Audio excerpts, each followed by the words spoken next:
Tixi picks it up. There is Nox sent back their way, but only on Matic.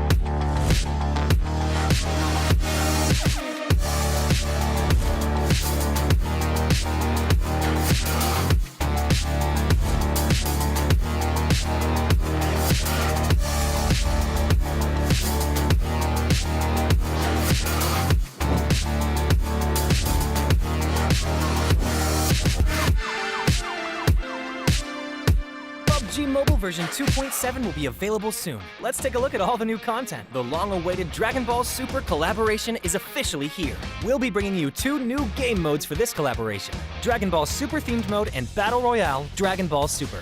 Dragon Ball Super themed mode will be available in Erangel, RUKH, and Sanhok. In this mode, we've incorporated Dragon Ball elements into the classic Battle Royale gameplay. All players will embark on a journey to find the Dragon Balls to summon Shenron. Collect the Dragon Balls scattered throughout the map. The team that gathers all 7 will be able to summon Shenron at the Shenron altar and make a wish to obtain powerful buffs. Maybe if you're super lucky, you'll get 3 wishes at once. During the journey of collecting the Dragon Balls, players will obtain a type of energy called Ki during the game. Players can use Ki to unleash famous Dragon Ball moves. Players can obtain the Kamehameha by picking it up. It equips to the pistol slot. After charging, it will release a continuous high-damage beam. Fukujutsu is another skill that can be picked up during a match. Players can use this skill to fly freely in the air and make quick tactical maneuvers. The Senzu Bean is a new recovery item that is incredibly effective. The Dragon Radar can display the location of Dragon Balls that haven't already been claimed by other players. It can help you collect the Dragon Balls more quickly. The Air Car can carry up to 3 players.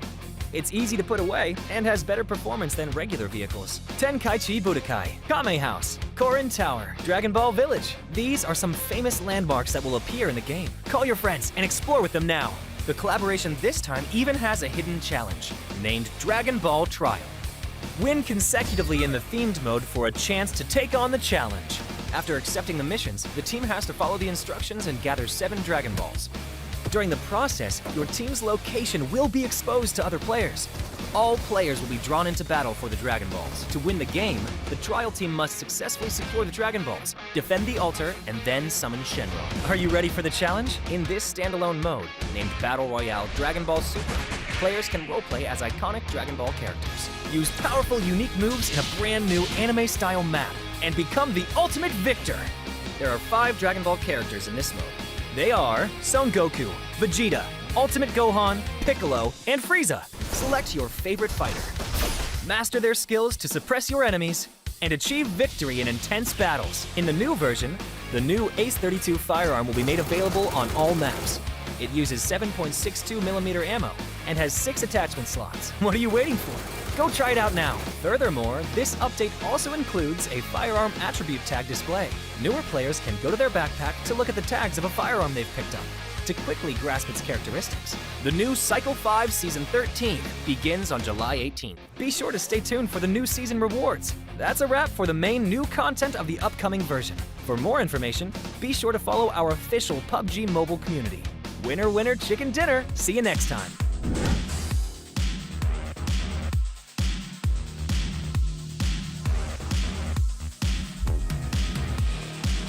They're not looking to go off one another. MUERTE Corker will pick off Matic there, leaves them in this 2v2, but they threat the res.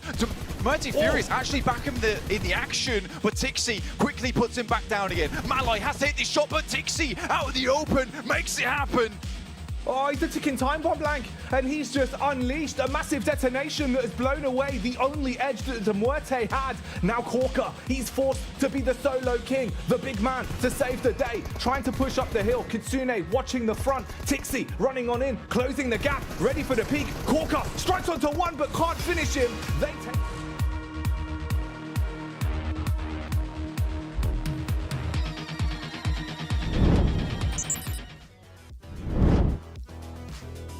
Welcome to the PUBG Mobile Regional Clash. It is Europe up against Africa. We have had 3 days of incredible competition, and it all comes down to today. 16 teams, 8 from each region, battling it out over 6 games every single day. The final 6 games start right now, and the leaderboard is still open. There is still a chance for someone to rise into that top spot.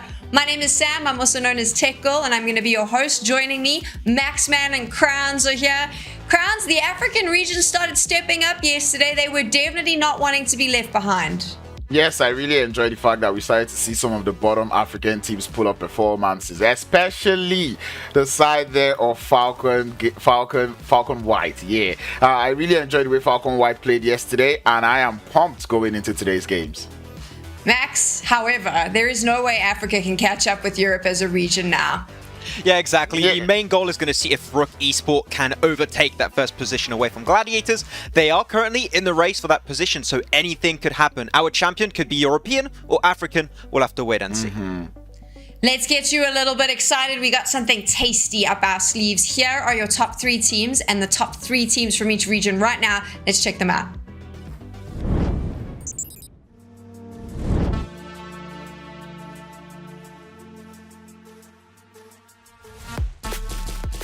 Of 3 other squads. Talking of one of them, that's MUERTE. They kick the door down, breach and clear. Gets a little bit of a hit over towards one of the players from MUERTE. He's inside this room. They should know. They take a careful shot through the window. It's a lucky one, but it does Really could be.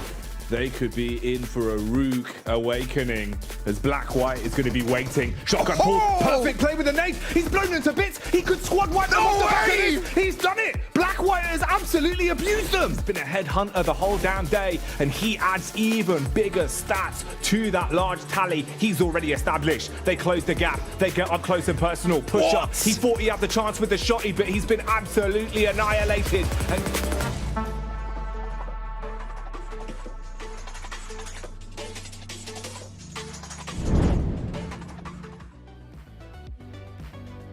You saw them there right at the end. Gladiators yesterday, 3 chicken dinners. They leapfrogged themselves all the way into the top spot coming into the final day.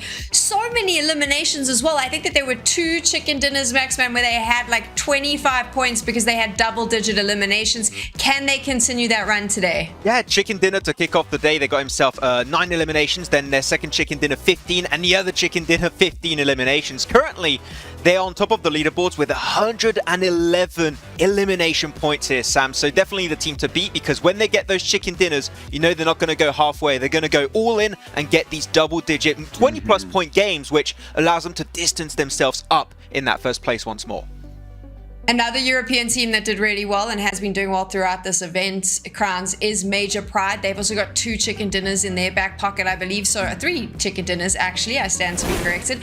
So these European teams, you can see them on the board right now. Major Pride and MUERTE, there's still an opportunity for them to potentially take that top spot from Gladiators, right? Exactly. I feel like this is something they can do. Major Pride was actually looking very strong over the past 2 days. To be honest, I'm actually surprised they've not been able to, overtake the side there of Gladiators. But it's good to see that Gladiators and RUKH Esport also still putting up a fight. And the Major Pride, seeing how close they are, I feel today they will be bringing that A game and trying to see if they can climb up. Yeah, it's been a bit rough yesterday, especially against how aggressive a lot of the teams, like mainly Gladiators, have been. But we saw Major Pride, right, Crowns, in day 2 more specifically, be hyper successful at centering up super early and capitalizing on those POIs. And if they can bring something similar to the table today, they can close that gap with RUKH Esport, so at least aim first for that second place, and who knows, maybe overtake Gladiators if they can't quite bring the points on today. Yeah, that was just straight up. I was going to say that was straight up, yes, that was straight up adaptation coming through from the side of Major Pride. Seeing the fact that they were able to put in that rotational advantage and positional advantage to their style of play, it was wonderful to see from them. Talking about RUKH Esports, though, they were the African team that has sat on the top spot for so long, lost it yesterday. The question, of course, Crowns, is can they get it back today? Only 6 games to do it.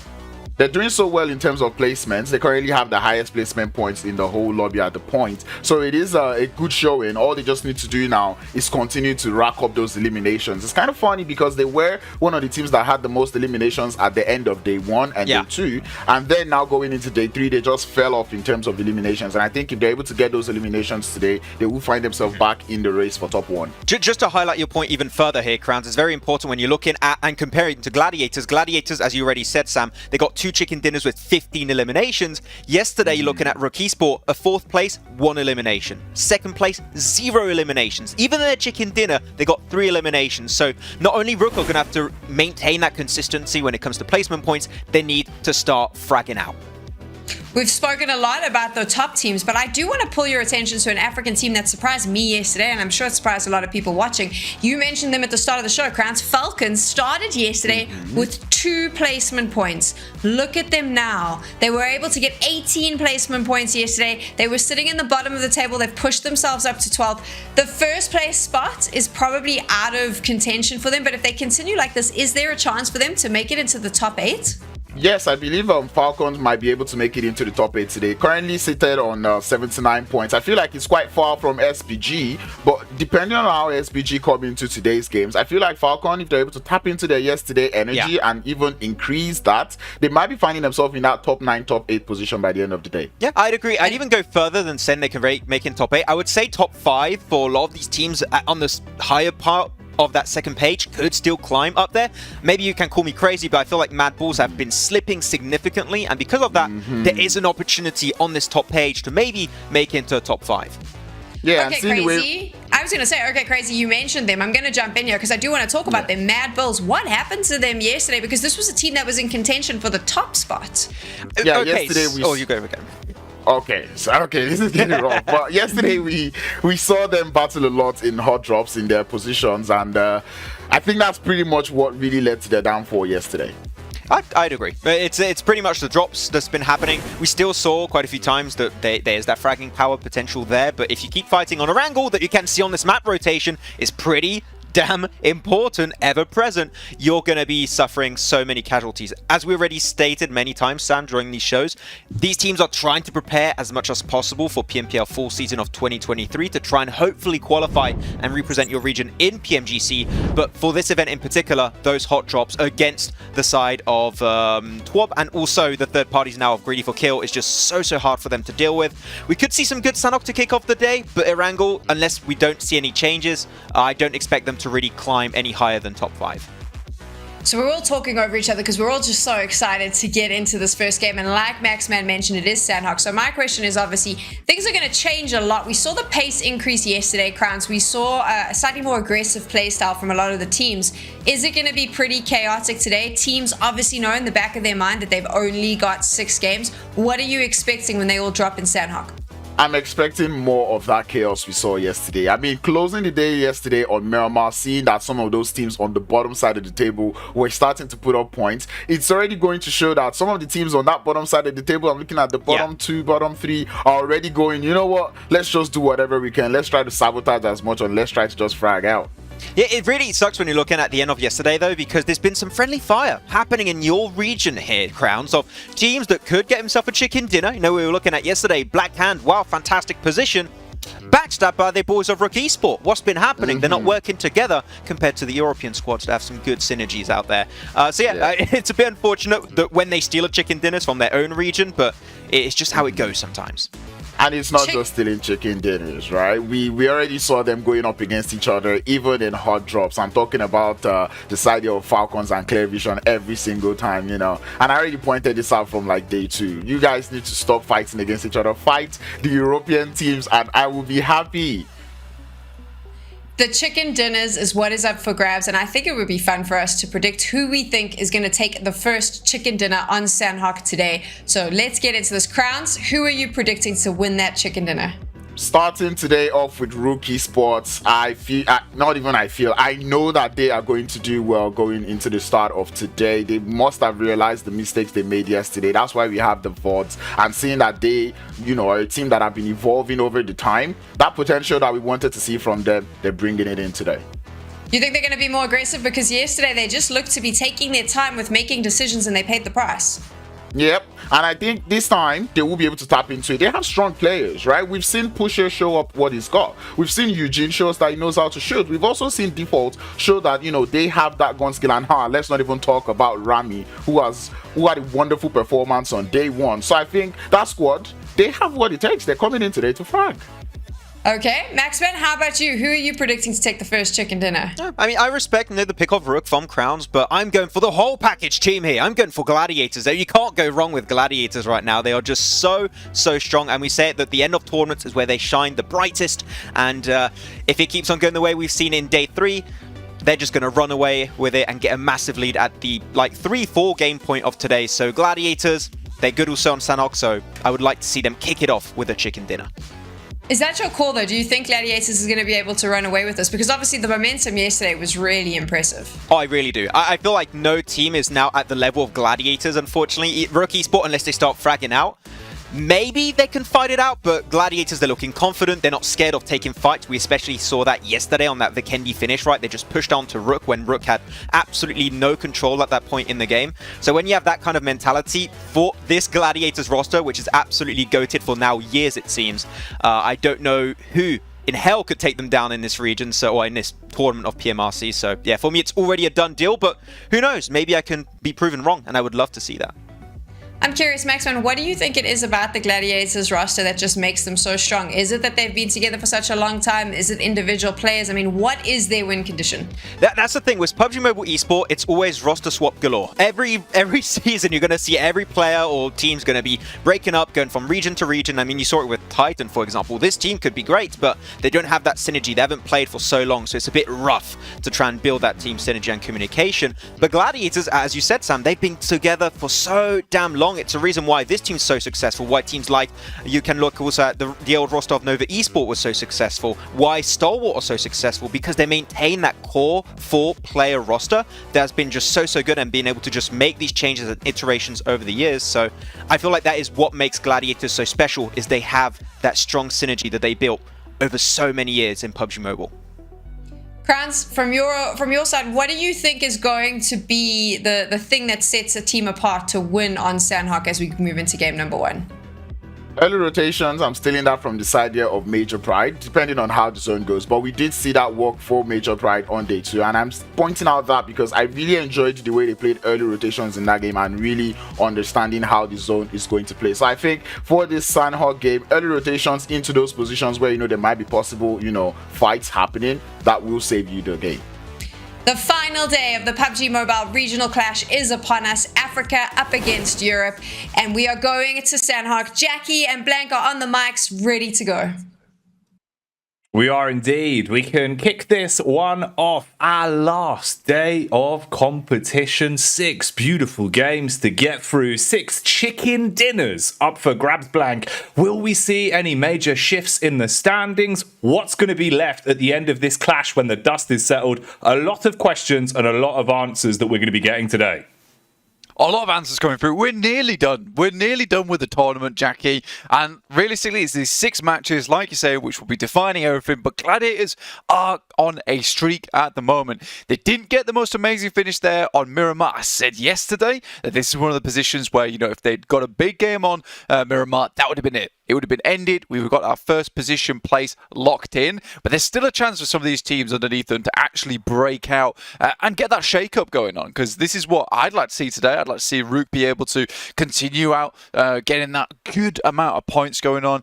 Increase that performance just a little bit. There's a few teams that I'm also looking at today just for improvements. Blackhand were looking a lot better towards those final matches, and I think I'd like to see some of that same kind of power that we were seeing from day 1. Similarly, Titan, we saw them play marvelously well previously before, and they've kind of just dipped down a little bit in the trenches. I need to see them back on the front line, Jackie. Yeah, I think, following on from your point on Titan there for a little bit, as they are definitely a squad we need to give a bit of grandiose to. We know individually they can all do really devilish things, but it's just felt like, especially in the mid portion of this tournament, it's been a bit higgledy-piggledy, to sum it up in a scientific term. It's not quite been very consistent from them. We haven't seen them playing, I suppose, to the level we expect. I don't know quite what's gone on. We were talking, maybe is it the grouping, maybe it's the spacing, the trade potential. We'll see if they can sort things out, because today is their last opportunity to prove that something has changed. Meanwhile, on our screens, we can see the SBG are continuing on from the form they've started to find over the course of this tournament. They get into an engagement with Greedy for kills. They're able to do quite a few ill-mannered things and leave it down to just Toxin. He's there with the shotty in his hands, cowering behind the rocks. Bullets from iNow should be delivered fairly soon. The range won't favor him, and that's Greedy for kills going down as our first squad wipe of the day. I mean, it's kind of sad for Toxin as well. He saw the hit reg actually onto Snowix with the shotgun as he was down. But this happens. It happens, man. You see the blood plume, but you won't get the elimination for it. So I think he was looking for elimination. Snowix is lucky to be alive. Let's put it that way. So able to get ahead. As SPG S4 players, you're saying that they were increasing, how well they were doing over the couple days that we've had before, and you're 100% right. They've been looking really, really good. Yesterday, Narvalo and Snowix just on point. Narvalo pulling off some unbelievable plays. Oh, yeah. We saw the pseudo 1v4 in the sense that his team just wasn't with him, or at least just let him rip essentially, and he just went and did what needed to be done. But he's been playing really, really well, and I think Snowix sort of needed that backup character on the team. And yeah, we are seeing the backup down to Narvalo actually hitting the main stage now. Big man like him with a beard, how can he be a backup dancer? Meanwhile here though, front and center, front stage, we got 77k. And they've been effectively contending for control here against Titan from the start. You could see they were willing to get stuck into an early fight. And this has been their bread and butter, especially yesterday. It felt like every game, there was a good 50% chance you'd have 77k drop on the same drop spot as Titan and look to try and squad wipe them. They'd gamble on, whether or not they're actually going to walk away with anyone left alive, just to see if they can take Titan out early. So it feels like a bit of a feud between these two. Yeah, and it's a nice flex actually from Titan because they back off a little bit here, whereas 77k, like you said earlier on, they were trying to get into the thick of it. But Titan understand that right now they're not winning that engagement. So they just go for that kind of individualistic play. They've got 4 players all set up on that line there, just chilling on their each individual points. And I think that that's probably the best play that they could go for, because when they just took that full-on fight with 77k as a 4-man unit, it was not working so well. So they back off, slow things down with a circle that shifts up towards that northeast side. Technically, they have the upper hand because they're close to the circle. They can leave. Icy can even, as he's doing right now, head up towards that northeast side, get some high ground, see if you can get a cheeky pick off. And let's touch on this as well. The top 5 elims here, the main man on your screen, Tixi, wow, he really has been a ticking time bomb in every single game. It feels like it's just a matter of time before he goes off and causes so much carnage. Really good for consistent elims, but great in those clutch moments as well, where you need him to show up, where he's at a disadvantage. He shouldn't have the ability to absolutely go off and clean up. He just does. Really has been on another level this event, and it helps out. The close second is Kitsune as well, another one of his brother-in-arms for Gladiators. But we'll come back to the stats. Let's focus on what's occurring here. At 77k, they've got their big boots on and they want to try and push their way through. Take the compound off of Titan now. But MUERTE, they've been rolling in over the hill. They realized there was an opportunity for a third party, and taking pot shots has worked well. They strike on the 77k. Titan are cleaning up in the close range engagements, and this is worst case scenario for 77k now. You've only got 4 left and he's running for the hills. Yeah, I mean, 4 left in the sense of 1 dude, not 4 players still alive. Yeah, just the man 4. Just the man 4. So, yeah, honestly, it's a little bit unfortunate there. I think they make a pretty cool play as well in the case of you take that small area down towards that east side where you can cross in the vehicle, go for the buggy play, but here's Havlik really just putting the number to them. Really, really well played. Really, really well played to keep them off their backs. And I think that's kind of forced by the fact that MUERTE does move in from that eastern side, and really 77k can't play around those doors because they're in open sight lines. So Havlik just has to sit back and clutch it up. So it does require a bit of skill from him, but it is more of a panic play from 77k, which is easier to actually get the advantage of.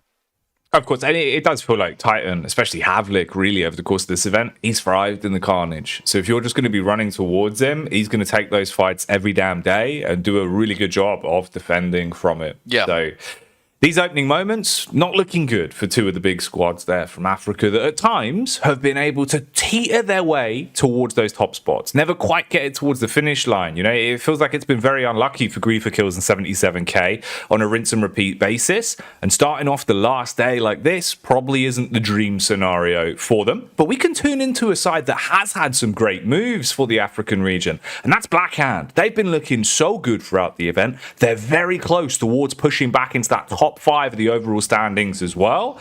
So maybe there's a chance today they can show us a little bit more. Yeah, for Blackhand, it's been some carelessness right on their side, and I think it's been a case of dropping the ball a fair few times with the butterfingers on side, so they do need to figure something out in that case, because yesterday they gave up a free Miramar just because they refused to play a little bit safer with the strong position they had, which allowed RUKH to take advantage of a really, really small window of opportunity. It was very well played. They 100% deserved to win that game off the back of that play. So I think for Blackhand, they're slightly frustrated. Now, I think that getting that momentum back on board in Sanhok, pretty important for them. In Hatin, easy enough rotation to head over towards that east side, towards Tapmark, towards Cow, maybe, and swing on the north towards where NEXUS is playing, just the east of Paris Resort. On our screens, though, you've got Falcons able to get their boy back up in action. Really important for them. They've been trying to climb out from those bottom spots. We know this team can do well. Each player on this team has something special about them. But yeah, 12th place is not likely where Falcons White would enjoy finishing. I don't think it's where they should finish either. No, it's been a bit of a shame. It almost feels like they should be higher up in the placements, but we'll come back to that later, because right now it's MUERTE that have set up a perfect trap. You've got players on either side of the bridge. Malloy waiting towards the front, Furia in the back, basically a human tripwire. He gets the info, they both peek, bullets from the front, bullets from the back, everyone's down in a matter of seconds. And MADBULLS, well, they've just been turned into a mad carcass, because they're completely removed from this one. Blackhand trying to go for something similar with Xenon, moving up very close to the front here. Keme immediately hits the water, looks to try and get away, gather a bit of information for the rest of his team. But that's a classic MADBULLS rotation right there. A little bit lackluster. I feel like you would prefer to send one dude across in the vehicle, right? Spot if there's anyone on the other side. But we'll come back to that in just a short while, because right now it's clear vision coming up against Falcons once again.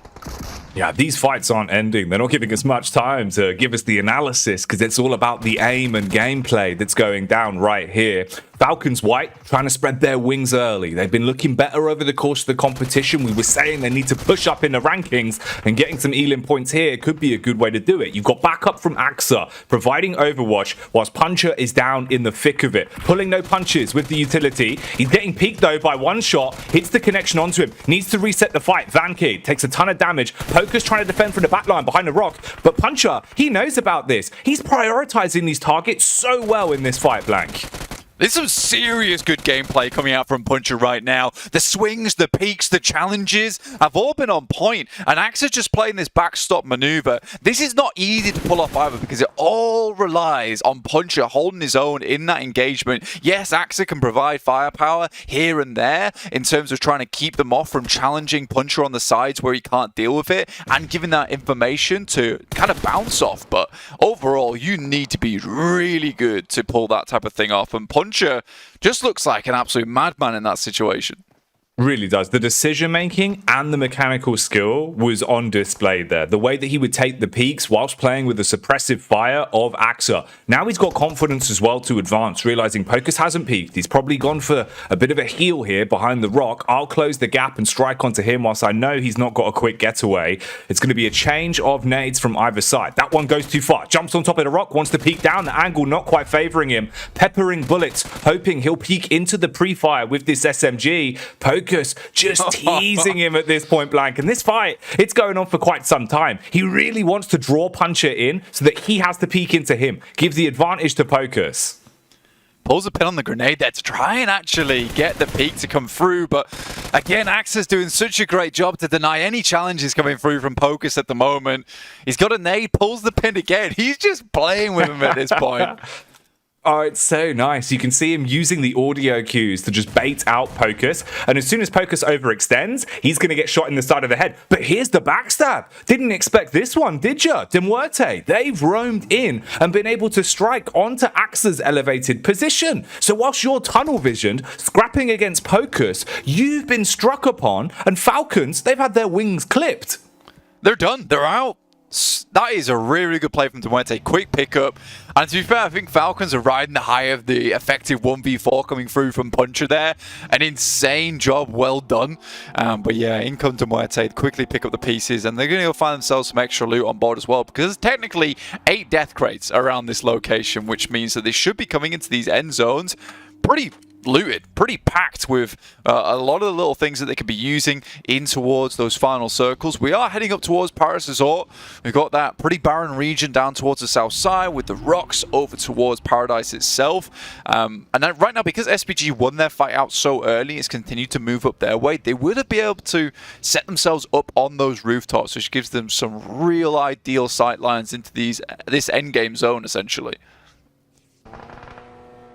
On your screens as well, you can see the rotate there from Gladiators, who are actually starting to make their move over from boot camp and up towards where Titan are hanging out. Moments from Major Pride popping up on the Elim feed as well, as they have still been maintaining that pace when it comes to eliminations. Close grouping here towards Alpha, but it seems like the fight we were setting up, the fact that Titan was slowly being flanked by the stalkers of Gladiator, they played their card a bit early, and the high ground has worked well for Titan to put bullets downrange and take out two of the players, leaving just Tixi and Matic to attempt to pick up the pieces. They're throwing out smokes, but you're just smoking on death boxes at this point. There's no way for you to get Kitsune back in the game. He's already gone. So for Gladiators, this isn't the dream way to start off the day. Yeah, one of their heavy hitters already out the game, and right now they do need to continue to move forward because Titan's in front of them. They send a player down towards that south side, whereas Gladiators, we have Matic trying to hold on for dear life, but Old Boy takes a quick flank of his own, and Tixi has to go for a really, really wide angle here to try and open something up in this tin can. Spots out Old Boy, and he hit these shots, goes for the headshot to start things off, but it's just not quite enough. That was a really good play as well, and if he was able to take down Old Boy, that might have just been exactly what they needed to attempt to get out of this horrible situation as we head further towards that northwest side.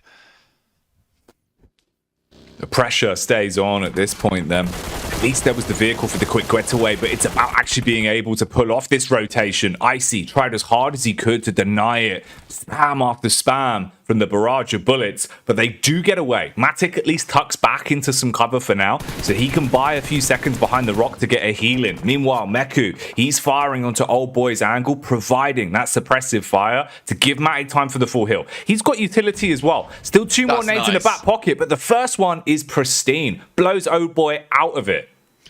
I mean, this is just what Gladiators are very good at. It's quickly maneuvering around the map, getting a better angle on this one. Yes, they come into it. They're spotted quite early on. They lose Kitsune, who's playing that frontline position. But Meku taking the shots doesn't quite finish off Old Boy, but provides back enough information as Matic already is moving away to get that nade off. It's really, really well coordinated. Now, the question is, do Gladiators want to continue spraying onto this one? Matic can give cover to Meku as well as Tixi for them to get away from this one. Tixi actually picking him up now. This is very smart. They get a good tag off. They'll force the heal. Now they can continue to move to that eastern side, which right now is pretty clear, Jackie.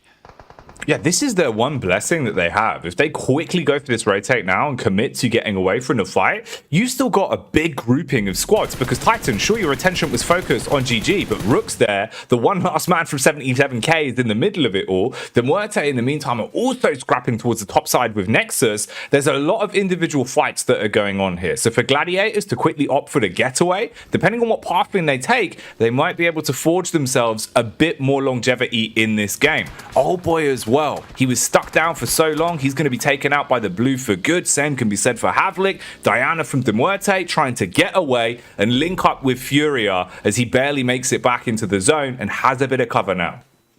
I think that's the difference though between Gladiators and Titan. We were trying to figure out what is the thing that's holding Titan back, and it feels like there was just a bit of a tunnel vision for them there. There wasn't really a thought about what's the next step here, whereas you saw Gladiators, their next step was, we need to get a single knock, let's take down the frontline member in Old Boy, and then we'll think about moving east. So their whole game plan was continuing to slowly maneuver down towards that eastern side. They got the single knock, they did a little bit of damage, and then that's where they pulled the pin on moving towards the east fully. They're actually in the circle now in a really good spot. The only player left for Titan is Robs.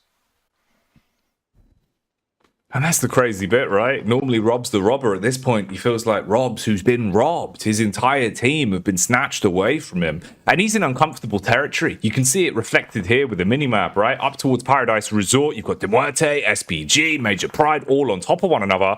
And he's basically playing the imposter just slightly behind where Alpha are hanging out at this point. So if they clear the rear, they could spot Robs and deal with him.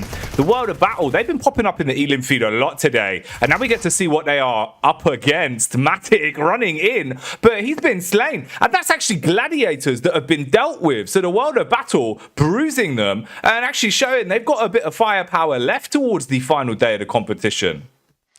Yeah, they took an aggressive fight versus the World of Battle. I think that maybe it was slightly overzealous. You've only got 3 players there, but 2 players going down in the back. Matic has to make the hero play right. There is 1 knock for the World of Battle. He has to find at least 1 more before he sends back with the smokes. It doesn't happen, though. The World of Battle, though, like you said, are showing up more and more frequently. So again, Max was saying you got to treat this like scrims. You've got to be able to use this gameplay to your advantage, to how you want to play future matches, how you want to play future PMPLs.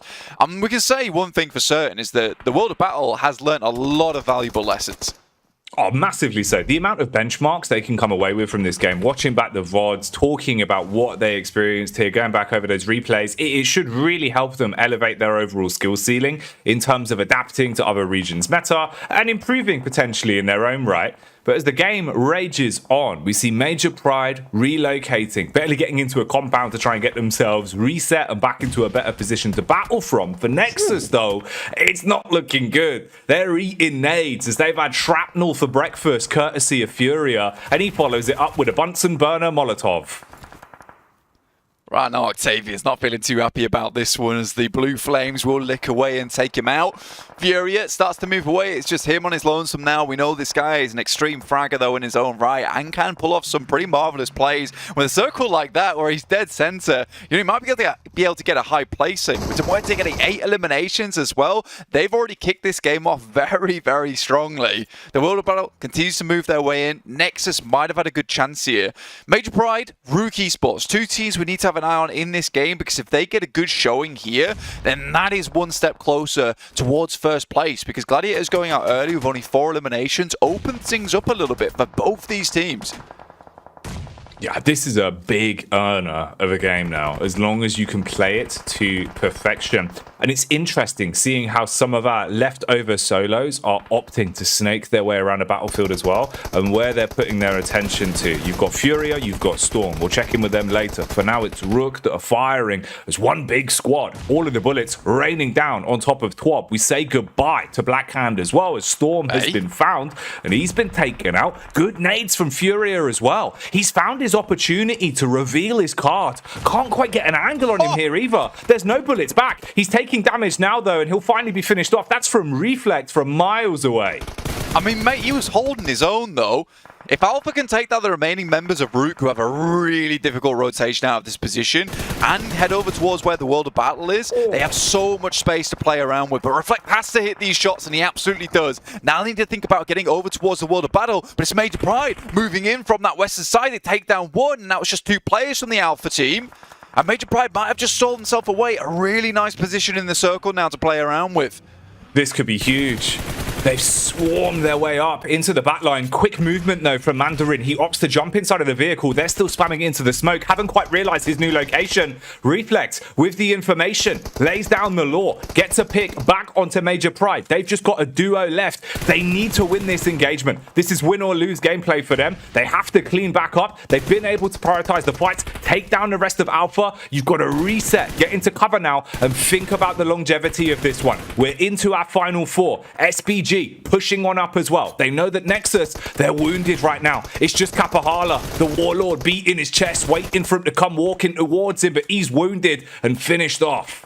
It's so difficult to play against Snowex. He's been performing so incredibly well this entire tournament. He just drops the avalanche on Kapahala. There's not much more he can get off the back of that one. Unfortunately, the World of Battle, despite having a strong position and even time to go for the restabilize, the reset, they continue to take knocks here. Their positioning just isn't good enough. And now Nomi and Blackwhite, 2 players that have been absolutely stellar during this tournament, looking to take this one home for Major Pride. This game means so much to them in terms of placings that they really need to pop off here, Jackie.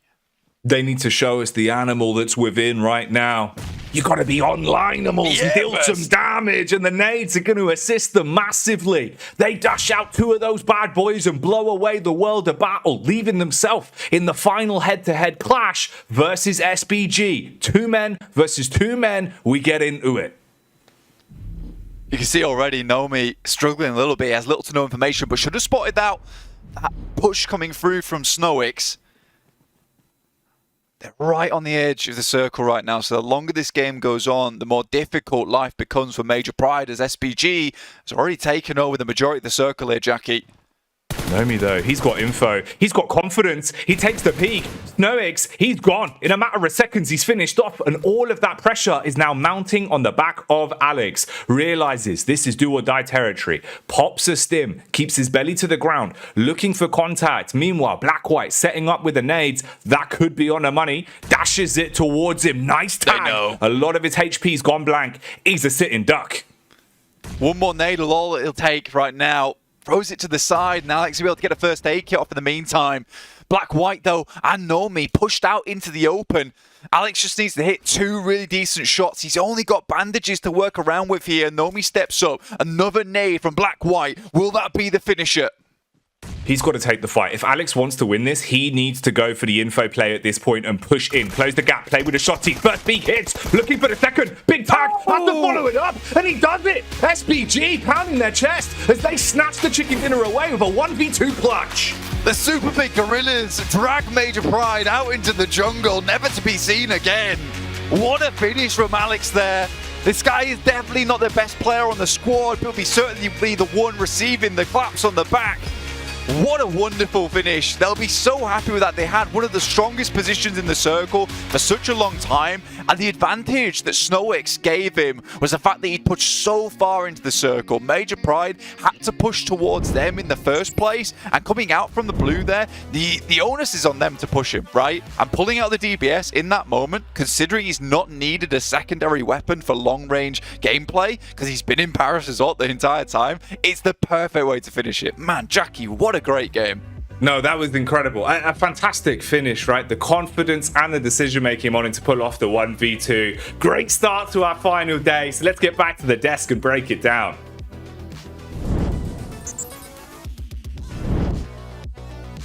Thanks so much, gents. Let's change it up because we've just seen SPG take that chicken dinner. Normally I'd ask you to break down exactly how they did it, but I feel like this is a learning opportunity for everyone watching at home. So Max, man, explain to me how Major Pride could have flipped the script and potentially taken the chicken dinner away from SPG.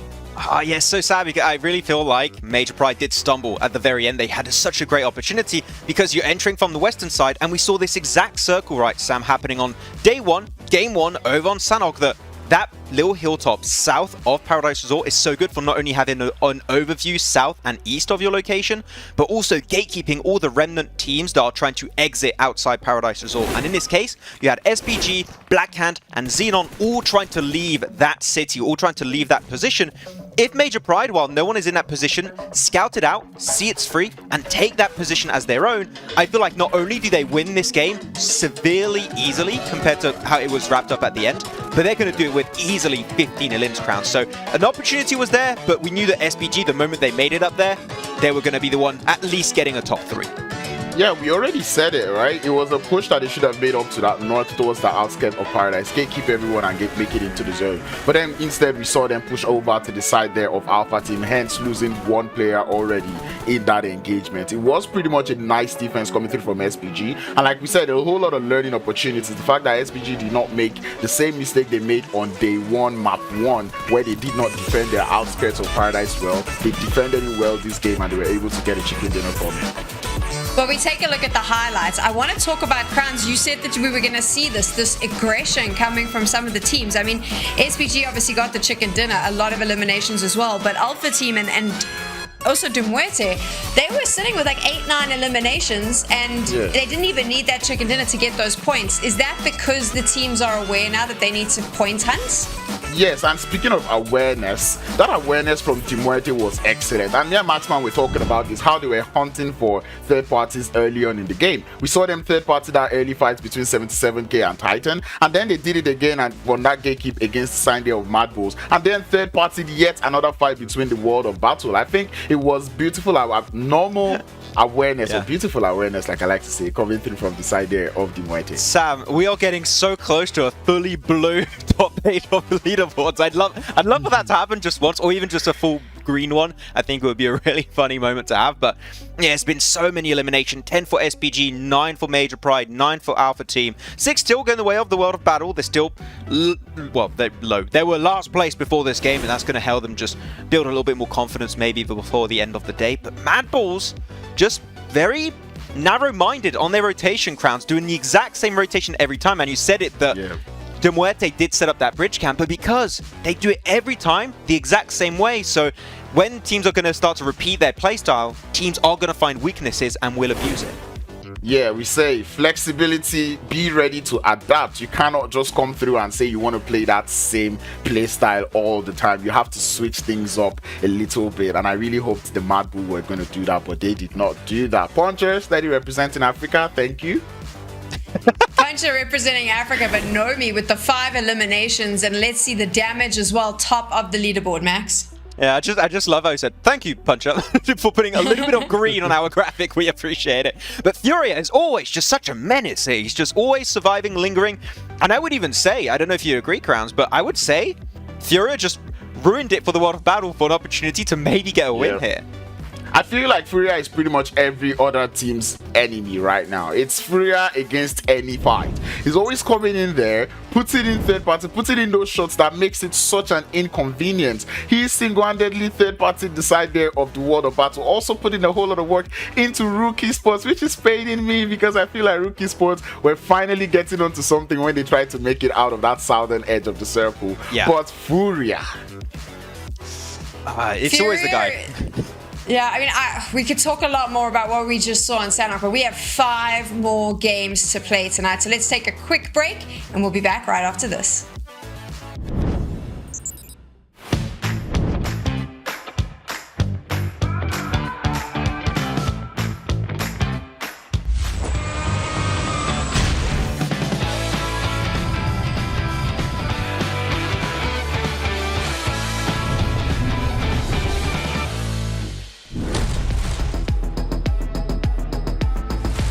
With 2 angles to work with now, they have to split one off, take down Fury as he pushes through. Beautiful pick off from Becker.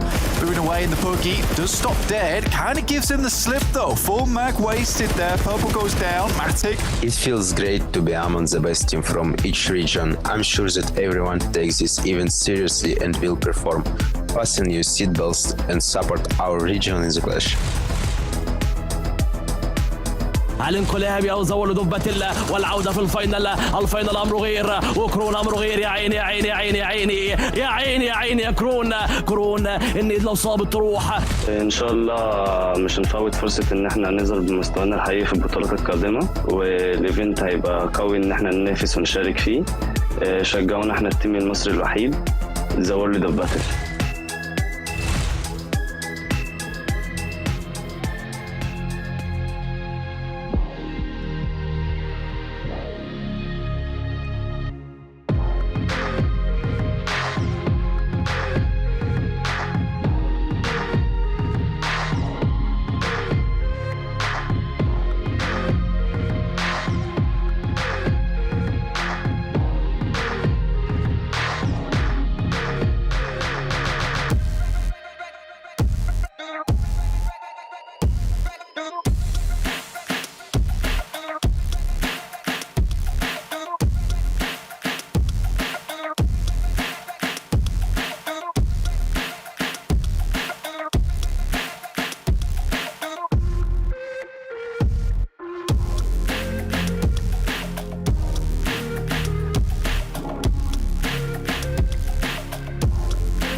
Welcome back, and we're moving on to Erangel now. We have 3 Erangels that we're going to get to see, and the first one should be pretty interesting because it tends to dictate how the other 2 will go down.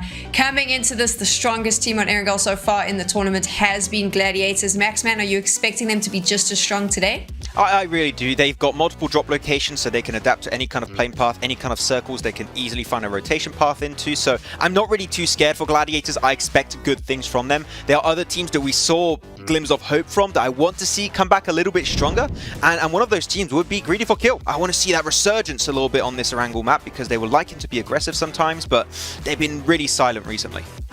We're taking a look now at the leaderboard, and here's the thing. Gladiators obviously claimed that top spot yesterday. For the first 2 days, RUKH, the African team, was sitting right at the top. They are slowly starting to lose that lead, and they are now being threatened by Major Pride as well, Crowns. I mean, Maxman said this during the break, but we have to bring it up. Is this potentially the last time we see RUKH in those top 2 spots, or do you think they're going to be able to bring the aggression and get the points they need to carry on fighting for the first place? Said it at the beginning of the day, I think RUKH Esports are going to bring in their aggression. I saw them starting to tap into something in that Sanhok game, and I really hope they do not let how that Sanhok game ended out affect the mentality that they bring into the rest of the games today. And right now, if they see that leaderboard, I hope they do not get pressured by the fact that the gap is being closed by the side of Major Pride, and hopefully they're able to put up some points up on board. It's not only scary because Major Pride have been, of course, bringing some really, really consistent points recently. It's now the MUERTE has turned it up to 11, it seems. They are just looking for every opportunity to frag out, get those elimination points. I mean, look at the elimination placement point disparity for them. 90 elimination point for 50 placement points is absolutely bonkers. And actually, Krabs, this makes me think, how many does Fury have of those eliminations compared to the rest of the team? I would love to have that stat. It must be an insanely high number. But yeah, those 2 teams are currently racing to the top, and RUKH maybe not only falling out of top 2, there's a chance they might fall out of the podium for the very first time in this PMRC. And it's not the right time to do it. You do not want to fall off on the last day. That is not a good showing for you, RUKH Esports. So please put up that number on the board. And I'm going to point this out on the leaderboard. The fact that MADBULLS have been on, it's almost been stagnant for them. And we're beginning to see some other teams start to climb up. And I'm looking at how close SPG is making it to that top 5 position there, Sam. SPG starting to close the gap as well. Blackhand's going to have to do something. MADBULLS, I think, is dropping off. But I want to circle back to the conversation around MUERTE. And this is a bit of a cheeky question. I'll ask it anyway, because I like cheeky questions. Do you think if the rest of the team started helping Furia and possibly just doing a little bit more to add to the elimination tally, this team would be able to move further up the leaderboard, Max? Well, if the team stopped dying, they would do better. Yes, they 100%. Exactly. I mean, we saw what Furia could do, and there's so many times where Furia is not only fragging out, he's lingering in the game, allowing the team to get top 5, top 4 podium finishes sometimes, and also getting eliminations pretty easily. It seems like he's just on a completely different level. So I would love to see more structure around him. It's always good to have a star player, but you can't let that star player outshine everyone else. You need to have a kind of a strategy around him. And as of right now, there's no strategy. The strategy is Furia. We see proactiveness coming through from Furia, especially in that Sanhok game. The rotation where the rest of the team went out, he was ahead on that rotation. He seemed to have started that rotation before the rest of the team, and eventually that did bite the team in the behind. But I would say maybe the team is intentionally going out just so Furia can shine. What? I mean, I wouldn't do that if I were them, but fair enough. I think it's a bit of a bad game plan. But let's do something else that's sometimes bad, our predictions, because we get them horribly wrong on and off. Krans, who are you predicting for the Erangel game to win the chicken dinner? I saw confident players coming through from the side of Major Pride yesterday in all 3 Erangel games, and I think today they will be able to do yet another chicken dinner on Erangel. So Major Pride, that's my prediction for now. How about you, Max? I'm going to go with SPG this time. We saw some good, a great clutch from Alice, and I always wanted to see what these new additions to the SPG roster could bring to the table, and we've seen a little bit of that in that previous game, so I just hope we can see a chapter 2 of that kind of presence of SPG in these Erangel matches. I'm playing it very safe. I'm going with Gladiators, currently sitting on the top. My question is, though, they didn't have a great start to the day. Do you think that's going to impact them at all, Max? It might a little bit, but at the end of the day, it's a Sanhok. It was not a circle that they really enjoy rotating into too much, so it's just a one game. We've still got now the Erangels, which is their bread and butter, so I feel like they're going to start kicking things off right now. Krantz, can the African teams bring it back? I didn't like seeing all that blue at the top of the leaderboard.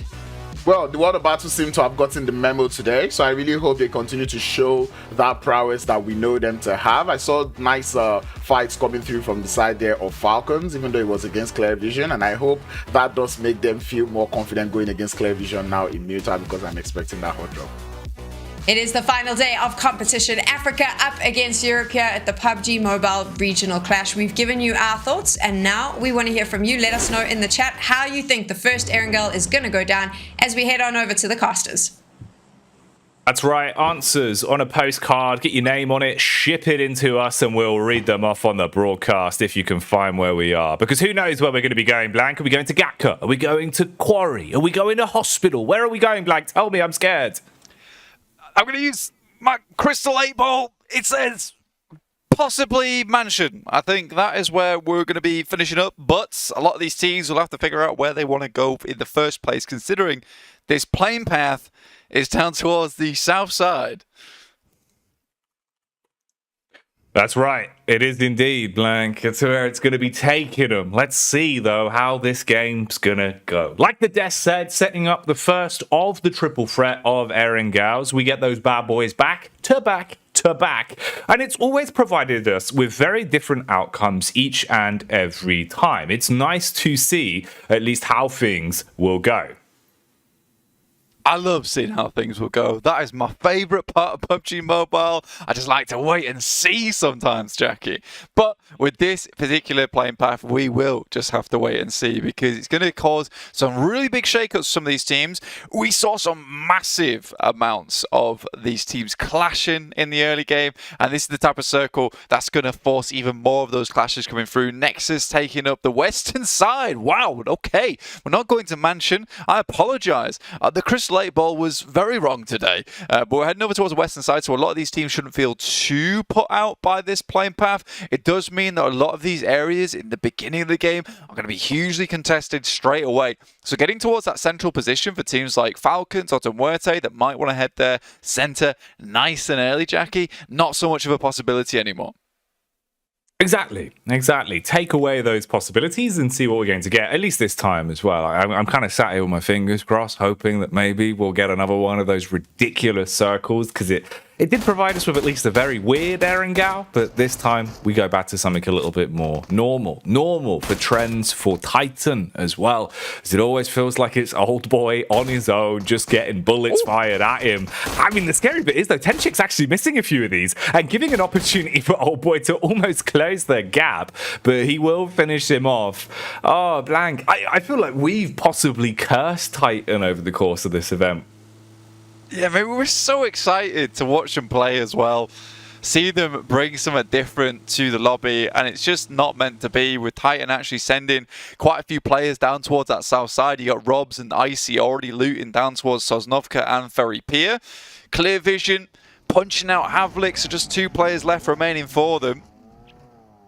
Real unfortunate stuff here. Gladiators head up towards South George, with Xenon heading a little bit further. I like this play from Gladiators. They quickly make a switch up. They send towards Hospital side. They're going to loot crates as well. They got some info over towards Box Compound, so they know that RUKH is actually sent up towards Severny, straight to their original drop spot. So they've got a lot of information to work with, because I think that when you do play the western side of Mount Everest, right, it's nice to know if you've got a team in North George. It's nice to know if you've got a team coming through Box Compound, because you're relatively never going to be looking over towards Ruins side, just because that mountain just denies all the sightlines through there. So their main concern is rotating past down towards the fields on their south, making sure Xenon doesn't backstab them, making sure RUKH doesn't get too far into this area. So I think that they've got a decent setup at the moment here, Jackie. Yeah, it's not too bad whatsoever. They've read this one quite nicely, just analysing where things are going in terms of the overall map feed there. What we've been seeing on our screens as well, to touch on this, Poker is just basically driving laps around with the backup of Clear Vision now arriving. Koa's the one that's got a bit of a different angle compared to everyone else. He's just kind of been third-personing out the window and getting the read, so they have that extra info of what they're up to. No one's kicked off the engagement yet, but if they clear down towards the compound, you have the back flank from Koa, and Moz Arrow, up close and personal, deals with two of them instantly. Vito and Vankid have both been spammed into. If he can actually get himself far enough back that he can't be firsted onto here, this could be really uncomfortable for Clear Vision. He's screaming in the comms right now, begging for a rotate. I mean, Pocus is like 1 HP. He's debating whether or not he actually hard commits to the peek out. He's so low that Koa could have got an angle onto him if he puts his head over the top of the ridge. So maybe hoping that he hard commits onto Moz Arrow. Utility to work with as well. Is the frag going to land right on the bullseye? Not quite where he wanted it to go. Bought enough time for the rotate in from Storm and Nomi towards the back though. Drops the smoke and is trying to go for the revive here. This is going to be an uncomfortable one for either team. Yeah, they're surrounded right now, Clear Vision. Blackhand has to play off one another, but not really close enough to go for these refrags, so just to be a bit more careful here. One of the players of Clear Vision sent out wide, tries to get some information, and I think they're just going to heal up, get back in these vehicles and get gone. It's not really worth it to them. But Storm, you can see, already rotated back up to this high ground, keeping them at bay. He wants to lock this team in position, drop down the fences of the prison, and make sure Clear Vision does not leave. These are some nice shots coming through from Pocus on the SKS. It was so important that he sent wide here to make that happen. And now Blackhand thrown for a huge loop, Jackie. Oh yeah, they've got to try and pick up the pieces from this one with Koa now being the knocked man. They thought they had all of the maneuvers on their side by being able to get that initial knock off when Clear Vision came in for the play. Remember, they downed 2 players. Instead, it's resulted with Blackhand losing Koa for good, can't be brought back on this one, and just having to get away with 3 of them surviving, but barely. So not the best engagement there. Clear Vision being able to play it out and have the long game to thank. They'll both split off, rotate in different directions and call that one quits. Yeah, the way that Clear Vision dealt with that is pretty decent, honestly. You know, you lose 2 players, you get the refrag, quick to try and pull everyone back to position. Pocus opts not to go for the cheeky rotate, the cheeky peek over the top side. And now Alpha's suffering. As Mozaro just goes straight past and gives him the pistol whip on the way through. But yeah, Clear Vision, I think that they've got to thank Pocus for a lot of that. This guy has been very efficient at the moment. Keme tries to go for the 3-man surf. Actually working so far. Hey man, he's got it down. You know, this is pretty good. It's like a skateboard, Blank, but a big skateboard. The old long and wide board. More like a skate car, really. Imagine that. Imagine if we could make skateboards that have seats in them and a steering wheel. We could call it a skateboard, a cascar. Maybe a car, Blank. We could call it a car. We could sell that. Mate, you need to get that patented real quick because, look, I think you're on something. I think you're on something big style. Like a train, but without rails. But what if we took 2 of those and we put like 2 like little footholds in them and you just like attach 1 to each side? What about that? Oh, I mean, bigger roller skates. You know what? Let's not give all of our bright ideas away, Black. People are listening. We're going to make sure we get these patented first, all right? These are our products. I'm looking up the trademarks right now. Clear Vision certainly got a trademark on these wide flanks, though, with Pocus. Again, coming back to that point really quickly, he has definitely been one of the big boys for the team. Him and One Shot, carrying them through a lot of these games. That's why they're currently in 9th place, one of the highest ranked African teams in this lobby, with a lot of EU on top at the moment. Alpha Team seems to be the only one that's really suffering for EU, down in 13th place.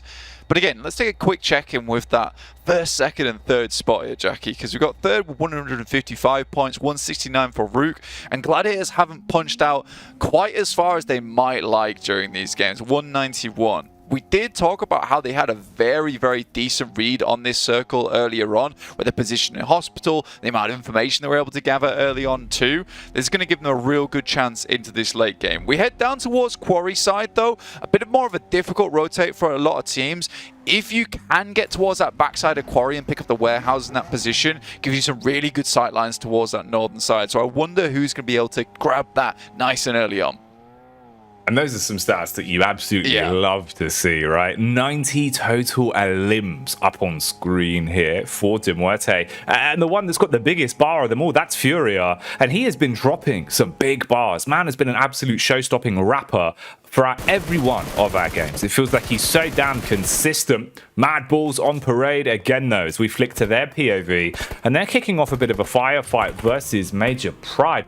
Major Pride that are looking a little bit fragmented on this one. You could see basically just deviated into a solo and a trio. They go through the quick rotate back around to try and save their mate. By the time they get there, he's already expired. They've got compound control though. Tulika overconfident on his reposition. He gets shot in the face. Fleek pulling off the flank. Bullets into the feet of Black White. Takes the peek from the elevated angle. Lots of damage, but he's still not down. Wow. He's got confidence to keep peeking on this one as well. He keeps the pressure on. Robs has to strike. That's Titan also getting involved with the firefight now. Okay, Blank, this one's delivering.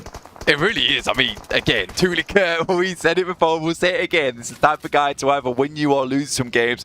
And that was one hell of an aggressive rotate. Straight through the buildings as well, where it's pretty open sightlines towards that position. But Major Pride, they hold it to just 3 players, their teammates. We were talking about this is a team that wants to pick up some big points during this match. They found themselves a nice central position just on the western side of Quarry. But Gladiators, they hear all this engagement, they hear all this fighting. They make a long rotate from that north side. Get into a decent position towards the north edge, towards the roadside. They can work with this. It's not ideal, but it's certainly workable.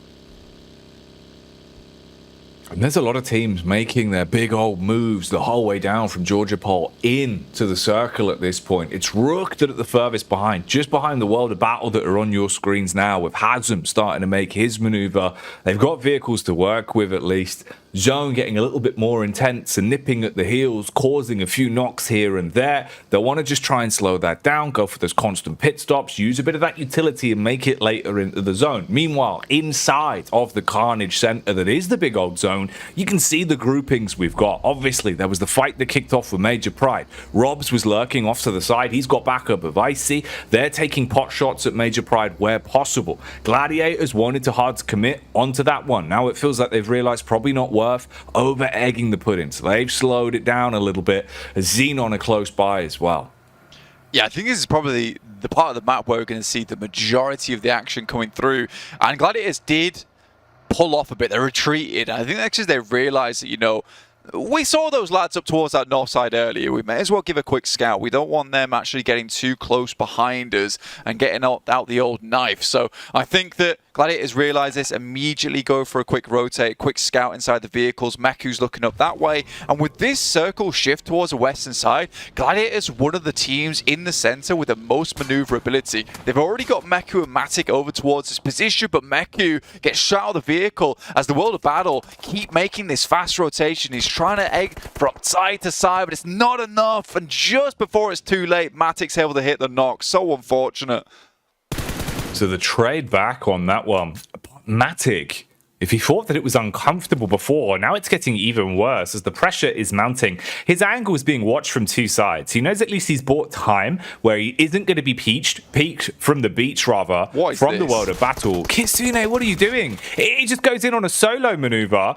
Oh, I really don't like the look of this one, Blank. He's going to be taking bullets as well. So Kitsune down, you're going to finish him off. That's Gladiators now relying so heavily on just Tixi to basically bail them out of an unwinnable situation. He's got the pin pulled on a nade, using that to instigate the fight. He's going to be flanked from down by the coastline. He's got a read on it at least, but this has to be absolutely perfect. 1 foot out of line and you are fragged out, and that's Gladiator's chances really just disappearing with it.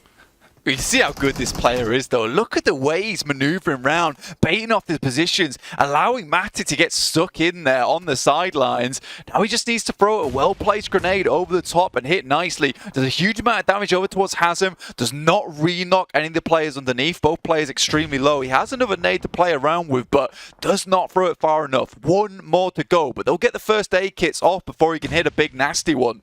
Oh, perfect timing. Actually, special delivery as he's played for first-class delivery on that one. It arrives in the nick of time. Hazem forced to use even more of his util. Meanwhile, Tixi takes a sec to refresh himself with those stims, give himself a little bit more room to stand on, and drops the smokes, blocking off the line of sight, and now finally starting to backpedal. Moves further back, drops down to the ground, and sets up with that final frag, it seems. Launches that one out. In the meantime, Major Pride have been going head-to-head, and they have been eliminated.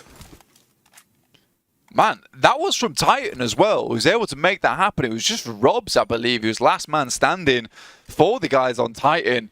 Major Pride, they had 3 players up and kicking. We said this was an important game for them, and they're throwing it away to the hands of Robs. The robber comes in and steals away. A big opportunity of the day for Major Pride. Xenon, though, continue to move down. We got to talk about that push coming through from Kitsune, because that was just blind ambition. It did feel like a blunder, right? It's one of those where you can kind of see the decision of, at least if it was the duo, if he had pushed up with Tixi and they go for the split push, you peek into it together from either side, then you're drawing the crosshairs off. They have to prioritize one of you or the other. You can trade for one another, but there's no room for trading for Kitsune. He was so far ahead of everyone else. It just kind of felt like a, I don't know, just a weird decision where he's gone for it just off the back of his confidence. Tixi here, trying his best as well. Gets them all so close to expiring with the level of HP they had, but they still hit the mark. They finish him off. They can wait. They can re-heal. They can build off of this. But for Gladiators, their chances of going further into this game and pushing to hold on to this top spot, it looks a whole lot harder now.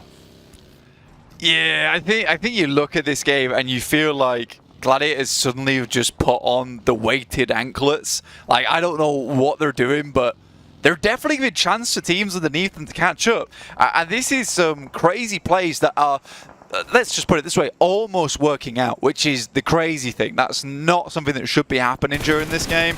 So they do live a little bit longer, but they are opening the floodgates a little bit for teams underneath them to catch up. So either they want the end game to be spectacular and be a fun finish for us, which I'm absolutely okay with, or these missed plays are just coming off the back of overconfidence, right? I think that really is what it is. That feels like it hammers it home the most, right? Because it's one of those where they basically have just gone for ego challenges, potentially from overconfidence. I think because they knew it was the World of Battle that historically haven't had the best run in the tournament. So maybe they're thinking, no, we can pull this off. We can go in for basically solo plays and clean up, get the extra elim points. That certainly comes back to bite them. The hubris there not helping them. The World of Battle, though, they're starting to feel the pain that they've just experienced. As you can see, one by one, they're just getting gunned down, basically just trying to survive with a solo now, swimming through the commotion that's been caused on the coast. Meanwhile, checking in with 77k in clear vision. This is a battle for control of the hill, and these nades are going to leave you feeling quite ill. Behind the box, Morteza, he is the main man for this squad. If there's anyone for the job, it would have to be him. He's trying to play off of the contact. Pocus peeking in from the slight ridge, ready with a nade as well. That could be the GG nade right on top of him. I mean, just tosses it in to cause a bit of problems in this situation. Morteza still around the side. Poker steps out. Easily done there with the AKM. I love that he uses this weapon so often as well. Hard to control, but hits real hard a lot of times. For Pocus, though, I think he's realized that Clear Vision needs someone on that team to stand up. And if he has to be that guy, then he's giving his all on that on this final day, right? Already up to 8th place at the moment. Can continue to climb, because look at the group in here. 104 to 118 to 5th place. It's not a lot, so they can still earn a lot of prize money today if Pocus continues to be that point man for Clear Vision, and they can follow up on a lot of his plays, because he is just making these hero maneuvers a fair few times where the team shouldn't really get away with something, and then he's there just pulling out cheat codes. Hitting him with the up, up, down, down, left, left, right, right, BA, select, start, as he's able to make his way through that one. Oh man, This is a game where now I want to kind of put a little bit of focus back on the RUKH, right? Because you're thinking GG in terms of the placement points that they're going to get from this one, unless it's some crazy maneuver where it all goes down to the last man and he's able to pull off something heroic. RUKH are now back into a position where they should be thinking, all right, as long as we play this one smart and we can make the right decisions, we've got all of the extra edge on our side. The big name squads, they've lost all of their edge early. Even MUERTE are down to just a trio. That could harm them. We know MUERTE, if they're able to play off each other's contact, that's when they're even better. So for RUKH, you got to be thinking long term. On our screens here, though, it's Xenon that are going for the quicker rotate. They want to reposition, get themselves a compound, and they need to, because Octavian, he's sniffing them out, relaying this info back over to NEXUS. And this is NEXUS that are all alive and kicking as well. And they love these long games. When they can play their slow style, get into a position like this where all of them are full of nades, they're full of ammunition, these are the moments they thrive. Yeah, it's a great spot for them to start off things with as well, because Kapahala, probably one of the most aggressive scouts in EU. You can see how far away he is from the team. He's over towards the east here. You can just see him coming back into view on that top right of your screen at the moment as he regroups with the team. And they're just going to take this full team fight with Xenon. But the best thing about this is that now they know that eastern side is fully clean. Kapahala's already cleaned it out. So if they take this fight with Xenon, they can instantly shift back over towards the circle, back over towards the actual roadside, and they already start themselves off with a nice quick knock over to one of the players on Xenon. They don't need to push this too heavily though. They can just continue to use this little knock, use this time to get further into the circle and get ahead of Xenon. It's really smart gameplay here, Jackie. It really is. They've executed this quite perfectly. And you can see Xenon suffering because of it, right? You've already got yourself in a position where you've lost one player for good now. There was another knock. They've been able to get him back on his feet.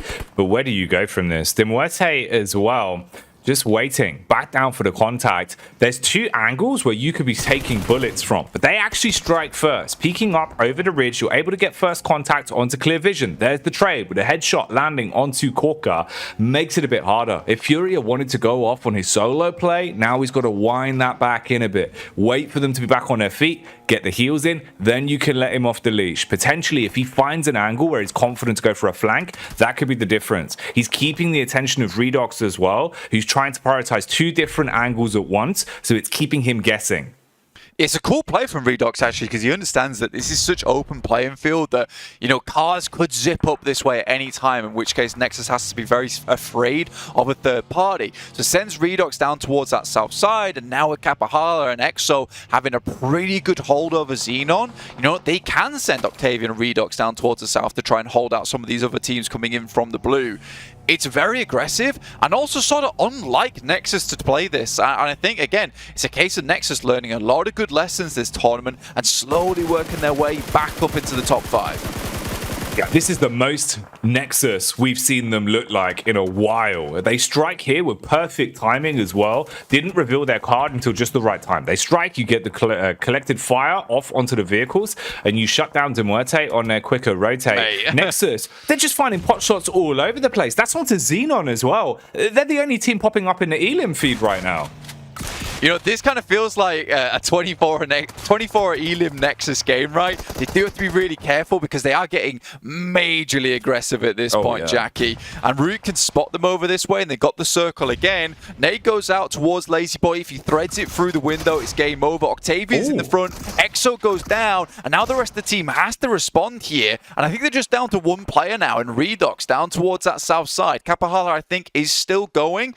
But yeah, that could have been a really good game there for NEXUS. They throw it away a little bit because that 2-2 split, they continue it for too long here.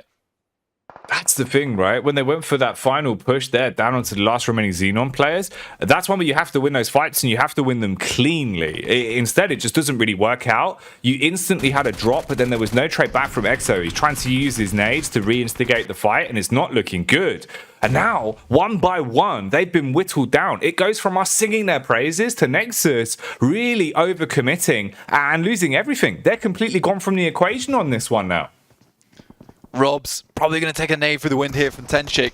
Tries to step out, gets a bit of damage done. In goes the nade, should be him over, but makes it quite far into the game to a 7th place. Now, I didn't want to set up this storyline too early, Jackie, just in case it was all over. But Matic typically is the guy you want as that solo player for Gladiators. When he's all on his lonesome and he can just breathe and play like an individual, doesn't have to worry about the rest of his teammates, typically he can get to a pretty high placing. Already, we're down to 6 teams, he's dead center. The longer this game goes on, you're absolutely right. The more of a surprise he's going to have. Just let everyone else duke it out, waste their supplies, lose numbers in the battle of attrition, and then strike in the right moments. Double Molotov thrown across onto MUERTE as well. Oh, you are sitting ducks at this point. It's not looking comfortable for them. They only have 1 man alive, and that's barely. Half HP to his name. Really, for MUERTE, it feels like you're kind of up the creek with no paddle within sight. For RUKH, they're just lobbing the nades. A lot of utility in play here. Locked in a bout, head-to-head versus Falcons. And this is in close proximity to where Robs has been waiting this whole time. Again, he probably isn't going to want to commit to this. He'll let them just fight and then see how things are looking towards the end. As the nades are coming over from Eugene, a lot of damage onto the Falcons, but same can be said. RUKH have to back off with a hard commit onto the hill. Default landing that nade might be a bit of a difference. Hard commit from Clear Vision in the end. They finally finish off the 2 low players from MUERTE. Again, this is kind of typical RUKH fashion, though, as a case of not being too proactive in this endgame. They've got gifted a lot of really strong circles earlier on, and I think they had to take control of more space, but that firepower just doesn't feel like it's behind them at the moment. The first 2 days, they really had a good grip of it, but now it's starting to slip away, and it feels that all they can do is really just throw these haphazard grenades to keep Falcons at bay for the time being. They retreat off this position, but now RUKH is in a really bad spot, because again, just like Sanhok, they're on the edge of the circle where they needed to move about 30 seconds ago, and they're still here. Circle repositions not too badly for them. You could still build off of this if they can get their health back up to scratch. That's the one key thing, because they're one of the only squads that actually has the full unit available. All 4 of them alive. And we know RUKH are great in those final bouts. When it's at 3 squads, when it's all about that last second. Significantly. But right, Matic's still going, a top 5. And even for RUKH, if they get a strong game here, they need more eliminations to make this one count, because all the while, Matic continues to put up those placement points in this match. RUKH, though, it's Rami, finds the first shot with the dinner play over towards Falcons. They try to rotate through over towards the spot that RUKH just took earlier. Another Molotov down the side to limit the push. Oh, RUKH. They've overcommitted on the peak though. Pusher, he's exposed himself, and Falcons frustrated after losing one of their men. They're clapping back, fighting fire with fire. Axa, he's got so many nades to play with as well. One by one, just detonating like a line here. So they can't quite move. They can't quite go for the plays that they want to. They're trying to keep focused on Default's vehicle, keep them guessing what they're up to whilst they hard commit on getting the other man back up. That's your big benefit, is having these 4 players, so you can't afford to lose one of them. All 4 back in the game now. Pusher healed up. He had so many nades on his person as well, so he's starting to throw those through. Molotovs and smokes on top of Matic's position. Alpha, they're covering either side of it, so starting to get awkward now for the solo of GG as nades are detonating right on top of his head. I love that he throws the Molotov out the window as well to kind of stop players from getting too close. Molly comes in from his own, tries to get around the side. The smoke might just keep it at bay. The fact that he has lived is absolutely unbelievable. Should not have been able to get past that. Mate, is that Matic or Bon Jovi? Because he's living on a prayer right now, Blank. He is really living, but the moment Puncher gets some good shots over towards RUKH, they lose 2 players. I don't think anyone can really take advantage of this because the Matic's been slowed down and will finally be eliminated, I believe. That no, he's still up. He's still up. He's got like 1 HP to his name. Living on a prayer. He's taken the nade though, finally. There we go, Reflect. You could see that one going in like a game of human bowling. Hits a strike and knocks him off his feet. We get the final 3 squads then on this one, Blank. RUKH with 7 elims to their name. Clear Vision, they are big dogs in this matchup though. 11 elims, they're going to be gunning for the placement points on this one as well. And then Alpha Team with a duo remaining, 4 elims over the course of this. We get into the final clash. issue for RUKH is that utility is an all-time low at the moment, right? They don't have much first aid kits to work around with. They don't have a lot of nades. They expended a lot of those versus Falcons, and Falcons in turn used a lot of theirs on their initial push. So they have to rely a lot on gun skill here. 3 first aid kits will do the trick, but a 4v2v1, I think this is kind of doable. Reflect has 6 grenades, can throw one out the window towards default. They can't clear him from this position purely because they don't have the nades to do it right now. So he can live here quite easily. They can't force him out of position, but he opts to double back so that he can actually take peeks onto them. Knew that he didn't really have much of an angle for the hard commit on this firefight, and he's still confident to line up the nades. That's good. One by one. That should be on the money. Clean connection onto the back of default, but hang on a second. Put a pin in that. Look what's going on here. Vankid, he's seen his window of opportunity. He's going to strike from the back. Molly's up. It's burning the entire angle that RUKH have to play with on this hill. Rami peeks in though for the contact. Ooh. In the meantime, Reflect hits one onto default. Oh, things are starting to turn blank. RUKH, they're losing their edge. The SMG clapping onto them. The trade comes through. This is looking really bad. They're so low right now. Reflect might be able to get HP back up into action. 3 first aid kits to play around with. Pusher basically impossible to get back up now as the blue continues to push in. So 1v2 on the card for Reflect. He has done such good work. And this is all off the back that RUKH expended so much utility early on. This is nice. Reflect, a cheeky peek on the far left. He is hard denied both of those pickups. That he knows that he can't get the reses in now. He had utility, but look what he's got left. Only one bit of medical help in his back pocket. Everything else is gone. No nades, no bells, no whistles. It's all on his gun skill in a raw 1v2. He has to break left. It's his only option here. Get down towards the vehicle itself. Move towards his exploded out buggy because the blue's going to reach him way before RUKH, as you can see on your screen right now. So he's going to make the break at the moment, goes straight into the shack. Doesn't really have much time to play around with, and Eugene moves forward. He's just going to sit this one out in the blue, take the L, and it will be RUKH winning this game, but it was not easy, Jackie. It was not easy. It was not. I mean, a few small differences there, and RUKH might have lost this one. Towards the end, they were the team that everyone wanted to defeat, but they played the numbers game. They played it smart, and honestly, this looks a lot more like the RUKH we were talking about in the first 2 days than anything we saw yesterday. It did worry me though, Jackie, right? It worried me in the sense that a lot of times when things started to go wrong, they got a circle blessing. Again, they played that one a bit haphazardly, another circle blessing, and that's something that they cannot rely on to get this first place, but it's kept them in the game, and it's going to get them ever closer to the Gladiators.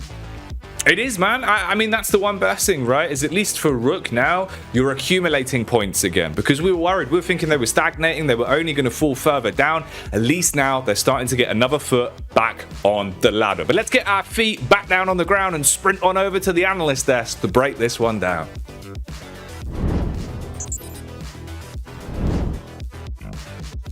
Crowns has been stealing the caster's crystal balls because he said that this was the opportunity, right? RUKH was going to come back, and that's exactly what they did. Not only did they get the chicken dinner, Crowns, but they also got some decent elims. They are still in this fight.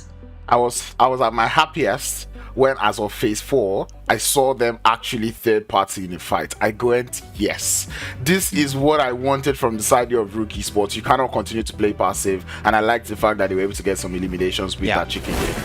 And we've finally seen some glimmers of what we saw of them in day 2. That we've seen them being a little bit more aggressive, of course, and as Blank mentioned at the end there before going to the desk, there was definitely a lot of circle lock involved, Crowns, and I feel like we can both agree on that at least, but they were trying to be more controlling of it, and I can appreciate that a lot more when you're trying to do something and to zone teams away. And here, the way they were dealing with Falcon, it was a bit messy. Okay, there was definitely ways to improve that fight and that whole execution, but when they cleared Falcons, they start to spread out a little bit more thinly, taking more control, which is what we needed from RUKH Esports. And I hope that this is the mentality they're going to bring over into PMPL Africa, because this level of play in the Africa region as a whole, in full, I think could be hyper successful.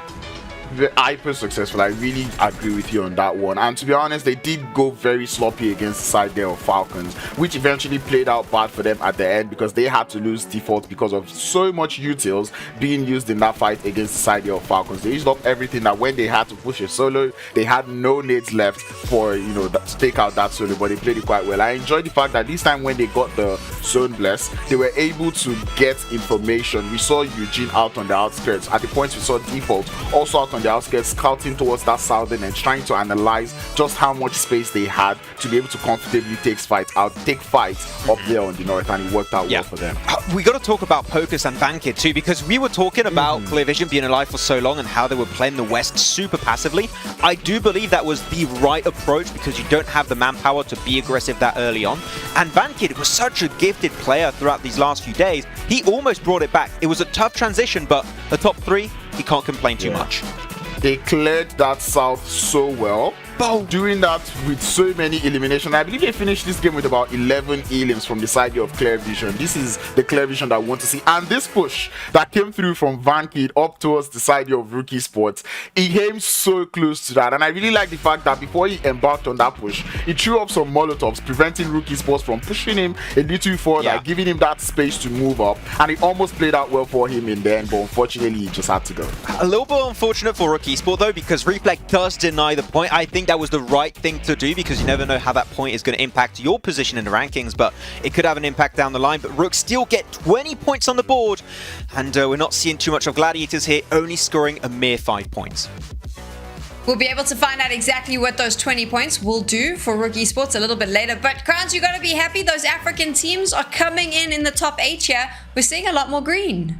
Yeah, a lot more green coming up. And even speaking of green, Falcon White, and I'm just going to point this out. We see Falcon White finish 4th, and we see Clear Vision finish 2nd. Why? They did not drop together. This time we saw Falcon White go all the way to Milta, and we saw Clear Vision go to Farm. This is what we have been advocating for since day 2, and now they eventually do it. And look how well it played out for both teams, given that they were able to play comfortably to their play style. Yeah, and it's not even about them not dropping on one another anymore. Is that we see Clear Vision go to Farm, and it's the exact same rotational path to get in these late game circles, which means they're playing in their comfort zone. They know how the game is going to unfold and unravel as they approach phase after phase after phase. So that's why you see them make it so fun in the game, because there's no hot drops and it is still their own playstyle. They're playing around as much as they can. Then on the second page, no teams that have had a little bit of a rough transition, and we have yet to see MADBULLS initiate that redemption, and they're going to start slipping real bad. They are going to start slipping. This is very similar to what we saw them do yesterday. I want to talk about Gladiators' game plan, though. They only had 1 elimination, but they were able to stay alive till the final 4. Maxman, do you think that was part of the plan? Going, you know what? This game isn't going for us. We've dropped a lot of our players. We just need to stay alive and make sure we get some placement points. You have to go salvage mode sometimes, though. I do have to say, really good job, Pusher. Again, Crowns doing so much work for the team. Vankid and Pocus being the top 2 fraggers of Clear Vision. But yeah, you were down to 1 player for this team, and Gladiators know that despite the fact that maybe RUKH are not the hyper-aggressive team that could really threaten their position, they still know that going out early is not the way to go. So Matic was alone. He was like, let's just send in the middle, and if I do get there, I can just play the long game, which is what he did, and he did get top 5. So that just allows them to not fall too far behind in that game and not allow that gap to be reduced too heavily. It was an interesting push coming through from the Gladiators on that northern side against the side of the World of Battle. And I feel like this is, like you just said, Gladiators know that RUKH Esports is not that team that might actually threaten them, but things could go south. Because that push coming in through, we saw Kitsune just drive straight into like a full squad of the World of Battle. And I'm like, what is going on here? And the instance they lost 3 in that fight, they had that one player just send it straight into the circle in Matic to just hold on. So that is pretty much a defensive play coming through. And I feel like every other team in the lobby shouldn't think this is how Gladiators are going to play. I feel like right now it is intentional play coming through from the Gladiators. What a fantastic performance on our first Erangel. We do have 2 more of those, and it's going to be so difficult to make predictions because all the teams are playing so well. And you know what? I'm going to give you a little bit of time to think about those predictions, figure out who you think is going to take the next chicken dinner as we head into a break.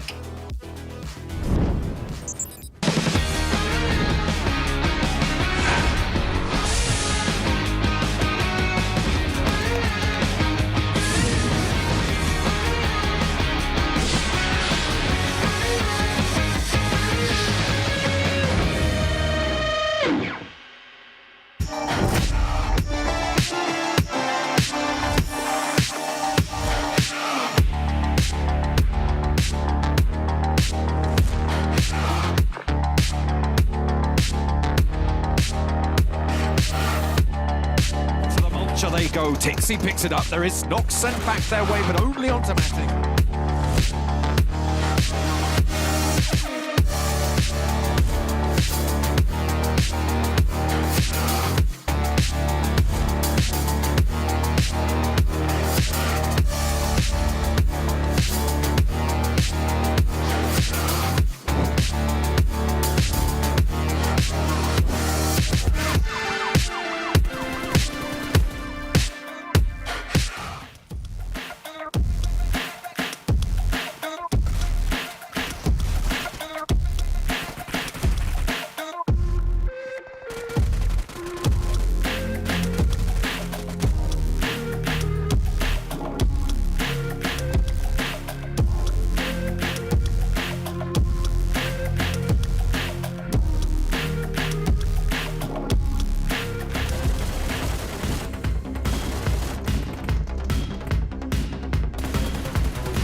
Welcome back to the PUBG Mobile Regional Clash, and of course we are all about making sure that you get the best possible show. We want to put on a show for the players, we want to put on a show for you because you're watching at home. So here's what we're going to ask you. Right now in the chat is a link to a survey. It is specifically for feedback. We would love to know what you thought of the whole of the PUBG Mobile Regional Clash with Europe versus Africa, what you thought about the show, what you thought about the games, and if you have any feedback that you'd love to share with us. Click on the link, let us know. We want to hear from you. Okay, and I want to hear from my analyst desk now as we move into the second Erangel.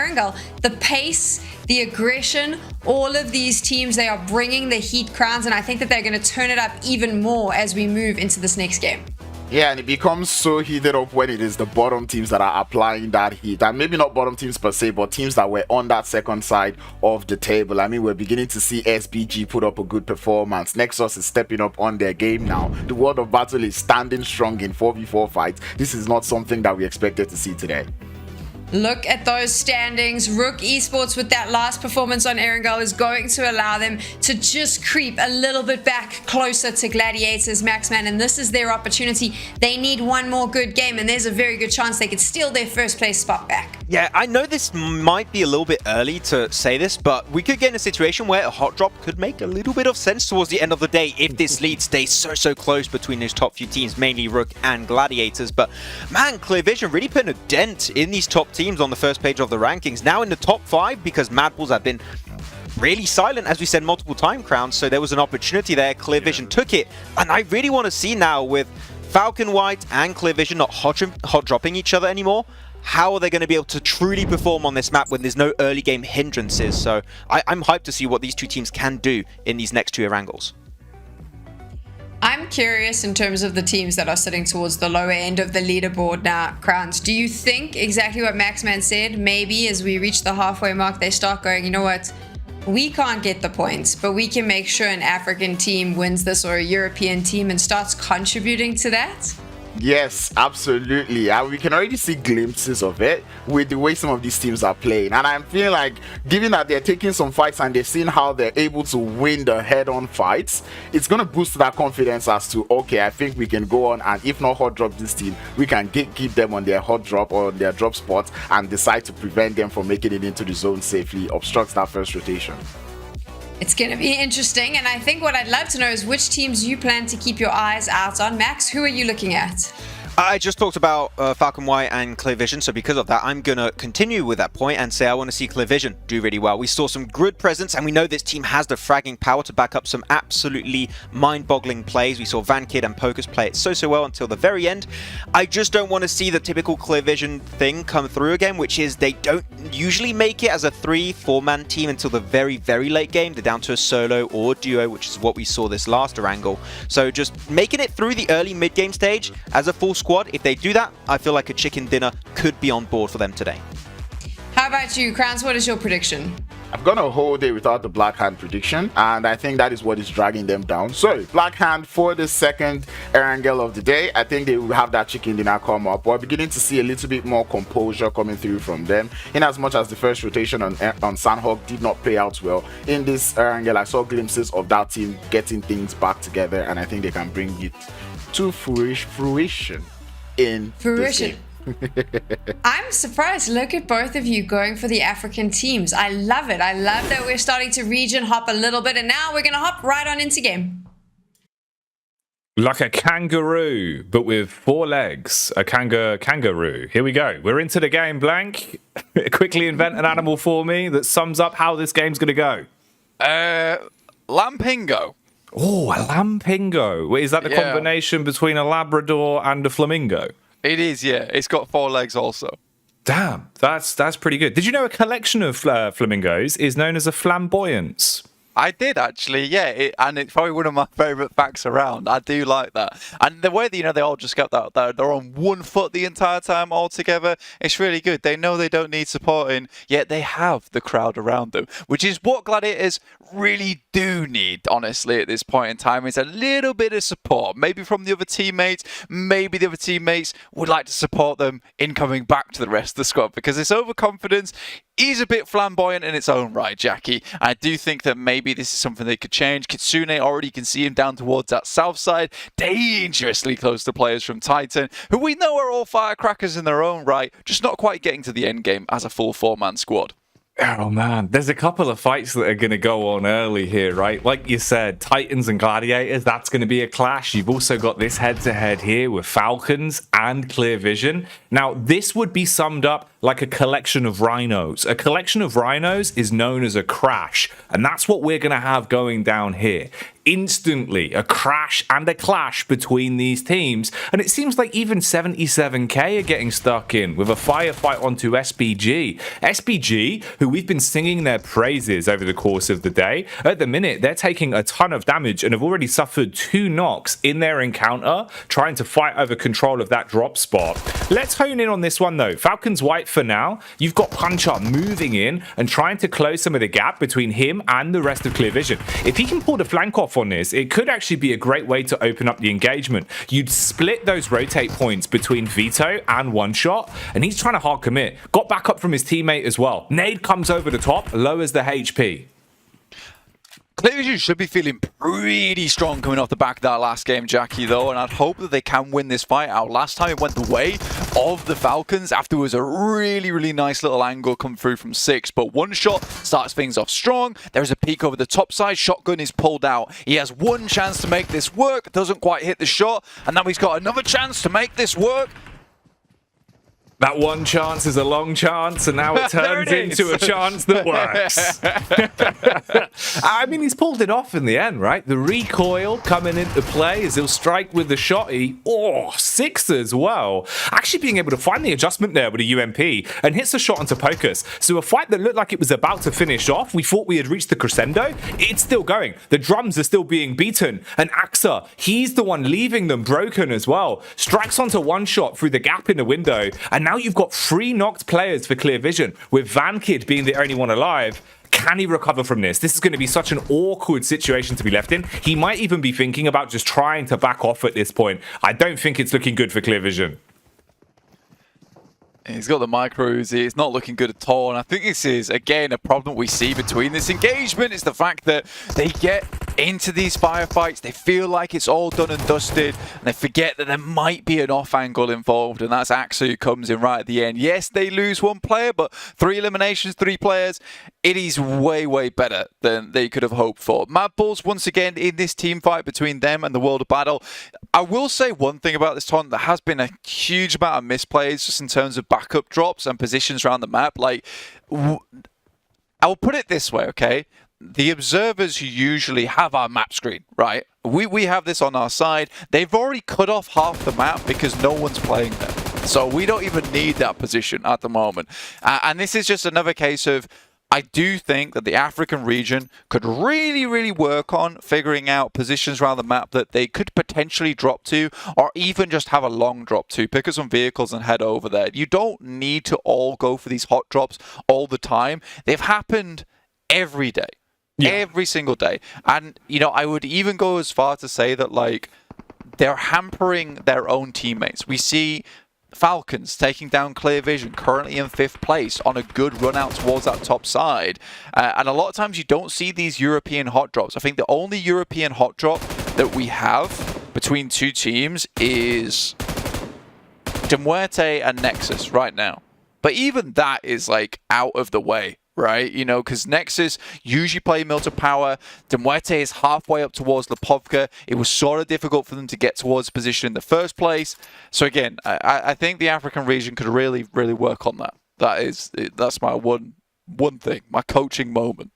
No, I completely agree with you. It does feel like that's been the case, right? Because especially over the longer this event's gone on, the more it seemed almost as if they've tunnel visioned even further and gone, okay, we were up for conceding some of our default drop spots on day 1, but now let's just fight for them. And if we win, great. If we don't, at least we tried. And you can see that embodied with Clear Vision, that, like you were saying, they had been climbing steadily. The fact that they're in 5th place, Blank, they really could have ballooned even further into this event. You know, you'd hope last day of the event, you've got to make every game count. For him to lose out here on our 3rd outing of the day that early in an encounter where you could have have backed off. You could have taken, you know, the swallow your pride play, give up the drop site, try and reposition somewhere else. Maybe we'd be able to tune in with them a little bit later on. Instead, they're already gone for good.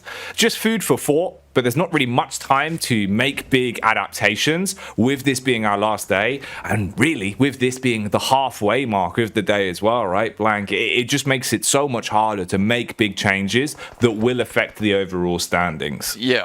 I mean, Clear Vision's a team that's really seeming to thrive in those endgame environments as well, where they can just duck and dive around these other teams, get these scrappy engagements and get it going. The fact they're going out this early, yeah, it's just unfortunate because they're giving up the best part of their game, in my opinion, which is those final 10 minutes. So, swallowing their pride, best way to put it, Jackie, that you said is a case of, yeah, they're in 5th place right now. It doesn't mean you're still the better squad than the team in 11th place. They still can take you out. In the meantime, NEXUS having a real hard time versus MUERTE. KORKA has to instantly hit some heals if he wants to live through the blue, and it's looking ever so close. Oh, that must have been last second on the tick there. Yeah. Okay. His vision was going black. Yeah, dude. Like, honestly, he must have thought it was game over, right? He could see the light, but instead, he's still shining in this one. Man, all right, let's see how this actually works out from them, because NEXUS, they've kind of been whittled down quite quickly in this game. NEXUS, again, it feels like we're kind of beating the same drum, but they're a squad that's been showing us improvement over the event. But today, some of the decision-making, some of the fights they've been forced into have just been a bit uncomfortable, always breaking off into those duos. And right now, they've only got a duo to work with, and MUERTE, they always slay. Furia pulls up quickly, jumps out the vehicle with a drive-by, says goodbye to NEXUS as they're gone, and MADBULLS exiting stage left in 14th in this game as well. Blank, this one's actually pretty hectic. We're losing a ton of squads quickly, and big names too. Yeah, again, Major Pride used to hot drop over towards MADBULLS back in the day. And even Major Pride, currently 3rd place team, there's a team that decided, let's just head down over towards apartments and school. Let's head down towards the compounds that surround that area. There's no point in doing it. And it just shows you what kind of a team MADBULLS is, that they're dead set on going for these drop spots. And I think you've got to even consider larger than that on the macro of the games. With what's going on your screen right now is that every single time we have seen this fight conclude between the World of Battle and MADBULLS, when it goes on for a long while, is that G4K swooping from that north side. Now even RUKH's getting involved. This is not a good drop spot at all. RUKH has a huge amount of loot, but there's still Watertown available. There's still Gatka available. It just doesn't really compute for me right now, Jackie. And again, I'm gonna keep saying these are some horrible spots to drop in, especially for the hot drops. Yeah, it does really feel like tunnel vision is being the big buzzword going into our last sort of collection of games here. Teams potentially even committing to fights they know aren't correct, just because you're at such a large point in the tournament where you think, okay, maybe we can't make up that many points. We might as well just play a little bit more risky for the elims, but that's only going to go so far. Let's tune in here as well for a second. We've got Blackhand, another squad that are going to be in close proximity with SBG. Now, Blackhand, we've been saying they look really good. They've had some great individual plays. They've had some good teamwork as well, especially when they make it to those last-minute plays, when they're in those final zones. Can they make it there, though, today? That'll be the question. Meanwhile, the fight continues between the World of Battle and Greedy for Kills. But RUKH have also roamed in and got stuck into this engagement. But they might be stuck in the mud a little bit. They've taken a ton of damage, lost one of their players. Rami's lucky to actually even get back over this geometry on the ridge to keep himself out of trouble. And now Eugene, he's just trying to line up any kind of peak where he can take an advantage fight down onto Toxin and help out his teammate. As Rami's having to deal with it as a solo, he waits until he's got clear contact that he's pushed too far out. Then you peek in, hard commit onto that kill, wipe up Greedy for Kills, and now back off. But that's RUKH having to get Default back on his feet. Luckily, they arrive in the nick of time and can save him. That could have been rough. If they lost a player that early, that's RUKH at a big disadvantage. At least you can save Default here and still contend in the game. Yeah, I don't know, man. Again, there's way better routes to take this. You know, even going down Box Compound Way, crossing over towards South George, even heading over towards the Western Bridge. We know a lot of these teams have been taking that Eastern Bridge, and there's been a lot of holdout in the area, which means the Western Bridge is a bit more clear. It just feels very weird for every single team to be making that straight arrow dash through RUKH each and every time. And like you said, RUKH's now hugely delayed. We're Sosnovka finish, by the way. So getting across here, getting into good position for RUKH Esports, incredibly difficult here forwards. Blackhand come in. This is what they've done quite a few times over different maps as well, which is just slowly but surely coming towards a third party towards the latter end of it. SBG took a couple of knocks over towards the side from 77k. Blackhand finishes them up in Yasnaya, and now teams head down towards that south side. 10 teams, 38 players, stage 2. Something's wrong. Something is a bit wrong. And it feels like there's going to be some criminal wrongdoing going on here as well. Look at this battle that's about to occur towards the bridge side, right? Xenon are coming down. They're in the middle of the bridge right now. They don't want to overstep the mark. A little bit worried about the peak. They want to push as a full 4, so at least there's room to trade. But you've got to bypass 6 and the rest of the squad, taking a ton of damage. Bullets whizzing through. Lazy Boy breaks through the blockade. One man takes a heavy hit. 6, still not been forced out of his ankle just yet. He's been able to split them up and at least make it uncomfortable. You're then going to have SPG coming down to the same position after this as well. So Falcons, if they want to clean up from this, you've got to win these fights quickly and then reset, or you're going to get sprung on and be the team that gets third-partied in the manner that you wanted to. Lazy Boy can take the range advantage as well. If they've forgotten about him, oh blank, the damage he could do with a DP from this position could be absolutely monumental. Tries to peek out the window here. It goes for a bit of a play, but it won't work out the way he wanted it to. Lazy Boy moves down the stairs with the nade. Again, just trying to keep the players from Falcons at bay. Out comes the Molotov. Puncher keeps throwing those nades in. Really difficult with this building to determine exactly where a player is hiding out. On these stairs, it's also incredibly hard to get a nade into this position effectively because you can just go over towards the rooftop. Finally, though, there is a decent nade pop through the window to finish it off, and Falcons pick themselves a nice 4 eliminations. We're already down to single digits in terms of teams this early in the game, which means there's really a lot of opportunity for these teams to take up some of these prior compounds over towards the roadside in this circle on the north edge of Sosnovka. And we flick on over to the other side, and here we have a similar kind of fight going on. It's Major Pride's being able to hold the angles and just put bullets down range. They can see the feet here for RUKH, so anytime they're trying to go for a peek, anytime they're trying to advance, they're just taking so much damage. The one blessing is Rami was able to get an off-angle peek from the right side. He takes the fight in and does a nice amount of damage, gets the knock back onto Nomi and starts to close the gap.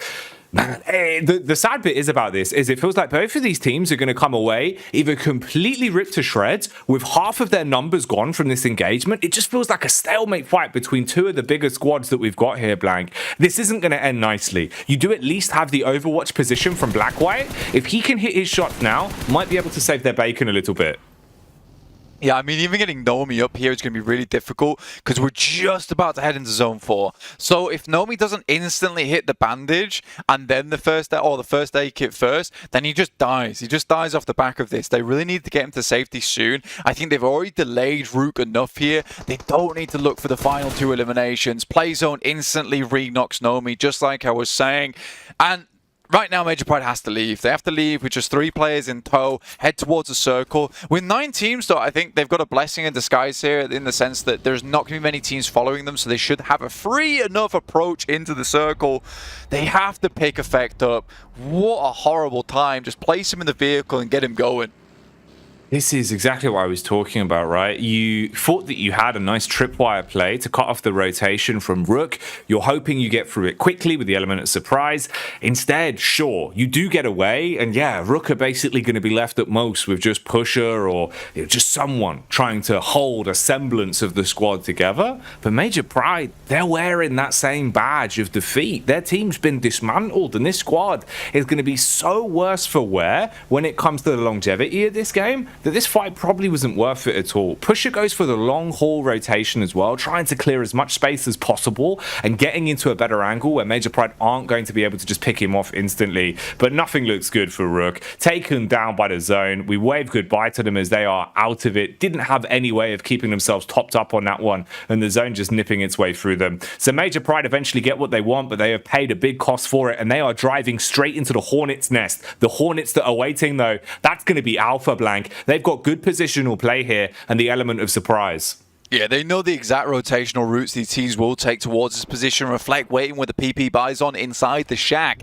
ready to take down Naomi as he moves over towards that top side. Gladiators down to 2 players as well. I think they took a fair few shots there from Titan in the first place. And at the moment, RUKH ESPORTS are just 3 points behind them. So this has to be kind of a placement point game for the Gladiators. Already up to top 8 teams remaining. So if they can get towards the top 4, top 3, that'll be good enough. They just want to put a 10-point buffer between them and RUKH ESPORTS. And despite them going out early, yeah, they have come quite far here to actually catch up Gladiators and make this a bit more of a, I guess, a spectacular finish. And that's what this is going to be. A lot of fireworks. Ooh, 6 as well. Just taking fire, more literally, as he's burned out of this one. The SMG of Narvalo going to be able to execute him on that. He's got nades to work with as well. 5 of them in the back pocket. So he can just throw those out if he feels like Falcons White are coming back in for close contact again. We look back over onto Major Pride with Naomi here just clearing towards the front compound. Reflect's been waiting this entire time. So Alpha still have a good read. They're split up into 2 duos. One of them down towards where you've got all of Titan. The other 2 lurking up in between Major Pride and Blackhand. These fights are going to start occurring in unison as well. So there's going to be a lot of combat across the battlefield at any given time. Storm from Blackhand is able to get the first jab in. We then see Titan strike against one set of the duos for Alpha, and Alpha have come unstuck. If they thought they had the timing on it, it's not worked well. Reflect is now forced to peek out and strike onto the back of Major Pride. He's got the angle on Naomi. A lot of damage done. Finishes off the first. Effect should be ready for this, but Blank, Effect takes so much damage. He gets the quick switch off onto the other rifle as well. He's done it. He's taken out Major Pride with his dying wish. Down to 6 teams as well. Goodness me. I mean, this is exactly why me and Max were both thinking about on the first day. We did not want to see Reflect as a sub, okay? This guy is so good on Alpha. He's probably one at like by far the best player on that team, by quite a mile as well. So the fact that he's still playing and still popping off like this doesn't look like he personally should be in our team that is down towards 13th place. He is just disgustingly good at the game. I think some of his other teammates maybe just letting him down just a little bit. They aren't finding their stride here in this tournament because we know that when they used to be under the banner of Sly Europe, they were a strong team. Really good in terms of positional play, with Reflect being that fragger. They just needed to support off the back of one another a little bit more. So it was unfortunate seeing them down towards 13th place, but by no means have they not put up a good amount of points. 83 points, right? They're only around about 30 points behind like a decent finish here in this lobby. Up towards 6th place as well, 115. So there's definitely possibility, there's definitely movement that can happen. But we have been waiting for this moment all day, Jackie. And that moment is a moment where Titan can actually get something done that looks a little bit more akin to what we first saw on that first day. Yeah, I think the easiest way to describe this one, right, is this is Titan with everything in their favor. You've got the advantage with utility, the advantage with health, all 4 of their squad mates alive and kicking, and look where they are in the zone. They're going to be confident. They right now are certainly in their zone. Blank, they run this city. They've just got to defend this and be able to choose these fights. And that's coming down right on top of them. They've been blessed from the heavens.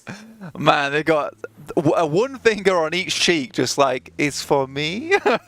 That's crazy. I like that a lot. Good stuff, though. I mean, MK14 will absolutely shred through anyone that gets a little bit too close. And honestly, I think that PUBG Mobile players with MK14s, they're just animals. They're animals. The speed at which they fire that thing is just disgusting. Hopefully we'll get to see a bit of that as Robs has made his maneuver. We've seen the weapons picked up. You're going to get the scavenge on the go. So if there wasn't enough of a reason to think this should be Titan standing tall at the end of this game, well, now they've just been given an extra bit of firepower. So hopefully they're handy with the steel. They can earn their keep and prove that caliber we've been hyping up over the course of this event. It's final day territory. Give us that extra 15% here on Championship Sunday. Exactly, Jackie. Look, come on. You've been delivered a loot crate. You've been delivered the circle. You've been delivered the compound, for goodness sake. It is time to deliver. It's time to turn up the door at the time You suggested. Okay, come on. I don't want no late deliveries. I don't want any early deliveries. This feels like it has to be right on time with Titan. Everything is going well for them right now. The roads are clear. And this is it. MUERTE, though, down towards that southeast side. On the ridge side, this is a team that can be problematic. They're a strong team. They've continually been putting up points. They're sort of like the dark horse in between that top three, just always looming behind them on that 4th place position. This game could be another one where they put up some decent points. Major Pride just haven't been finding that chicken dinner success so far, with the next circle actually favouring them down towards this south side. This could be a game where they leapfrog. It very well could be. Especially with the man on your screens there. You have Furia, who has had so many frags over the course of this event. He's been an absolute mean machine. Keeping him alive and kicking with the rest of the squad to play off of, that's when they're at their best, in these moments of carnage that will come with that circle getting closer and closer, squads being on top of one another. A lot of utility as well for MUERTE. They're going to be happy about this. Meanwhile, Titan, slightly fragmented in terms of the setup. They do like to play in their individuals. They like to take their own fights, and you can see they've kicked it off with Icy finding an opportunity to peek out the back window, get contact from quite a distance. Talking of which, same can be said for Malloy, who is looking murderous, fires off bullets downrange, gets the connection onto Meku. If Gladiators were hoping for a last-second surprise attack into this, any chance of that is gone now. Their position has been compromised, and everyone knows they're basically ringing the dinner bell. Matic moving over, trying to pick up Meku. Get him back on board. I think he needs Meku to actually get in towards this bike and send away, because they need 2 points of contact on either side when they make their run towards the circle itself. If they don't have that, it's very easy for one team to just fully pinpoint on one of those players in the cards. It's way more likely they make it in if they have 2 vehicles to work around with. Icy now on the outside. Nade comes through. It's Havlik. Takes down his teammate. He's got a death wish. Oh, he tried to pre-nade onto the door and asked for the nade for his teammate as well, expecting them to go running into the building so that they would be able to be knocked away by the nades in the compound. Instead, that knocks him, moving the numbers of Titan down to just 3, but they get the double knock back onto Blackhand. So, a bit of a trade there. You've played off each other's contact, you've lost one of your members, that's fine as long as they can reset from the spot that they're now in. Hard stuck with a triple threat. Titan still fragging those. They want to finish off the downed players on Blackhand. Now, Gladiators finally finding the opportunity to go for their quick rotate. They're on the bike, they're in the vehicle, they are driving their way over the hill, and Mozarro's got contact. If Meku peeks too far out, he could be slain immediately. That's the tag. It's actually Havlik that's able to get the final word in with the shot on that one. Oh boy, takes down Meku, and it will be Navallo to find Matic. 6th place there, will get themselves a couple of courtesy placement points, but not many whatsoever. MUERTE now, we set themselves up for big success at the start of this circle towards stage 5. 4 eliminations, Blackhand with 7, but only 1 player remaining with Mazzaro to make this one happen. Alex with the big DBS from earlier. Does take a bit of a lick in terms of damage. Mazzaro sets up the nade, but Snowix isn't getting close enough. He will just put it away, put the mag back in the M4. Get himself ready for any kind of engagement, but there is a mini 14 shot. That's Old Boy, I think, actually taking shots over towards Snowix in the vehicle. Pops him out with the mini 14. Goodness me. It's madness how many of these weakened players Titan are being able to locate and instantly get shots on. I don't even know how they're getting some of these angles, right? It's crazy how many of them they finished off. But this is Old Boy up to his old tricks already. You can see him itching to rotate early. The second the zone's moved, he's already debating how to get into a better position. He's got his head around the corner here, but it's going to get knocked off as Korka, he's flanked down onto the lower ground. No one was ready for the execution as he peeks in, hits the first, nearly tags onto Havlik through the window as well. So Titan going from being this big roster that had all 4 alive, it was whittled down to 3. Now you've just got a duo left, and MUERTE, they are the only squad that is standing with the whole team on the server this late into the zone. Man, Titan's chicken dinner is delayed once again. I cannot believe it, but somehow I can. It happens so many times for Titan where just one little thing keeps going wrong for them. They cannot quite find the right combination of maneuvers to finish out these games strong. Old Boy, a lot of overconfidence can certainly cause massive pandemonium in the lobby just as a solo, but sometimes that confidence comes back to bite him. I mean, you stand up there practically in the open to a position that is widely taken on this part of the map. I just don't know what he was thinking in that location. Havlik and Robs, it's left up to them. Seems like Titan, they just had frags on the brain. They were doing a good job of it with 8 eliminations to their name, but now we might not be able to say the name Titan when it comes to who claims the chicken dinner, as we're into our final 4 squads. MUERTE, SBG, Titan Gaming and Falcons White going head to head here as the circle closes on in and pressure mounts. SBG as well. They've basically been scraping by, and finally there's an opportunity for another squad to engage onto them. Narvalo, he's been spotted as AXA. He hits him heavy from quite a distance. 6 elims in this game alone for AXA, and he wants to snag a 7th here. As Narvalo is down, Alex would have to commit to the res and then get things moving again. Zone coming in, that's going to be ticking a bit of damage, feeling uncomfortable as that one tickles him. Narvalo was right on the edge there, almost sliced in two by the blue. MUERTE starts to move up. Not much cover to speak of at the moment. They'll have to use the US to provide themselves a bit of impromptu cover, almost. Just have to improvise a little bit. Furia trying to spot up towards the likely positions, and he's almost locked on there. The heat-seeking missiles from the M4, which seems to feel like a lot of times connect. Looks for the second. Can he hit it? Alex has just been plinked away. And that's Furia for you once again. Up to 7 eliminations now for MUERTE. 4 players alive. It's like clockwork for this team. But Corker goes down to Havlik, leaving it 3 players. Instantly, Diana's there with the support. Oh, that is vintage Furia on display. And this is a game now with MUERTE. They're going to be thinking, we have control of this one. They want that chicken dinner, and they're going to fight for it. Malloy with the wide swing out, gets contact onto Falcons White and strikes, slaying the first man. AXA on the floor. This puts more pressure on Falcons. They've got to focus on getting him back up whilst there's a flank coming in. Malloy, not content with just playing with them. He wants to take them out of the game for good. Heavy lob on the frag. Tons of damage done. Diana backing him up as well. They clean house. Falcons are gone. It's down to the head-to-head between Titan Gaming and MUERTE. Robs, oh, he's getting ripped to shreds. Takes so many bullets through the smoke, barely standing. And Havlik, he's all on his lonesome. He has full HP, sure, but how can he contend with this? Fury is coming his way, Blank, and he's looking ready for this encounter. Big explosion sends Havlik dodging to the side here. Fury sends another one through, but Havlik's already out the way. In the meantime, Malloy's still going on that eastern edge. We're in the final circle now where it'll start to just close and close. Robs finds Corker on the respawns, but Malloy with a meticulous malice from the side almost takes down Havlik. This guy has been really good on the aim today.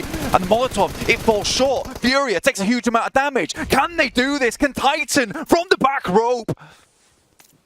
Titan trying as hard as they can to piece this one back together. It's all on Robs though. It's been whittled down to a 1v2, and now he's got to stand tall if he wants to snatch the crown for Titan.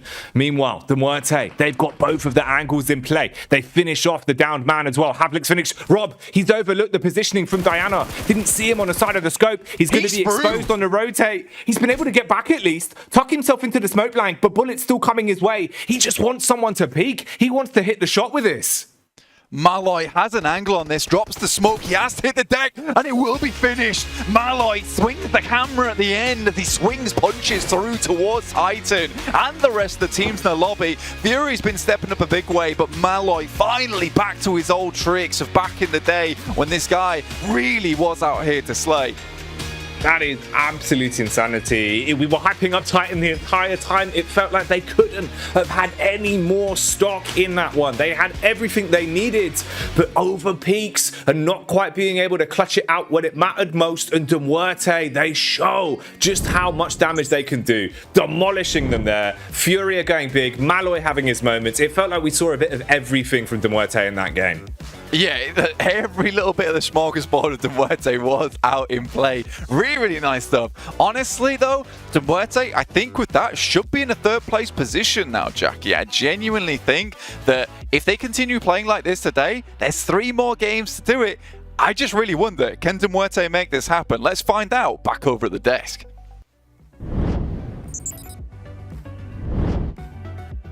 Their second chicken dinner of the tournament, and you know what? We actually spoke about this leading into this game. We said, what happens if MUERTE, if the rest of the team stays alive and Furia isn't trying to single-handedly carry them into the placement points?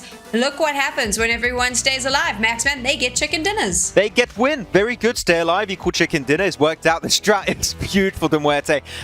Really, the way they play this game was so fantastic because they were waiting as long as possible for hope, just a little bit of hope that the Titans' position would not be in play anymore at the very late game. And if so, then the POI is lost and they can start to try and take more control around that ridge, especially if they eliminate Falcon. But I'm sold, Crowns, if we can see them survive as a crew, as a team, late into the match, we can see so many good games from them. So MUERTE, the dream for top 3, is now up and alive.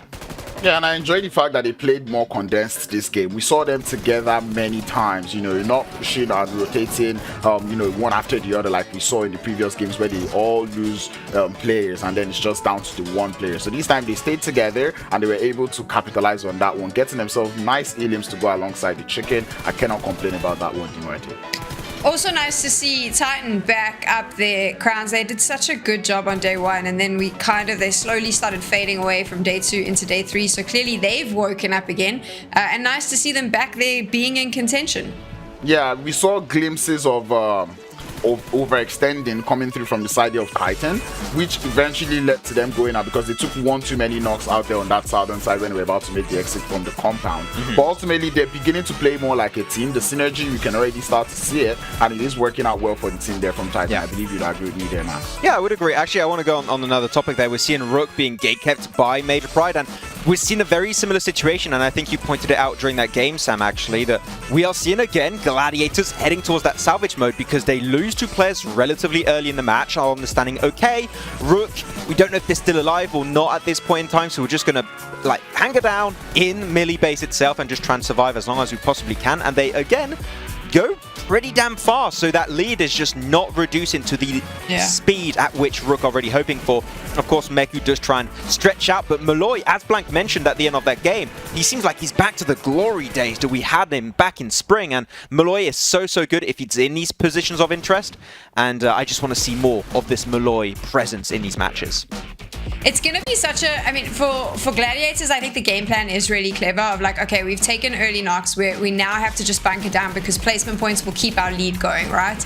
Let's not risk being aggressive. Let's just sit this out and make sure we can get in the top 6, the top 5. But the problem is that's the Gladiators strategy. I think Crowns, for any other team that's trying to find their way into the top 3, the strategy now has to be as aggressive as possible. If you can find an elim, get that elim. So it's going to be difficult for Gladiators if they keep doing this where they lose players early on and then they try to sit it out till the end game.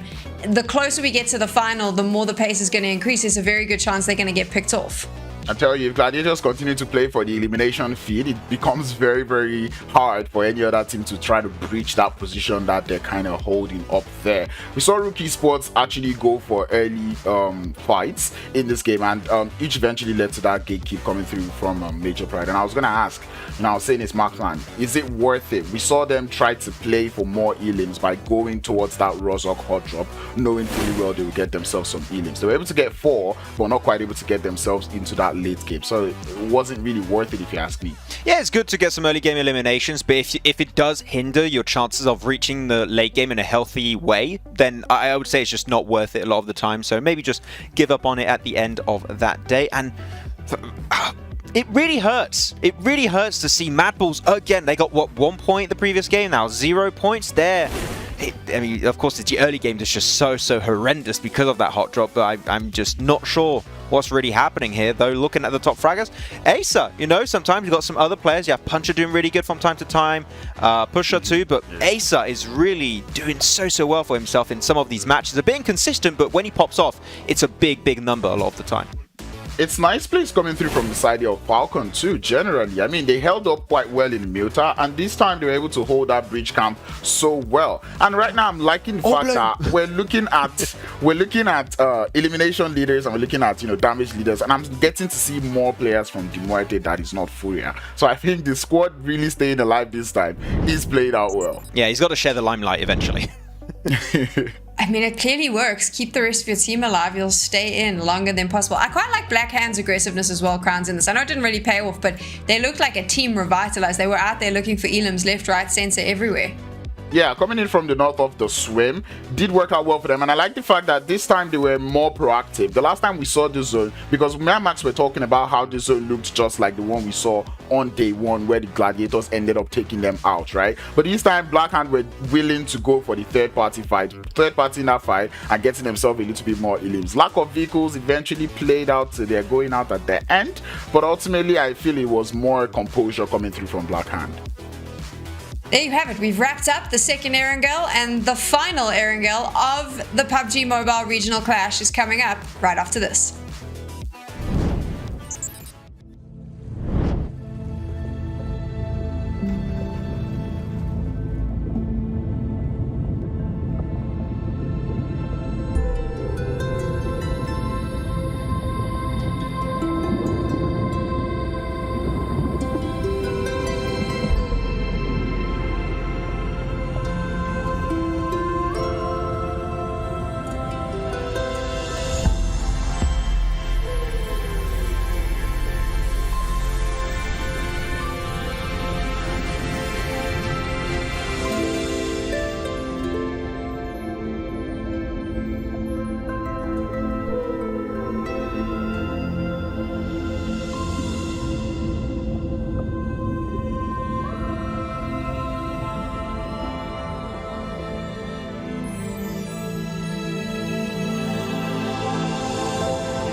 He's guarded out by Major Pride on that top side, who have no idea he's there.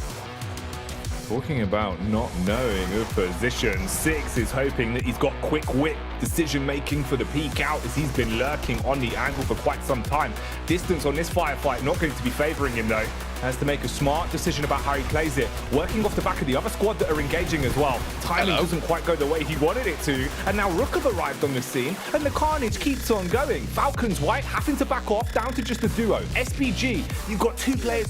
I mean, the Watchtower there to come over towards this side to try and eliminate the teams that they hear fighting inside Quarry. It's a really smart move from RUKH Esports. The thing I worry about is Gladiators maybe wrapping on that north side, but we do need to move down towards the south now. Good plays from Falcons.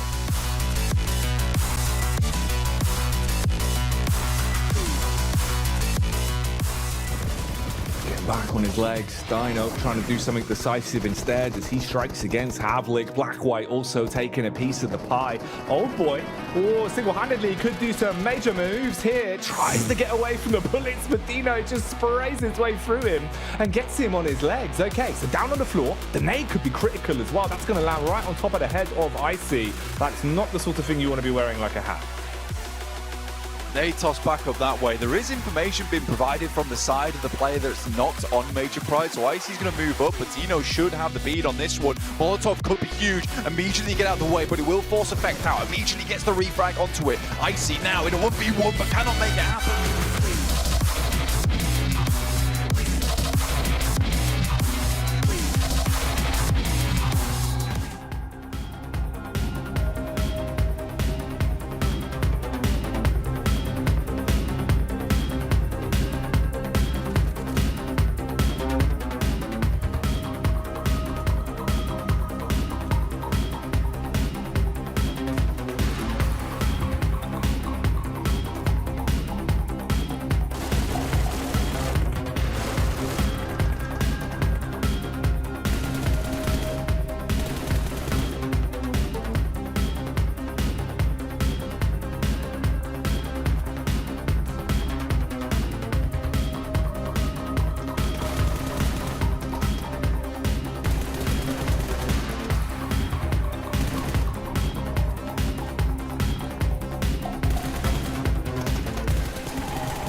We've just hit the halfway mark on Championship Sunday. Only 3 games are separating us from the winner of the PUBG Mobile Regional Clash Europe versus Africa. And of course, the big question coming into the lead up into this final, Erangel, is Maxman, have they been able to do it? Has MUERTE been able to get into 3rd spot on the leaderboard? I don't know how it would not have happened by now. It has to be, and there we go. By 1 point, it's that close between MUERTE and Major Pride, but they do overtake that last podium position here. Gladiators, RUKH Esport, and MUERTE. RUKH Esport, fair to say here, Crowns, not the best sandwich position to be in. Those are 2 highly aggressive teams in these last few matches. Yeah, I'm looking at every other team that is making it up here. SBG. True. In 5th. No way. This is wonderful coming through from them, and I'm so happy that the squad is able to find that that roster that is doing the magic for them. 5 points separate 1st from 2nd. 5 points. That is the difference. That is so easy. That gap between RUKH Esports and Gladiators is so easy to bridge. Then you've got 1 point separating MUERTE from Major Pride. It is so close between these top 4 teams. And really, as we move into the last 3 maps, those are the top 4 we need to look at, because any one of them could do something incredible and take that 1st place, Crowns. Yeah, and I'm looking at this. RUKH Esports and Gladiators. You can tell why these 2 are in contention for that number 1 spot. The numbers are looking quite close. I mean, except for the knocks. But still, they're still looking quite close. Like, look at the average damage that RUKH Esports is able to put. To be contesting with Gladiators in such manner just makes me so happy. When looking at the RUKH stats, all of their chicken dinners, I'm going to go through all the eliminations on their wins. Currently, they have 8, 8, 3, like low eliminations when they typically do get those wins. When you're looking at Gladiators, 11, 9, 15, 15. For RUKH, when they get a win, it's a simple chicken dinner. When Gladiators get a win, it's a statement that they are currently the most aggressive and gifted team in this lobby. And they're not going to slow down, but the salvage mode has worked out, but RUKH need to go just a little bit further to reclaim that top spot. A little bit further, 5 whole points. Predictions time. I'm going with Gladiators, to be honest. I actually think that they know now. They would have been doing the mental maths. They know they have to pull something out of the hat. So my prediction for the next game is that Gladiators is going to do just that, pull something out of the hat. How about you, Maxman? Looking at MUERTE this time around, I want to see them continue on that bandwagon. I'm a hype boy, so I'm just going to follow after that win and maybe a back-to-back. That would be cool. What about you, Grant? Blackhand once more. I see them knocking that door, and I think they can do it. To be honest, they're still quite close on those rankings, and I'd like to see them bump up further. I see Falcons is also getting up little by little, and I'd like to see Falcon be that just one team from Africa. Stop it. I just want one. Stop it. No, I'm predicting Blackhand for the chicken, but I'm seeing Titan Gaming finding their way, Titan White finding their way into that top 8. Titan White? 4 African teams. That's a new team. Falcons White. He's inventing new teams right now. He's doing a mix-up. It's an 8-player team. He's just so excited about the regional battle that is going down here. And it is really interesting, though, because you mentioned MUERTE. Like, they actually, if they have another game like what they just had, not what they just had, what they had earlier, so say a chicken dinner, and the likes of RUKH or Gladiator go out early, it could actually set them up to really start contending for one of the 1st or 2nd spots, Max. That's exactly also why I predicted them here, not only because they just got himself that win, but also because I want to see them breach in top 2. And I want to see RUKH try and, like, not get in top 2 purely because they're just able to get a few points here and there. I want to see RUKH, if they do stay in top 2 or get in 1st place, I want them to see them make a statement in these matches and get a massive, at least podium finish, backed up with some eliminations. If they don't do so, I feel like MUERTE might be a bit more deserving of a 2nd place. We joke about this all the time, and I know we say we don't want to talk about it, but Krantz, we are going to talk about it right now. This hot drop situation, as annoying as it is, and I mean, I agree with what Blank said in the cast earlier about how it's important to figure out your spot, stay away from everyone else, but that hot drop situation could benefit a lot of teams, especially the 3 or 4 teams at the top, because as of now, you know if you're on the other side of the leaderboard, you're not in contention. So do you try and play for the future, thinking, let me change my spot, let me practice that? Or do you just go, you know what, I have an opportunity now to wreak some havoc on this lobby, and that's what I'm going to do? I think, left to me, I would go for the let's ruin the game for everybody. Me too, that's why we're not pro players. Ultimately, you can tell that is not what these players there are going for, especially the ones in the hot drop. You can tell that this is plainly just for the pride. They're doing this just because I'm not losing my drop location. We're hot dropping straight into the cast now. This is Blank and Jackie. It is indeed back on the mic as we keep things moving here. Game 4 of 6. We're cutting it close. Last few opportunities to rise through the ranks and solidify yourself as the top dog in our clash between these two fantastic regions, Europe and Africa, going head to head in our last few games of the night, Blank, and we slip back into it. Europe so far has absolutely dominated. That's all that needs to be said. Anyway, looking at the game right now, Gladiators heading back down towards Sanhok. They've been loving this drop at the moment. It's actually worked out really well for them. I do like it. Usually drop down towards very peer, but with Titans actually picking up that spot quite a few times, it's not really worth it to them, especially with Titan being quite a battle-hungry team, let's put it that way. I think them choosing Sosnovka over this just gives them a lot more freedom in terms of their rotates later on. Look at this though, right? This is what I mean. Why are we all dropping out in the middle? There's so many places over towards the western side. There's Hospital, there's Gatka, there's even Yellows over towards the western road. What is going on? Mate, right, hang on a minute. There has to have been some kind of explanation for the fact that 77k and Titan share all of the exact same drop spots all the time. Like, it can't just be coincidence. Surely 77k, they've based their playstyle off of Titan's demos or something. Because it's just silly. It's every fight. We see them go head to head. Oh, and Clear Vision taking up a fight against Falcons White. Never seen this one before. I know. I want to be like you. At the end of the day, and I think 77k just takes a leaf out of Titans, but they're both like very much elimination hungry teams. You might be right, maybe they have been watching the VODs. Six tries to come out with a cheeky peek on the shotgun, gets immediately shut down. We know how this goes though. AXA is going to sit in the back for a long time. Then what's going to happen is the team is going to almost feel like they've won. Clear Vision will get a lot of eliminations, and then AXA will stroll over and conclude the engagement. This engagement will occur for some time, then Greedy for Kills will rock up from the south and eliminate MADBULLS. It's in the script. It actually is, and we haven't deviated from the script at all.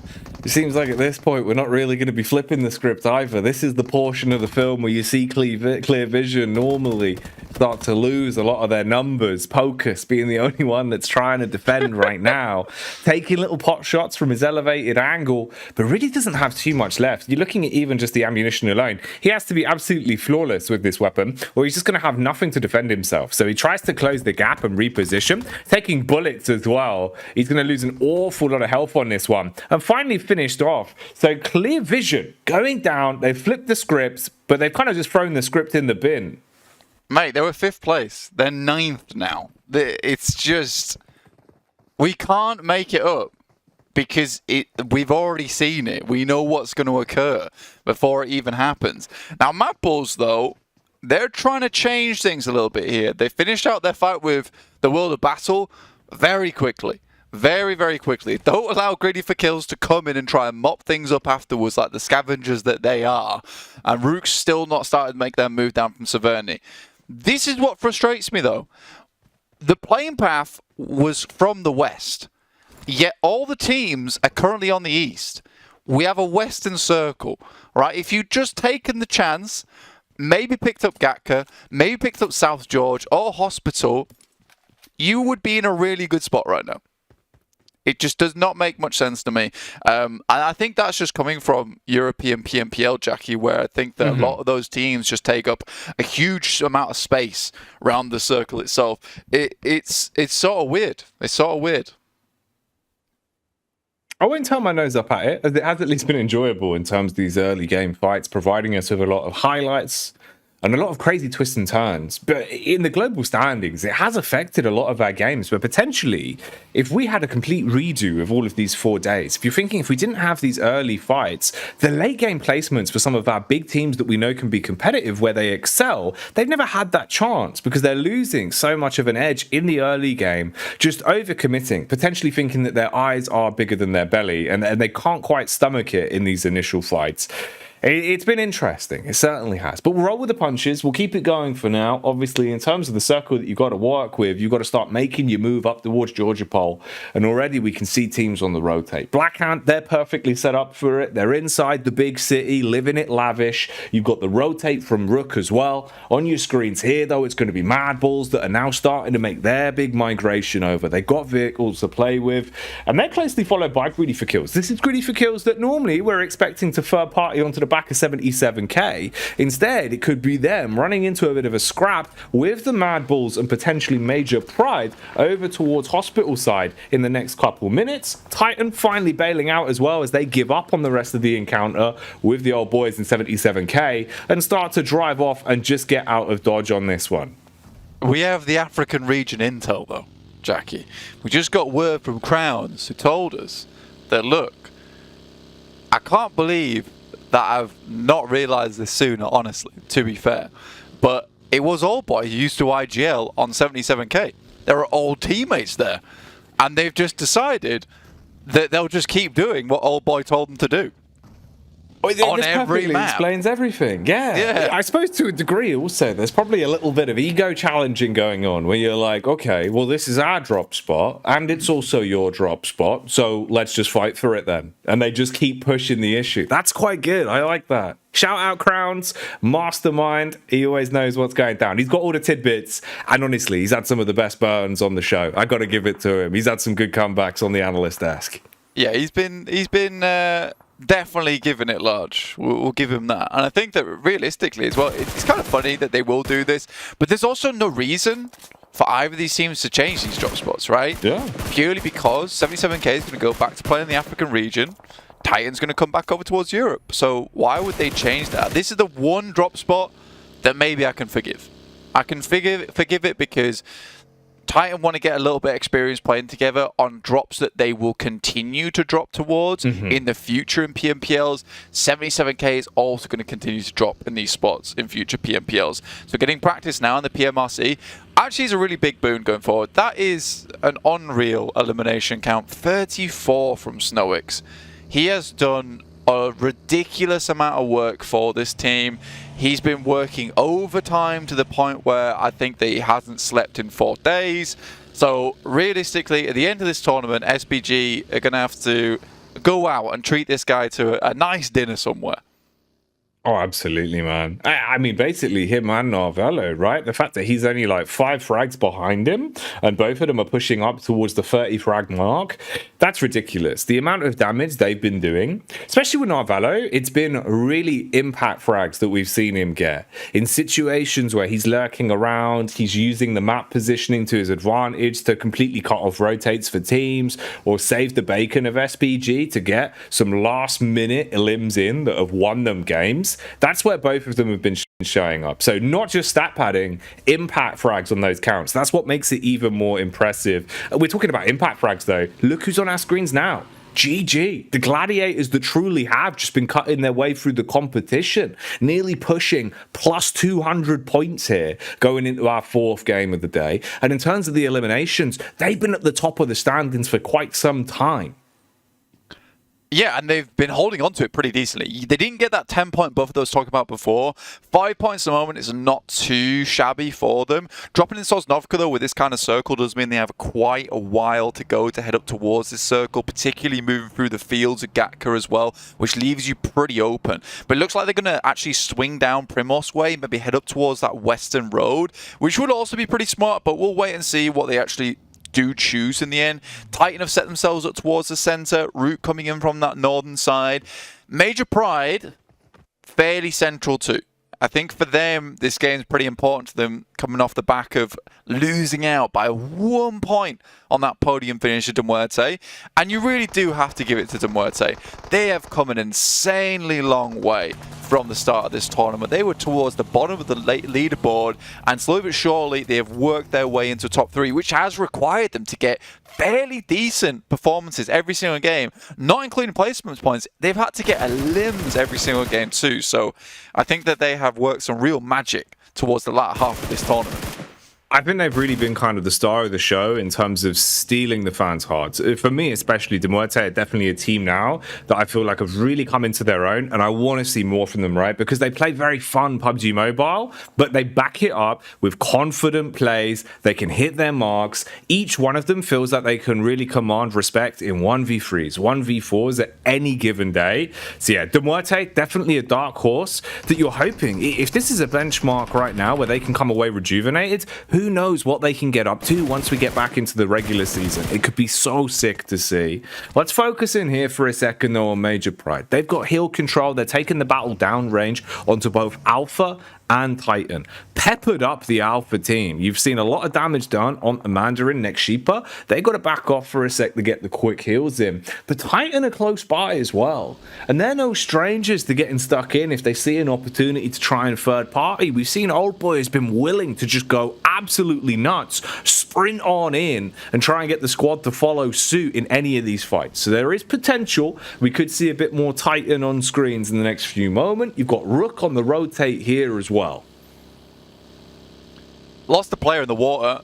I think they do get Rami back up again, and they will head on over.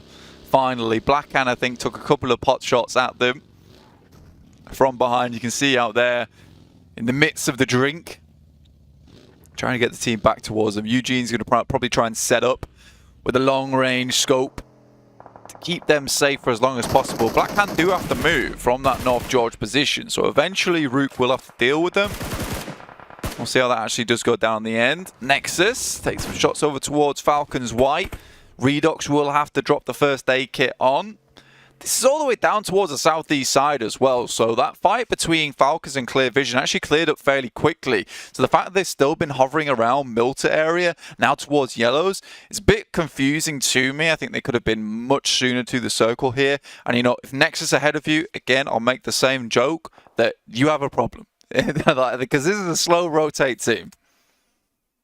Yeah, like the slowest possible. They've actually sped it up a lot more in the past couple games today, and now they've really dialed back the pace. The fact the Falcons are so fragmented on this one, oh, it's not going to be good. Tuning in here, though, we've got MADBULLS that have just been absolutely annihilated, but they're replying back actually pretty consistently. They're keeping this fight going. Frozen dives out the vehicle to try and deal some deathly blows, gets a nice connection off with the shotty just as the other boys arrive. Kitsune lands on his feet. Alpha now getting involved. Okay, this isn't going to end anytime soon. The Doorman's checking the list blank. No one's supposed to be coming into the private party, but the third party of Alpha have just cleaned up. I love that Meku goes down, but he goes down with his hands on the wheel. You know, he knows that he's the driver of this game. It wasn't the fact that Alpha came in and performed a really, really, really good third party. You know, he knew what he was doing. He went down by his own will.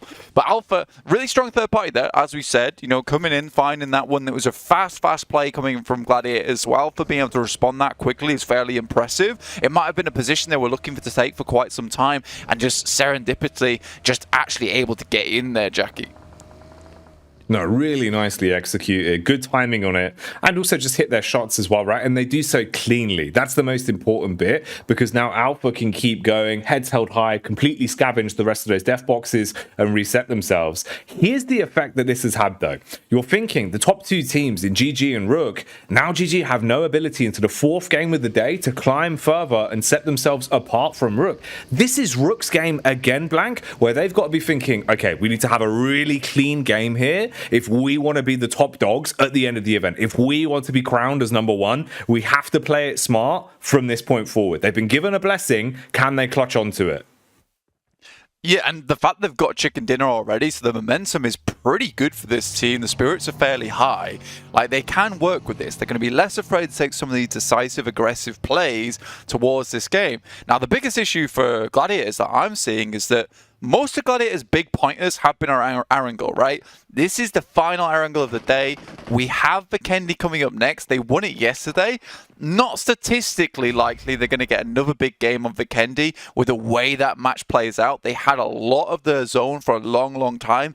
Yes, they had some very good rotations, but you do need to have that shift on your side. So for the Gladiators, who have not done well on Miramar as well this tournament, it is going to be pretty rough, as is this circle, as we head down towards the fielded area underneath Hospital. So open, bro. Like, I think that this is just going to be a huge amount of teams crashing against the waves and getting basically drowning in this circle. It's so hard to keep your head above water. Yeah, it's not going to get any easier the longer it goes on as well. Pusher here, trying to get a few pot shots off with the AK towards the back. Can't quite land those bad boys. Ugh. Tries to drop. Is able to at least connect onto one as he shuts down the main man in front of him. That's Erangel, who has been fragged out. Meanwhile, Nexus getting stuck in as well in close quarters combat versus Xeno, as they've been able to at least punish one of them. RUKH reset from the firefight, though. It did look a bit iffy at times, but they've still got all four alive, and they're going to be contending. We've got the greedy for kills POV here as well.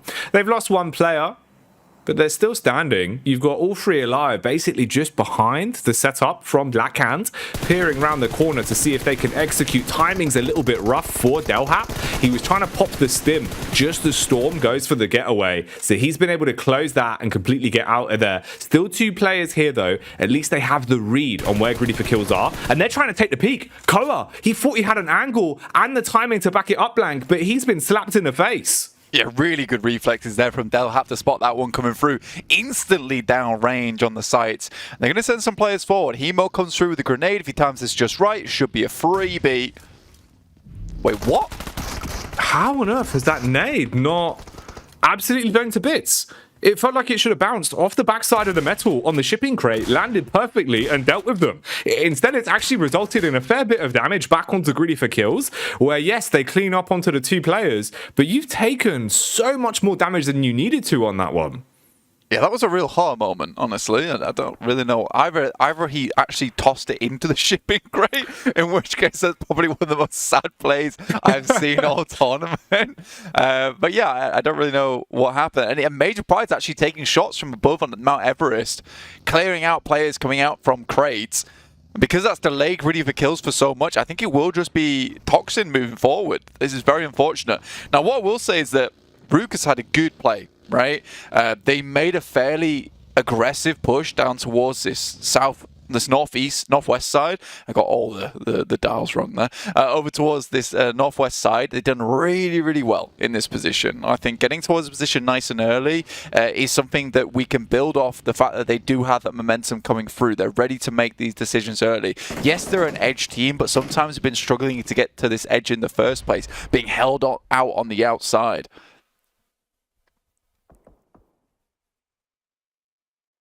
Tuning back in to Falcons White. Didn't have the best start in this game. At this point, you've basically just got the one man belly on the deck holding this position. You remember Alpha came in and had a bit of a gate crash on the party that was here where they cleaned up Gladiators. They've since held on to the compound, picked all of the bodies clean and been able to reset themselves. MUERTE on screens as well, specifically one big name player, Furia, who's been proving that he can really show up over the course of this event. And there's a chance that we get a bit of a fight between them. Nexus, potentially, looking at the way they're wrapping their way in, with Nexus now starting to close the gap. It is funny to see where Narvello has ended up as well, just behind the hay bales. The liver. This guy is just continuing on, trying to keep the legacy going for SPG. I'm laughing because 77k esports have such an insane position in this particular circle, right? In loads of fielded areas around you. Right, and I think for 77k, there is a slope that comes up from the south side towards their position. It's difficult to fight. There's a couple of telephone towers in this area as well, where you can just play around them, but it does not give you too much cover. It's one of the positions you can't take until late in the game, where you're sure that there's not a huge amount of teams around you. However, if 77k esports can channel that inner demon that we've seen before from them, in terms of the eliminations, being able to hit these big, heavy frags, they're going to have to get that demon out, because there's going to be a huge amount of teams coming their way to third party this spot soon, Jackie. And talking of things kicking off, this is Major Pride pushing their way down and looking to try and surprise attack onto Alpha. Oh, connection onto Exjeep is actually huge. Reflect dives out the back though. He's been playing a bit of a late game on this one, lurking inside the vehicle, but that nade is absolutely huge. 10 out of 10 from Tenchik as he drops the frag at just the right time, dismantling two of the Major Pride players and leaving them in a bit of a rough duo here. Effect with the backup, trying to wrap round the side. Tenchik has more of these nades to use as well. This fight is quite drawn out and there's a lot of investment going into it, and it seems like Titan, they've heard the dinner bell being rung. They're rotating in as well to get stuck into the carnage that's occurring in the compound. Smell the blood. They want a bit of the action. As they instantly roll down the hill, they can kind of hear things slowing down. They want to speed things back up again. But it will be Naomi out the side. Instantly robs the master of the shotgun, pulls out the S12K. Will be shut down there by one of the players, by Effect, but Havlik immediately is on the case. And the Titans will pick up this position.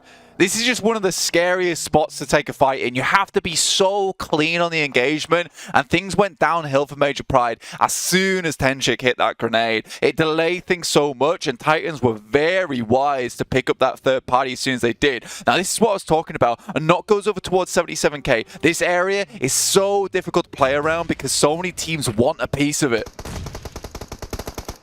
And right now, it's Nexus that want to fight for it, and they're getting in.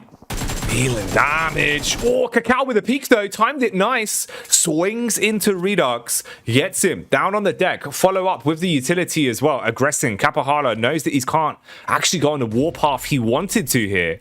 And that lob could be pretty clean. That should be a connection right on top of the downed player. Kapahala tries to reply with utility of his own. He's been swung on. Actually from the back though. It's Furia taking shots from a substantial distance. Cacao lucky to be alive. But RUKH battling from the far back, connect onto him and eliminate him. Nexus at least getting one well-placed nade off to blow some of the chances of MUERTE a little bit more down the pan and make it harder. But these duos are constantly scrapping blank. No time for respite. Absolutely not. There's so many teams, like I said, want this position. As soon as RUKH saw the engagement concluding over this side, they've made this aggressive play, and I really like to see it. You were saying at the start of this game, once Gladiators went out, it was a real chance for RUKH Esports. They had to take fate into their own hands, and at the moment, they are grasping it. Nades go over the top side. Octavian currently living this one out. Kapahala, off the back of exercising the demon in 77k, now has to pray a little bit more to hope in hell that he's able to get himself through this and the rest of his team. Oh, through the smoke. Rami leaving Nexus broke as he'll pop his way through the first man. Octavian exploded. Kapahala trying to put down some kind of blockade and hold on versus the incoming assailants. They've whizzed round the back. Eugene, he's had contact. He knows exactly where Kapahala is. Rami runs through the smoke. Hard spam, couple of bullets connect, but it's not enough. Nexus to finish off. RUKH, can they reset from this? There's bullets whizzing by as Furia takes pot shots, but they've been able to at least slip into the smokes, buy a bit of time, and reset the fight. Get your HP back. That is so unfortunate. Kapahala looked like he was being hypnotized as the buggies moved round the outside of him. RUKH telling him, look into the eyes, not around the eyes, directly into the eyes. And now they're right in the middle, looking to take out as many players as possible. Could this be another chicken dinner on the day for them here on Erangel, setting their eyes, their sights over towards that first place position, Jackie? Rami hits a good shot over towards the MUERTE. They're in a struggle spot. Havlik goes in for the sideswipe, all on his lonesome. Corker tries to move. Oh, he's been spotted though. Havlik, he thought he had the upper hand in a situation like this. Now it's all just about getting out without losing everything. He takes so much damage, but Corker, unfortunately times reload, couldn't re-aggress, and Havlik's been able to get back.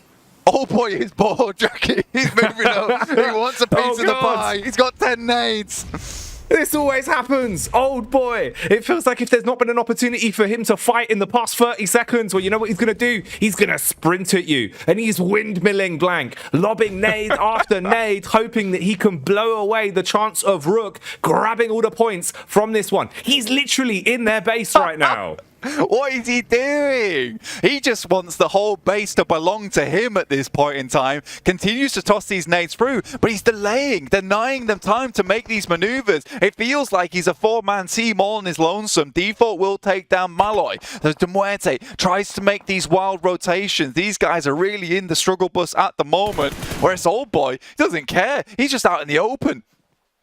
Old Boy is legitimately trying to take a 1v4 all on his own, whilst his entire squad is alive, just defending at this point for the long game. Meanwhile, RUKH are still so tunnel visioned into fighting MUERTE, they probably think it's at least a duo from what Old Boy's done on the side. He lobbed so many nades, he tried to cause them to just feel uncomfortable. And bear in mind, Falcon's White, their sole survivor, he's still there in the back. And the fact that he's still going is really impressive, actually. I feel bad for Titans, though, as they finally get the RC Old Boy controls back under control because kept pressing the back button, but he kept going forwards. Finally returns back to their side as they get the circle. But he's done enough. He's delayed them, Jackie, and that's the most important thing. Not sure exactly how MUERTE was actually able to get their player back up in action. But I mean, with that moment that was given to them, they are going to thrive with it. They find the initial knock over to Old Boy. That's really important. RUKH, though, in a bit of an issue at the moment. They have to get in these vehicles to get moving very quickly. Old Boy, unresable. The team's not with him. They've given up on him. You live by the Old Boy, you die by the Old Boy. That seems to be the motto for Titan Gaming right now as we get left into our final four squads duking it out here. Fourth game of the night, a big one to try and get points here. Most important for RUKH to win this one. They've got to have their eyes set on the prize and stop any more surprises from teams like Titan coming in to backstab them. MUERTE, they're closing the gap and pushing further up. Meanwhile, RUKH, they hone their fire in onto Titan and deal damage from a distance. Another man knocked. Old Boy finally finished off as well. And they're so closely grouped. The spacing is awful for them. If they put their heads up, this could be a squad wipe in a matter of seconds. They took a huge amount of damage, having to use a lot of utility to keep themselves in this one. MUERTE probably out of smokes at this point in time. A smoke placed down for RUKH as well to give them a little bit of something to play around with. But his puncher tossing grenades over the top, over towards Eugene's position. Explosion hasn't gone off just yet, so he seems to have got away with it.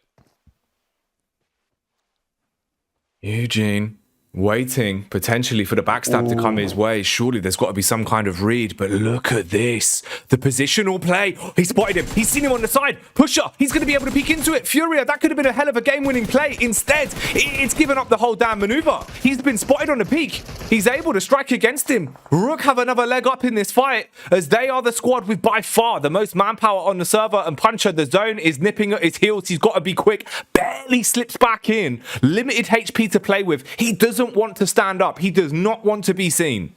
Pops up for just a second there, dude. I think he did get spotted in the end as Rami looks to the side. Does get knocked, though, by Icy as he goes for those shots over that way. Eugene, a little bit isolated. Again, really nice spot play by Pusher there. Understood there might have been a backstabber flank over to their side, so sets themselves up for success. And MUERTE lose Furia, one of their best players. Oh, Havlik, he's always so confident with the shotty, and he introduces Eugene to Big Papa Pump as he blows him away with the first blow. Havlik re-aggressing though, trying to find a way for Titan to steal victory on this one. Robs, he's on his last legs. He's been downed. A lot of damage, Blank. We're into a solo for Titan Gaming. A duo for RUKH and MUERTE. Havlik wanting to clean up onto the weakened players, finally executes onto Eugene and spams those smokes out to give him some cover. Mate, MUERTE might be on for Grand Theft Chicken here because down to 2 players, a lot of RUKH Esports teammates have been absolutely blasted in the process. They were able to catch off a couple of Titan players as they made their push through. Again, even more damage sent over their way. It's looking a little bit scary. They've not had a lot of time to refresh quite a bit of their utility on side, and that will be them being taken out. RUKH, though, 3 players. A really crucial knock coming through from Corker on the backside. Will take a little bit more, but Malloy with the AUG up close and personal, Jackie. Oh, the AUG has absolutely ruined them. Now look at the position you've been left into. Basically just the solo of Pusher, but he's got to be the defender right now to save the bacon of RUKH. Knows how important this game is, has to win it for the team. If they want to stay as the top dogs, if they want to be the one that is walking away with their heads held high here and a chicken dinner in the back pocket, he's got to pick up the pieces. Slowly lurking his way back to the hay bales, trying to get into a better position. Paranoid about where the next peak is going to come from. MUERTE just pushing over. We can see the X-ray being turned off and on there. Malloy doesn't really have much of a good idea of where he is, but I think they have a general clue to his position. And now it's just a case of sniffing it out. This Pusher has been insanely good at predicting these rotations from the teams, where they might be coming from. Sixth sense from this lad.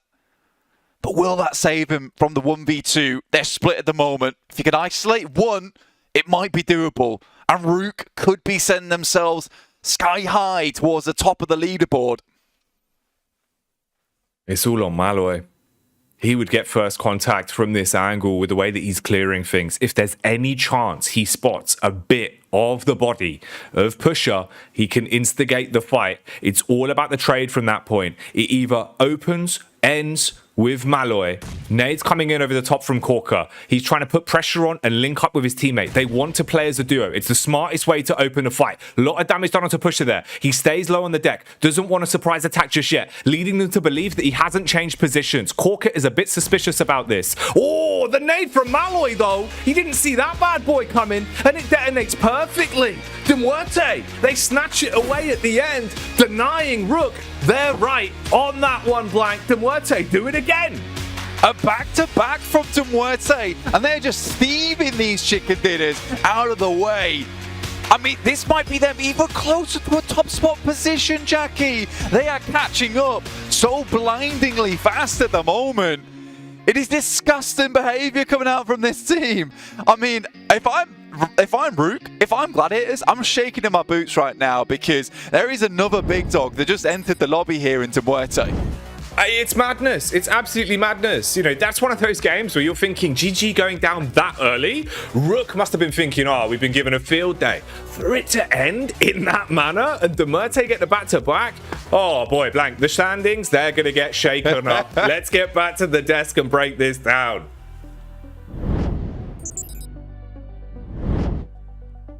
I think we might have a new number one, but we will look at the standings much later on. Right now, we're going to talk about the game we just saw. MUERTE played that so well, that 2v1 fight, Maxman. They knew exactly where to position themselves and how to get it done. And also what I loved is they slowed the pace of the game right down so that they could take full control of the situation. I'm not going to lie though, Sam, there was a moment where I got a bit scared for the team because I saw Furia die. I was like, oh, that's not normally good news when you look at the MUERTE roster. But yeah, as you said, they slowed it down, really waited for the opportunity to rise up, and they especially saw that mistake from Titan. I think you might agree here, Crowns, is like Titans splitting up the way they did made them so vulnerable, and MUERTE with their angles, same as RUKH, actually allowed them to turn it back on its head. Yeah, I think Titans just got a little bit carried away at the elim count, right? And I'm saying this not in terms of they had too many elims. It's more like they had only like 4 elims heading towards those late phases, and then they're feeling like, okay, we need to increase our elimination counts. The numbers are dwindling, right? Yeah. And then we're seeing Havlik driving all the way to the south to look for fights. We're seeing Old Boy going on his lonesome to try to take the whole of RUKH eSports. I think it was just overextending that happened with the side of Titans. I want to ask you a question though, Crowns. What do you think of that push off RUKH? Because I loved it. Yeah, it was a very good push, and it held them so well. Unfortunately, just didn't play out. That off angle was not okay enough, and you could just see how much work Havlik was able to do on the side there of RUKH eSports, right? That just goes to show that if Havlik were to be there with Old Boy initially, they could have taken out the whole, RUKH eSports heading towards that final moment. Yeah, I was actually thinking of an earlier push. I'm thinking of the one onto 77k eSports, little mountain on the western side. I feel like that is this position here. Nexus clear it, and right away RUKH have a third party. They know that this fight is not really getting in the way of Nexus. They're getting multiple shots taken also by MUERTE, and RUKH were looking so aggressive. They instantly knew that was a potential game-winning position, fully sent it, and then you have absolute overview on the rest of that field position. So this is the RUKH we want to see, Sam, and if this can continue, because now they should be technically first place, I would love to see them retain that first position until the end, because RUKH, they've improved a lot it seems, and this is by far, I would say, their best game yet. Are you surprised by how, when you talk about the improvements, I mean, the fact that they're not as slow to make their decisions, they're not as slow to move on stuff, they're far more aggressive. Where did this all come from? Because we've been saying this is what we needed from RUKH. Hell, even when they were at the top of the leaderboard on day 1 and day 2, we were saying we wanted this. Because RUKH are desperate. They are getting to that finish line. We're slowly closing in on knowing which team is going to become the champions of this PMRC event. And they understand that, okay, we need to go with desperate plays because it's such a desperate situation. And RUKH now, I hope they see that this is the strongest display they've ever done, because they know they need to start not only getting placement points, but also eliminations. If they can maintain this mentality in the future crowns, I feel like RUKH could dominate Africa, because I can't even imagine a team at this level right now.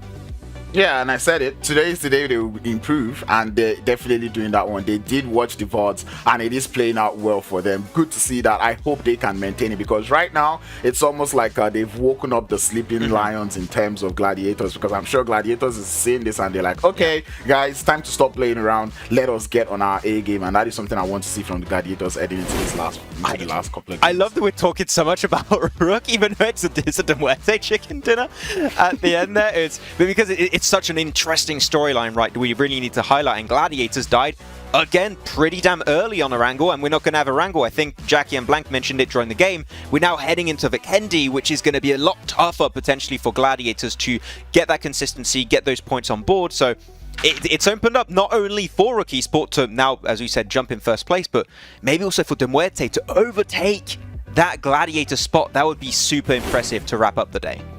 So here's something that's kind of interesting, is if you go back through the last 3 days. So on the first day, RUKH Esports came second on Vikendi. Major Pride took the chicken dinner.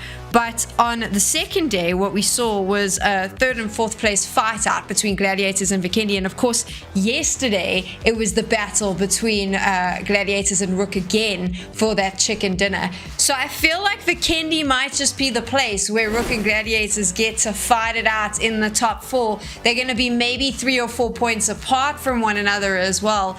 But based on the previous Vikendis we've seen during the PUBG Mobile Regional Clash, Max, there is an opportunity to see both these teams in the top 4, and then it's going to get really exciting because we'll be able to do the quick maths, because we'll be figuring out who is going to go into the lead into the final game. Vikendi is always that X factor, right? And even though we know the teams like to drop in specific locations and rotate a certain way, we've had every single one of these games so far different circles, so you can't really have that experience of previous games because every one of those previous 3 Vikendis have been so drastically different. So if we have an Eastern Circle shift, which might happen, then it's going to throw so many questions in the air as to how it's going to unfold. So I'm so excited to see this Vikendi unfold, because we could have some hot drops happening because we're so close to the end. So close to the end, only 2 games left to go, and I know that you want to see the standings, so we will bring them up and show them to you right after this.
Reflect just to line up the shot, but doesn't go for it. And Singly might just make away from this one. Right out into the edge. Black is spotted here, or certainly should be, by Mandarin. Stands up, and in that moment, Nomi's able to set up a really nice nade whilst they're both distracted with the pin in the hand. It's so easy. It's a great pleasure for us to be at such an event. We did the best preparation to the stage, and now we're ready to rock. Support us and become part of our journey. صور عايز الونا شخصنها الولد فلتت منك يا ابو نجرة خد بالك يا ابو نجرة اي سي هنشوف اي سي وتي كيو اكزر والشباب في الاوبن الصريح افرح يا رفاق. نحن في سباق النقاط في بطولة PMRC، نود بكم دعما ان شاء الله.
You're watching the PUBG Mobile regional clash. It is Africa up against Europe, and while Europe might have already won the actual regional clash, we are still in contention for who is going to claim the top spot in this competition. 16 squads, 8 from Europe, 8 from Africa, and there it is. RUKH Esports has taken the lead. The African team has very quickly knocked Gladiators down to second place, but such a small margin separating them. The one you want to keep an eye out on, Crowns, is MUERTE. They've moved into third spot, and they need 2 good games, and there's a very good chance they could find themselves in one of those top 2 positions. But that is 2 good games, provided RUKH Esports and Gladiators do not play well. I mean, that gap is already looking a little too much, but I mean, there's 2 games left, and that's 20 points for them to cover. They would need an absolute cracker of a performance, and maybe bad performances from GG and RUKH in order to be able to get a second place finish here. I do want to paint a picture though. RUKH, of course, first place, so there's 7-point difference. Gap can be closed very quickly by Gladiators. Then MUERTE, another big game, they could be up there in the race, but almost at 170 points. Major Pride also could be a lingering issue for these teams. It's going to be tough. We're going to need 2 bangers of a game, 2 zingers back to back.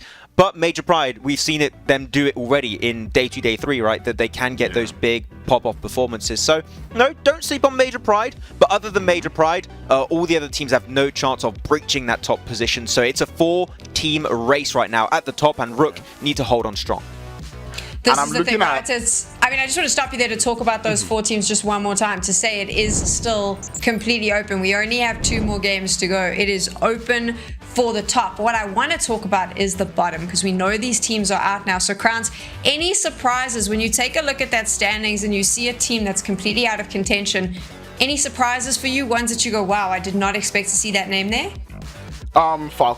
Falcon White jumping up, that is a name I did not expect to see, and I'm seeing them inching closer and closer. That is something that I'm enjoying from them so far. 77k on the other hand, nah, I'm not really vibing what I'm seeing from them. They're like pretty low there. So I feel like this is the point where we start to see the world about to put up, you know, the Hail Mary play of, you know, let's just make it work. If we were ever going to see a moment where 77k Esport were going to initiate maybe a little bit of a comeback in the rankings and start to get those big pointer games that we want to see, Crowns, it would have been that previous game. They had the best overview position in all of the fields, and then they get shot at by NEXUS. NEXUS go for the breach. There's almost no resistance set up by 77k Esport, and then they just get obliterated, lose that position, get taken out of the game. 77k Esport needs to do a better job when they are in these strong spots to zone teams away and not allow them to get as close as NEXUS did in that previous game. If they can do so, they know the value of these spots, but on the defensive side, I feel like that's where 77k Esports are lacking heavily right now. Maxman, if you take a look now at the standings, obviously, again, like I said, we'll be talking a lot about those top 4 teams as we move into these final 2 maps, but there is a lot of teams on the other side of the leaderboard. Any names there that have surprised you by possibly not showing up for this tournament? Yeah, Greedy for Kill. I've had some hype moments. I was like, oh, Greedy for Kill. They're going for some nice third parties. I feel like I touched a nerve right there, Grounds. But I do want to see more opportunities taken from this team. But despite having so much success in the first few days of going on those third parties, they slowed things down, which is a bit weird to me. Yeah, and to be honest, I can't quite put my finger on it as to what is up with Greedy for Kills right now. Like, they do not have any hot drops that I can think of. So it's just them not getting into those good positions in the game. And I feel like it's something that they will definitely be looking forward to working on. But Greedy for Kills did fall off from, you know, the first day. I'm so surprised neither of you said MADBULLS. After their phenomenal run, day 1, day 2, they were in contention for one of the top spots. Yesterday, they fell off the leaderboard completely. They fell out of the... it felt like they fell out of the lobby, and now we saw the same thing happen all over again today, Maxman. What happened to that team? I mean, I keep asking it, but the truth is, I think that a lot of fans wanted to see MADBULLS up there. Yeah, I mean, a lot of people wanted to see them do good and expected so much better. They have not made the changes that we mentioned about the hot drops. I'm not going to lie, with their position right now, I'm going to be a bit aggressive. I don't really care. You know, MADBULLS, you did this yourself. That's your fault. Do you know what I do care about? Getting into Vikendi, so that's exactly what we're going to do. Here we are. It's time for Vikendi, another outing of the day, the last one before we get into the big finale where it'll all go down, the dust will settle, and we'll see which team takes the cake as the top dogs at the end of the tournament. Now, Vikendi, it's been interesting. The past 3 Vikendis we've had over this exciting competition, Blank, they've all had a little bit of a different pep to them. Each time it's a bit more unpredictable, but the one thing that seems to be a set factor, we're going to get so much carnage from the get-go. Yeah, Vikendi has been serving pizzazz for the past 3 days, and I would like to see a little bit more of that in this game. Give me 60% water, please, and that would make me extremely happy. Obviously, these teams would be extremely unhappy by the prospect of that, but it would look quite amusing to watch out for the rest of the game. Gladiators, as the guys on the desk were talking about, they need to pull those socks up to the top of their knees because they really need to get a groove on at this point in time, because RUKH is getting away with it. They're getting away with it time and time again. They have been consistent, and we got to praise them for that fact. On the other hand, I think me and you both, we're cheering for MUERTE. Absolutely, man. I think after the day they've had, they've commanded respect from everyone. But they've not just been playing, you know, standard PUBG Mobile. They've not just been making calculated decisions. They've been playing really exciting, enjoyable, highlight reel level PUBG Mobile. And it's been fantastic to watch. And now they kind of do have their destiny in their own hands, right? It's up to them to keep this going. Somehow, some way, if they're able to find back-to-back wins over the course of this day, it would be miraculous, it would be madness, but that's what they've got to do if they want to contend to take this one. Trailing by about 30 points at this moment in time. Can MUERTE go from 3 to 1? We'll find out, but we've already kicked off Vikendi, and there's a few scraps that are going down. Xenon, lose 1 man. Major Pride as well, losing 1 man already, Blank. Those are the teams we've been talking about towards the upper echelons. If Gladiators have a slow start, if RUKH have a slow start, that's where MUERTE are going to be thinking, all right, here we go, everything's coming together. So definitely something to keep your eyes on. Major Pride, you know, they're just starting to lose their grip on the ladders at the moment as MUERTE clambered over them earlier on, which has got to feel a little bit bad, to be quite honest with you. They do have a player down towards that south side in Diana. Old boy and the rest of Titan just wandering around in the open, in the wilderness of Vikendi. And 60% water, I think, is what we get. You know, if you count the frozen water around Castle, yeah, I think this is probably a 60% it gets down towards Winery. We're returning to our first day of play.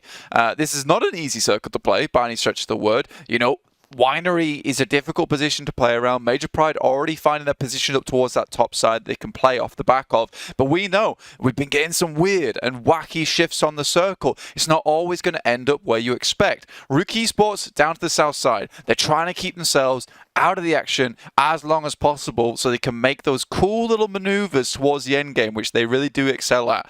Tixi, 39 eliminations, almost breaking that 40 elim barrier.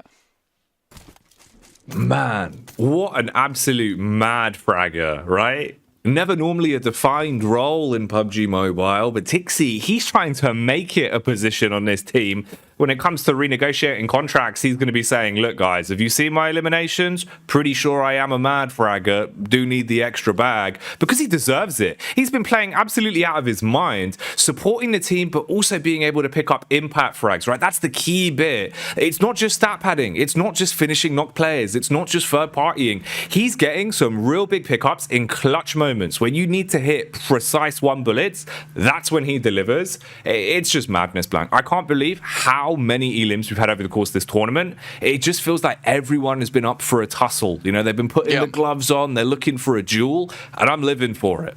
Yeah, he's one of the players that I would say has matured the most over the PUBG Mobile history, right? I think when we first saw him, we were talking about this on the first day, you know, he was very much like a pit bull that refused to stay on the lead. And this time around, you know, he just is looking so much calmer in these situations where before he might panic or try and get into a situation that is too far away from his team, he's just really reliable and also picks up those elims too, like you were saying. So I think that as a player, I genuinely think that, you know, Max has said this so many times in the past, but I genuinely believe it now. We are in a Tixi supremacy. Oh, yeah. He just deserves all the props, right? And he kind of really is the one writing the history books for himself right now. And it's one of those where the way you watch him play, the way he moves, the way he takes fights, the decision-making, it screams someone that still has more of a skill ceiling to hit as well. This isn't even his final form. You know, we've got like 3 of the 4 Exodia cards on the field.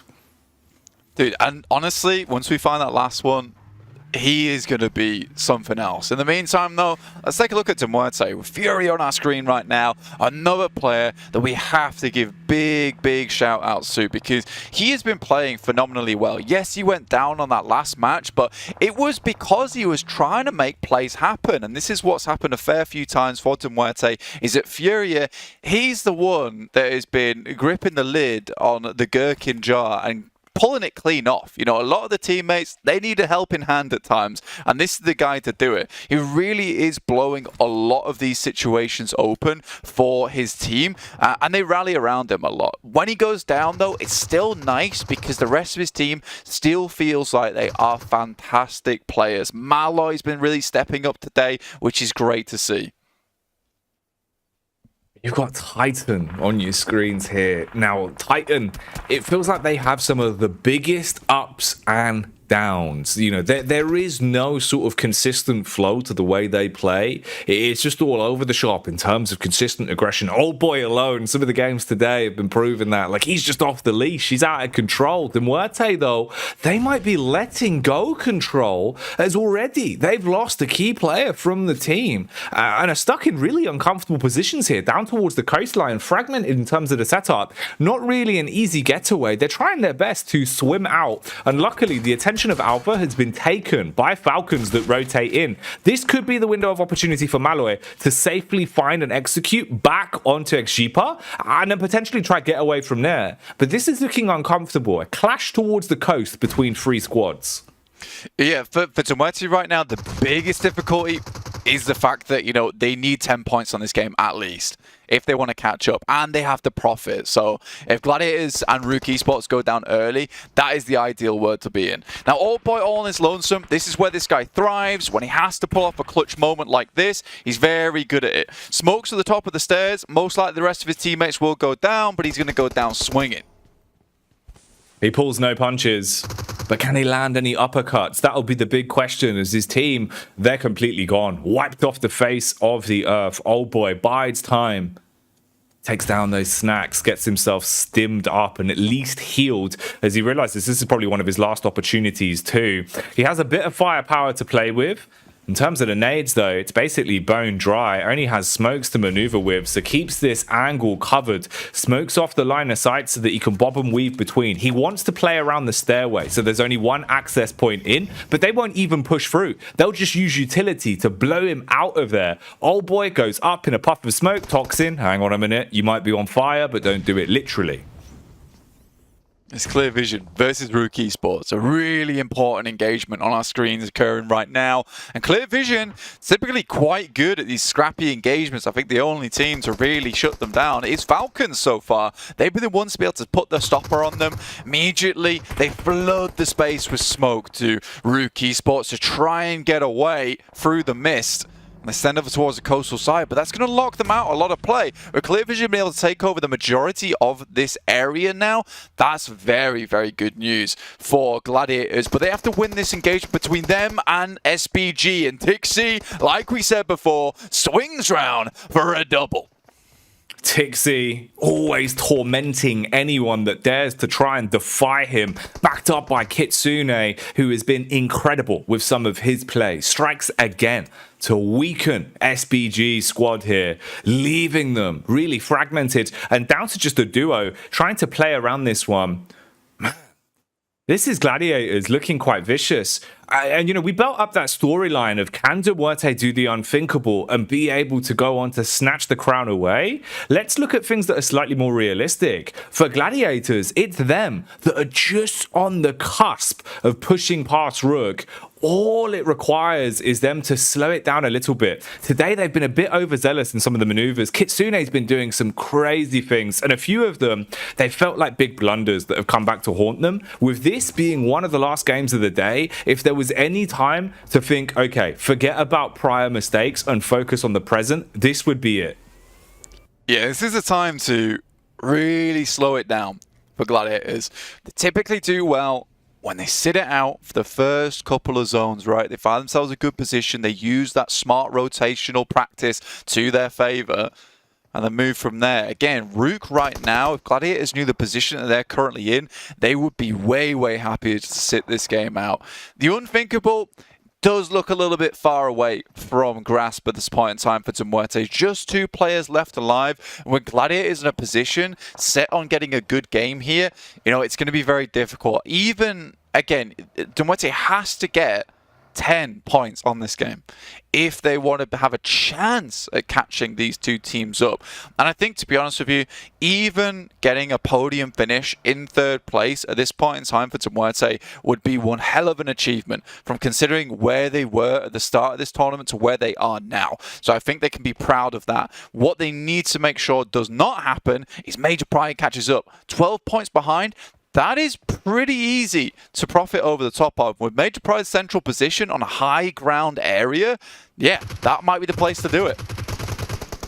On Major Pride, they've been no strangers in these Vikendi matchups. They've looked pretty good at playing around the map. They understand the geometry quite well and seem confident to take a lot of fights on it. So even just from Elims, they could build up some points. Let's talk about Elims though. Furia, he's always good for them. In this situation, he's got a lot of pressure being applied on him. The entire building basically being detonated there. Went up like some C4 had been detonated. And Alpha, they're hard committing onto this. They've got nades to work with. You've got a duo with MUERTE that are going to be shaking, scared, thinking they're on their last legs. Similar wording could be used for 77k as they're getting slain. Oh, perfect placement from Tenchik through the window as well. He's getting the nades in, but they're not dealing enough damage with the splash damage here.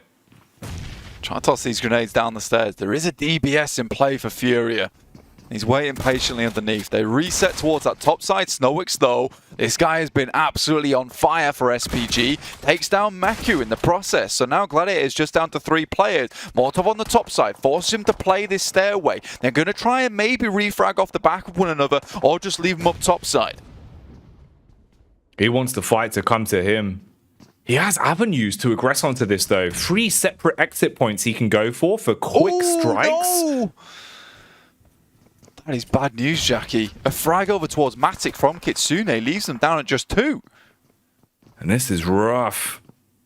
I mean, SPG hard committing onto this one. The peak comes around the corner. Snowix strikes on the first. Quick reset on the stairway, but couldn't get the repump off in time. And Matic instantly goes on the res. Man, Matic actually knocking Kitsune there with the nade is horrible news for them. Because then Naomi from along the way, or Major Pride just finishes him off. That was a res that could have come through for Gladiators, leaving them on 3 players. Now they're just down to 2. RUKH Esports still need to get themselves out of this position eventually, as this will move away from the water. But right now they're fine. And Clear Vision has totally moved their attention away from that coastal side, and we're still going down towards there.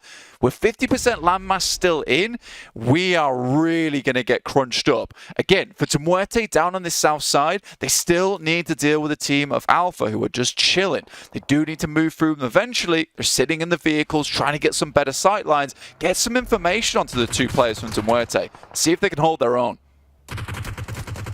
Not looking too good for Greedy for Kills, as they're locked into combat with the World of Battle as well, and they're losing numbers. Fragmented now as they have to split up. Meanwhile, tuning back into this bout that's been going on for quite some time. Alpha are still trying to overwhelm MUERTE. They haven't been able to force them out of this position. They've used an awful lot of utility for it though.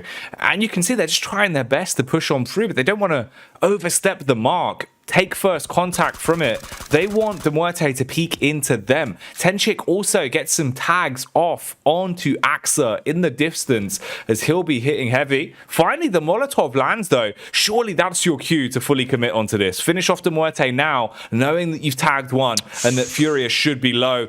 He's burning as well. The follow-up Molotov spreads enough, and MUERTE's hopes and dreams go up in a puff of smoke. That is so unfortunate. I think he tried to go for the res there, but you're right. A second Molotov comes through and completely finishes them off. So unfortunate. So MUERTE will be going down in our 3rd place. This really opens things up now for Major Pride, with the 2 players from Gladiators left remaining, with RUKH Esports still living in this game. Down to 13 teams. No teams actually earned any placement points from this match as of yet, and RUKH really did not have to move at all from this coastal side. The World of Battle is sending in though from their west, so eventually they'll have to deal with them. Can the World of Battle show us what they're made of here on Vikendi? NEXUS as well. Always up to their old shenanigans, taking that slow rotate round the corner, just playing on the edge of the zone. They opt to bypass the World of Battle, but you're going straight into the awaiting arms of MADBULLS, Frozen and Fleek that are driving down whilst being spammed into the back by Koa. Koa who snipes one. Oh, and now you've run directly into MADBULLS. You're getting pushed and pinched from both sides with the zone further pushing you out as well. You're not going to be feeling very comfortable at all on this one. Kapahala trying his best to land some bullets, but Fleek's G36C will annihilate him. Fleek, a really good player in the past, has hit some really good moments as well as just a solo. Moves in with the DBS a little bit further forward, understands the team has to push into him. They're inside the blue at the moment. Frozen tries to move forward, but there's Octavian with a great set of shots over towards his way. Will keep them at bay for the time being. The MADBULLS have to cease the charge for now.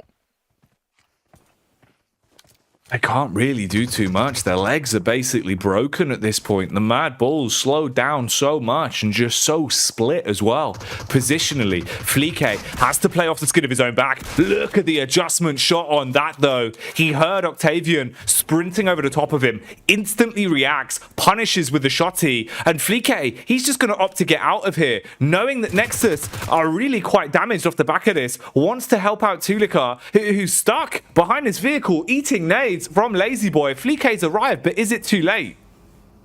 Instantly they maneuver out. They're going to be spotted for just a second, and Tulika only needs a couple of shots, but Fleek body blocks for him.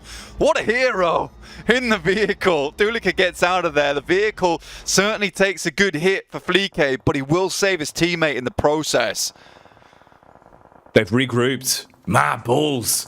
Oh, it was not a clean series of events for them. Everything looked so rough, but at least the triple threat gets away. They can slow it down. You've got a compound to play off of. You've got cover, and you can use what you had in your back pockets to heal yourself back up and play for the long con. Meanwhile, Greedy for Kills. They're pushing in from the back line, slowly advancing in. It seems like they've got a bit of a read. They've seen them jumping through the windows. They know that MADBULLS are here, but picking your timing is everything. everything. The peak there, on point, hits into the head of Tulika. Fleek immediately baited over. He wants to double his money on this one, trying to strike onto Fleek as well. A well-placed nade could be the difference maker as they are trapped in the garage. Meanwhile, Zerich fully finished off as Gladiators have rocked up to the party.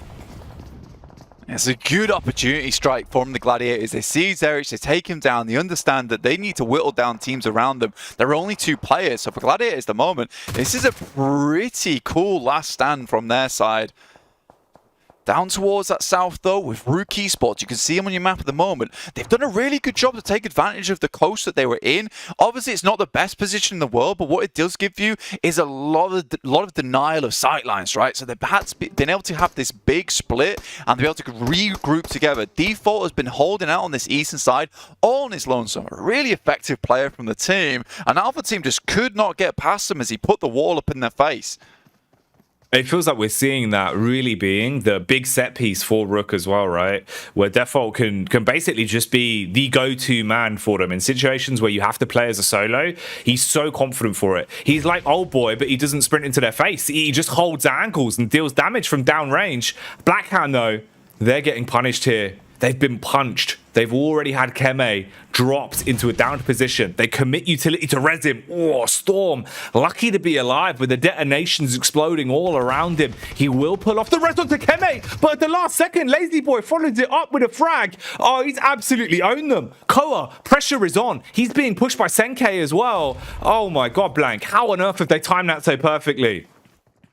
Lazy Boy waits for that last 1 second. It always hurts more than anything when you're just about to res your teammate. Nade comes through, you realise that you're just donezo at that point. Sankey will get the refresh on some of this loot whilst they leave Koa underneath. Eventually, he'll have to leave, but it won't be whilst Xenon's still here. MADBULLS move over towards the western side of this compound. Maybe look to grab these stragglers as they're leaving.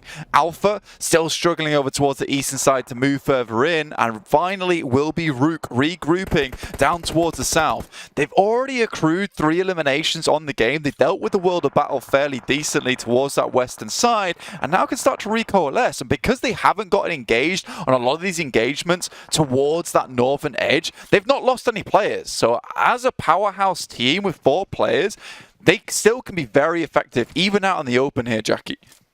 I mean, that's the scary bit. As it stands right now, if Clear Vision can't save the down man on their team, it will only be RUKH and Major Pride that have all 4 players alive this late into the game here. Oh, clean connection across. Bit of a bite back as well. And this fight hasn't given up at any point. MADBULLS, it feels like they're consistently on the floor. They stand tall, they try and fight their way through it, and they are scrapping. Smart read from Koa here, trying to predict where he needs to throw this nade. Doesn't even need to dash it in the direction of MADBULLS, though, as Xenon have done the work for him. Now he's got to put his attention on the Xenon squad as they're tight left just down the ridge. They're eating nades. Koa perfectly places that one. Gets to the vehicle as well. He's got a getaway, an avenue to escape here. He might be able to save his bacon. Meanwhile, Toxin pushes in, but he's been struck. Slain out. Gladiators clashing from a very awkward position. Say goodbye to Greedy for kills. Now, with this actual zone shift, it pushes Major Pride out of this compound. So RUKH might be able to strike at the last moment to find themselves some eliminations here. Gladiators aren't down and out just yet, though. They're still taking shots at some of these other teams. Clear Vision have 4 players still alive, and it's just the 2 from Gladiators. And they will have to leave this compound, so they need a knock. They need Clear Vision to peek them, which is why they're taking so many shots their way. Dino moves out the side, tries to toss a nade in, doesn't get quite close enough, but it will be Xenon Carry Boy to take down Reflect. Xenon hard committing off the back of the fight that was instigated by Dino's utility. Nomi realizing these are additional points up for grabs. He's going to go for the bold peek through the top floor window and strike down on him. Now the attention is set on Xenon, frustrated that they dared to try snatch away some of your points in such a pivotal point of the game. Meanwhile, Gladiators as well, man. Like you said, rotating out of this position is going to be the hard part. Sure, it provided some cover for the meantime, but you've got to get moving eventually. It depends how they play it. They can try and take a slower rotate on it it. Xenon are already pushing in. This could be a great opener for them, actually. Line of smokes, they push their way through. They want to close the gap between them and Major Pride. Major Pride in a 1-for-1 trade. They had one knock, they clap back onto Xenon, strike on Senke and Co. Down Lazy Boy, Carry Boy eating damage from the HE as well. He's now half HP. Lazy Boy has been significant with the nades today. Tixi tries to start the smokes train right now. Matic has to leave. Vito goes down to a good amount of shots, but it's Vankid they have to worry about. They have all the information. Matic's just going to run through. He has to make the death march here, Jackie. It's do or die, literally. As they push their way through the smoke, they're getting pot shots fired at them. Clear vision. They really do have clear vision directly onto the Gladiators. Tixi, he's trying to debate how he even survives on this one. So low on HP as the bullets connect. The zone will take him out. Gladiators' hopes and dreams. They go down in a puff of smoke. Meanwhile, Major Pride striking as Black White takes a confident peek and attacks towards RUKH, diving round the corner and striking with a DBS. Everyone is fighting for control of this compound right now. Major Pride, RUKH, and what remains of Xenon all on top of one another. For RUKH Esports, this was really good timing for them, and it was kind of fortuitous that Xenon pushed when they did, and then they could move up the coastal side under relative cover, because pushing towards this spot right now is actually really difficult. As you just saw, Black White jumping over the wall there to hit with the shotgun itself, it makes life so difficult for RUKH, so they picked their moment very, very well. It's the exact reason why they currently are in #1 spot. They are just very, very good at timing a lot of these pushes, picking out some of these interesting positions around the map to play. With Vito being cleared out by that nade, RUKH now has a really good chance at this game. They're still playing with a little bit of cover, but eventually with the way the circle's going, they'll have to push out into the open. They could technically rotate towards that west side and try and go for a cheeky flank over towards clear vision here, Jackie. It might have to be the play they go for, really. Looking at the spacing on this one with the zone about to start coming in. Carry Boy, he knows that his position's been compromised as well. Seems like he's deciding to go through the leap out through the window and wrap into his own smoke. Even then, you're going to be so exposed, and Dino knows about his location. So Major Pride have a great read on the game, and Dino, the follow-up Molotov, perfectly timed. It burns him out. We say goodbye to Xenon as we're down to a 1v1v1. 3 squads remaining.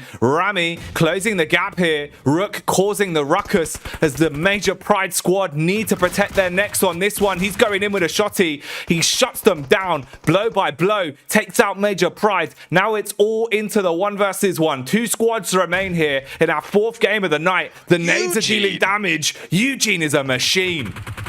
Right over the top side, it's the worst player to drop down at this point in time, as well as Vankid for clear vision. Him and Pokers have really been the foundations of this team. Pusher rolls in. He's got a DBS on the side with Rami, but they're into the blue here. This is not good news. And Pokers with the DBS comes in clutch. One shot steps up, and Eugene has to pass backwards and forwards here. RUKH really needed this win to secure the title at the end of the day, but there's still a chance perhaps now if RUKH goes down here. And that nade is perfect. One shot. It's just one shot required with a nade over the top, and it's clear vision to take a win that's felt like it's been a long time coming.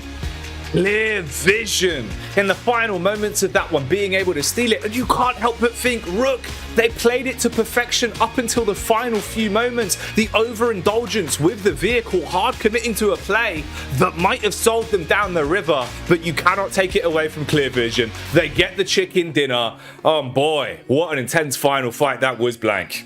Seriously intense. I mean, for Major Pride, I think they've accrued quite a few points during that game. So to MUERTE, they want to hold that 3rd place spot. They'll have to do a little bit better. For Gladiators, their life becomes even harder now, Jackie, to actually catch up to RUKH Esports with the points they're able to get towards the end of the game. It was 6 eliminations and a 2nd place, so I think 12 points total. So Gladiators, they need another one of these 25-point games, honestly, if they want to take the win. Man, it's going to be a tough one. Let's see how the standings are shaping up, though, and get back to the desk.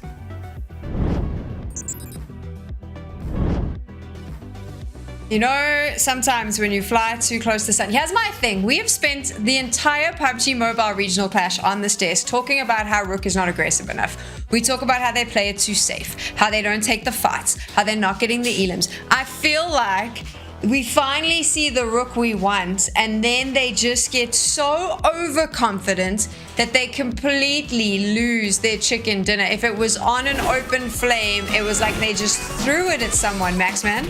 Crowns, it feels like we were just telling them to be so aggressive all the time. They're like, okay, we'll show you aggressive. We'll send it. Right. And just ruining maybe our chance to win it.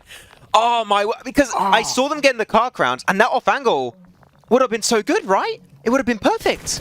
It would have been wonderful. They had trees to play with. There were smokes. Exactly. I mean, it was like, why? Why you didn't even have to? And then driving straight up into the blue zone. Oh no, I'm so pained because I feel like this could have been extra points that they could have put up on board. But then it would be painful. It would be more painful if at the final game Gladiators do something and it's like a 4 points different that they could have easily gotten from this game. It could happen. It could really happen. That's the thing. It's such a scary prospect. I feel like if they did clear this game up properly in a proper way without being overconfident with the car play, I think we already know they would be first, and it would be a fight for second place between MUERTE, Major Pride, Gladiators. That would be the prospect that would have been set up as a storyline for match 24, then going into the last game of the day. So yeah, that's a throw. I really hope they don't completely mess it up in the last game, because they're going to look back at this exact moment and realize this is where they messed up. This is where it just got out of their hands. I mean, obviously they make it fun for all of us, because now it is going to come down to the final game to determine who's going to win this. Have to give a shout out to Major Pride though. Really good performance from them as well. We thought that they were dropping out of that top 3, but they've made themselves known. They put on a really good show, Crowns. They got some good points, and that's going to put them in good stead to fight for one of those top 3 positions as well. I think we just went from Major Pride understanding that Vikendi zones are kind of easy to read. I mean, Maxman were having a little chat about this. They realized that, oh, this zone looks familiar. We might as well just, do the same thing. And it did the same thing. It worked out well for them. Yeah, if you see phase 2, phase 3s that are similar, that are circles that you've already played with, you can kind of start to know which coastline is going to finish on. And in this case, Major Pride are like, well, same old, we'll just send it again, and if it ain't broke, don't fix it. So they do get himself a lot of points once more, 13. And Gladiators, Crowns, my heart broke when we saw Matic nade Kitsune and he got flushed by another team. Like, oh my, it happens. It's so unfortunate when it happens, but the fact that it happens now on the last 2 games, that's the worst time to kill your teammate. Don't do that. Your heart broke. My heart was lit on fire because I'm like, yes, let's do this. Snowix, you go, boy. You go get it. Ultimately, it did actually put a huge pin in the haystack there for the side there of Gladiators. Not quite working out well for them heading towards the final moments of that game. But I do have to point out, MADBULLS have been trying to find a little bit of a redemption for themselves. But this little scrappy points, I don't know if it's going to be enough for them. I don't know if it's going to be enough for them. I don't think it is. I do think what we should talk about is the fact that even though Europe has won the regional clash so far overall, we've seen a lot more African teams rise up, Crowns, in this final day. Maybe they just needed a couple more days to warm up. Took them a little bit longer to get those thumbs working. Yeah, and this is something I'm just going to point out, and I really hope the African teams realize, and I'm even going to actually throw this at Clear Vision, right? Because Clear Vision winning this game just goes to show how well they play as a team. This is something we've seen not just once today. This is the second time we saw them play so well in it as a team in Erangel. The Erangel where they didn't land with Falcons, and that just goes to show that this team actually has that potential to play. They just need to play more as a team and not die early. And the point that we mentioned many times, we really hope that they're going to take what they've learned from PMRC in PMPL Africa. And if so, it's not only these teams that would improve, right, Crowns? I think it would be the region as a whole that would improve from learning from the teams that have played this PMRC in direct contact with these European squads. So Africa is still a relatively new region in PUBG Mobile eSport. We are witnessing live in this event the potential this region has to offer on the international stage. Give it an extra year, potentially next year, and Africa could be an absolute bomb of a region on PMGC or PMWI. And obviously, Maxman, I mean, that's why these regional clashes are so important, because it's allowing teams to see new ways of playing, teaching them how to adapt, teaching them how to change their style as well. And that's why these are so important. Exactly. I mean, the clash of metas is something that we never used to see in PUBG Mobile history. And the fact it's been brought up as the end of last year, now this year, has been so important for teams and regions to improve as a whole. So I'm loving it, and I can't wait to see even more PMRCs in the future. It is time for a break, and when we return, the final game of our regional clash and the decider as to who will take that #1 spot.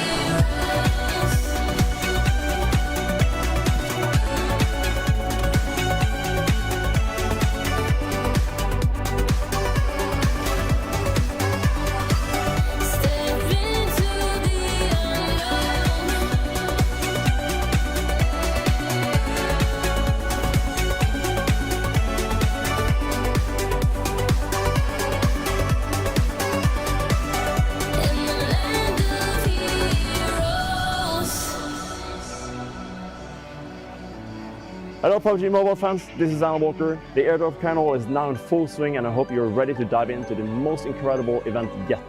Make sure to grab your own airdrop crate and don't forget to unlock the epic Land of the Heroes theme song and the Walker series in-game.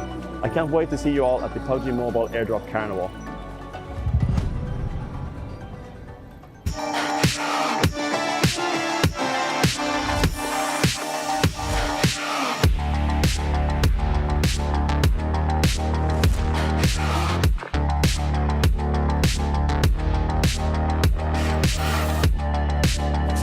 They go. Tixi picks it up. There is Nox sent back their way, but only onto Matic.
It is finally upon us after 4 days of competition, so many games played. We get to see the final game for the PUBG Mobile Regional Clash, Europe up against Africa, and it is going to come down to this game. It is still open at the top. It is still not decided who's going to win it. Right now, RUKH Esports sitting with 221 points after that chicken dinner we just saw them almost secure. And right below them is Gladiators on 210, chomping in the corner after a phenomenal performance on Vikendi. Major Pride on 181 points. Maxman, MUERTE right there on 180. Look how open this is for these 4 teams to battle it out. Yeah, now you have 2 storylines that we're going to have to pay attention to during this last game on Miramar. It's RUKH versus Gladiators for the first place, and it's Major Pride versus MUERTE for this 3rd place position. And outside of that, then it's just extra kind of like flex power if you do rank up a little bit higher than your current position before this game. But man, these 2 battles are great, but Crowns, if I have to give any bit of extra respect over to RUKH, the fact that they've been battling against 3 EU teams throughout the entirety of today and holding so damn well along those matches is so impressive. So for that alone, they get so much respect from my end. But 11 points, that is all that separates Gladiators and RUKH. RUKH, I hope they're not going to be scared at the start of this game. They need to hold strong to their mental game. They cannot falter. Yeah, I really hope RUKH Esports do not go into their yesterday mentality where they start to gatekeep or where they start to play defensive, right? So I hope they're not shaking up in their pants right now and they're able to continue on with that momentum that they've been able to gather, in particular in the last 3 games. I look forward to seeing this final game there from RUKH Esports. They're going to have to find a balance, right? We don't want to see what we saw yesterday, like you said, Crowns, where they kind of were just passively playing. But we also don't want to see what we just saw, where Max, they took a huge risk and it did not pay off. Exactly. Just play it cautious, right? Especially if you know that Gladiators are still alive until those very final moments, you do not want to misplay. And I know it makes it hard because the fact of us saying that on the desk, and also I guess they're thinking it too, adds so much extra pressure on their mental game. And maybe there's going to be some miscalls on the IGL side. Maybe there's going to be some significant misplays because of it. You need to stay cool, calm, and collected. That is the approach from RUKH we need to see, because one single mistake, and Gladiators, you know they're there to punish you, and they will try their best to reclaim that top spot. If you take a look at Major Pride and MUERTE, right, this is going to come down to whoever finishes higher on the leaderboard in this game, whether it be with placement points or eliminations, right, Crowns? Yep, it is a battle for who finishes or who goes out first. I think the side of Major Pride and MUERTE would be staring at that elimination feed most of the times. They're looking at like, okay, who's going out? The instance one of those teams goes out before the other, I believe we would see an instant switch in playstyle coming through from the other team. It's gonna be so close. So let's talk about our final predictions now as to who we think you should be keeping an eye out on. So it's really interesting to me because Crowns did not go with any of the top 4 teams. What did you go for, Crowns? I went for Falcon White, and the only reason why I went for Falcon White is, or maybe the reasons why I went for Falcon White is, first of all, I've lost the prediction game, so there. Second of all, a chicken dinner coming through from Falcon White would actually toss them into that top 8, and I want to see a top 8 that has 4 African teams and 4 European teams, so at least I have a little bit of bragging right. Fair enough. Maxman, what team did you put down for your predictions? Gladiators. I want to see Gladiators do the comeback they're known for. It's always towards the end that they start popping off, and they can bring it back from the brink of death. So Gladiators, if there's any time to pop off, it is now. RUKH better be careful. I did put Gladiators down as well. They are the team. I think they've got it. I've actually called Gladiators every single game today. So there you go. Just a little added fun for you. I'd like to see the comeback, but I would like to actually see a Miramar Gladiator fight it out right at the end. I don't know if we'll see that, but I know what we're going to hear. It's Blank and Jackie on the cast. It certainly is, and a game that deserves some grandiose now. Our last matchup as the battles raged on for 4 incredibly exciting days here. Europe and Africa, they've clashed again and again and again. And now we're in an important position where a few minute differences will make the difference of you walking away as the champion with those points, thrusting you to the top spot. And sheer mistakes, Blank, could cost so much here. We're looking at a few key teams. RUKH early on into this game alongside Gladiators. How does the early game go? How far can they push it? And Major Pride and MUERTE battling it out to try and claim that podium finish as well. The storylines in this one could not have been better. Just 1 point defines that third place position, but it's a bit more than that for first place here, Jackie. 10 points total required. RUKH needs to go out early. And look at this. Gladiators have actually dropped out early towards RUKH's initial position. They're hunting for them. They might be trying to take them down early here.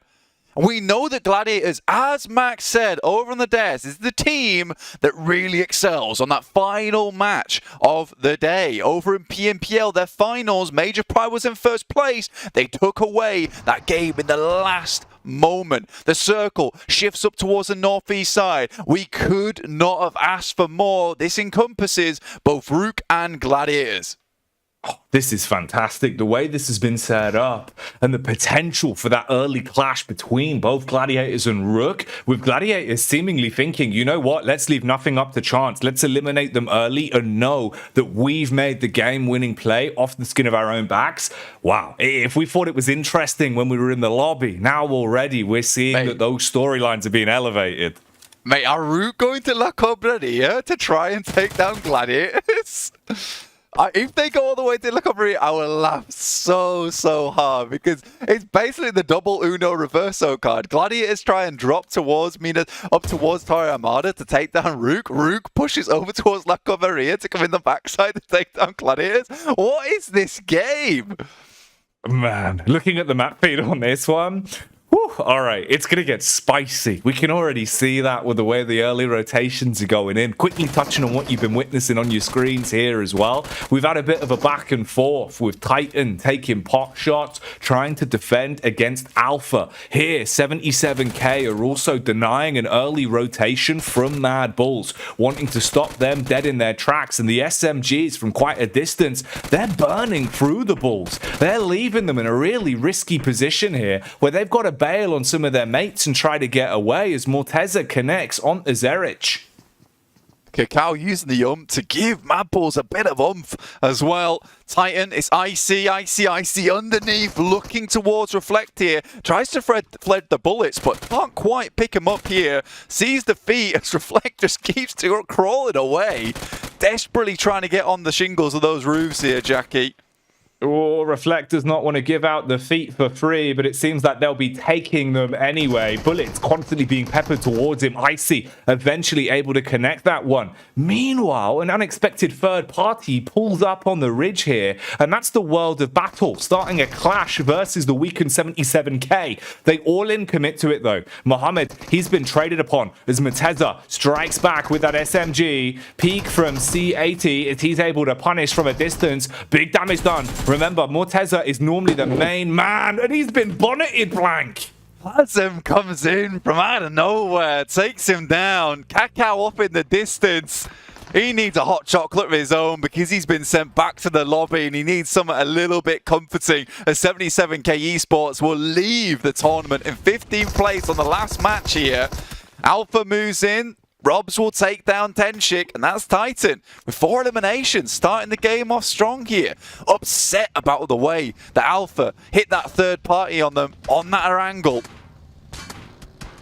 This is terrifying as well for any MUERTE fans. Is it worth it? I know, right? It's one of those where you're risking so much. Remember, MUERTE, all they need is consistency and points behind them on this one. 1 point of difference between them and Major Pride for contention of that podium finish in the top 3. And they were putting it all on the line there, just taking bullets. But Furia, he's a man of steel. He seems like he's got nerves of steel as well. Doesn't give a damn that he's just eating bullets. 2 eliminations sits them ahead again by just 1 point over Major Pride. They're taking the 3rd place position for now. You can see the total points of Europe and Africa currently. It's not looking likely that we'll see Africa with a resurgence in this final game. So I think the clash has been won by Europe. But the clash at the top is what we're wondering about. Africa versus Europe. RUKH versus the Gladiators.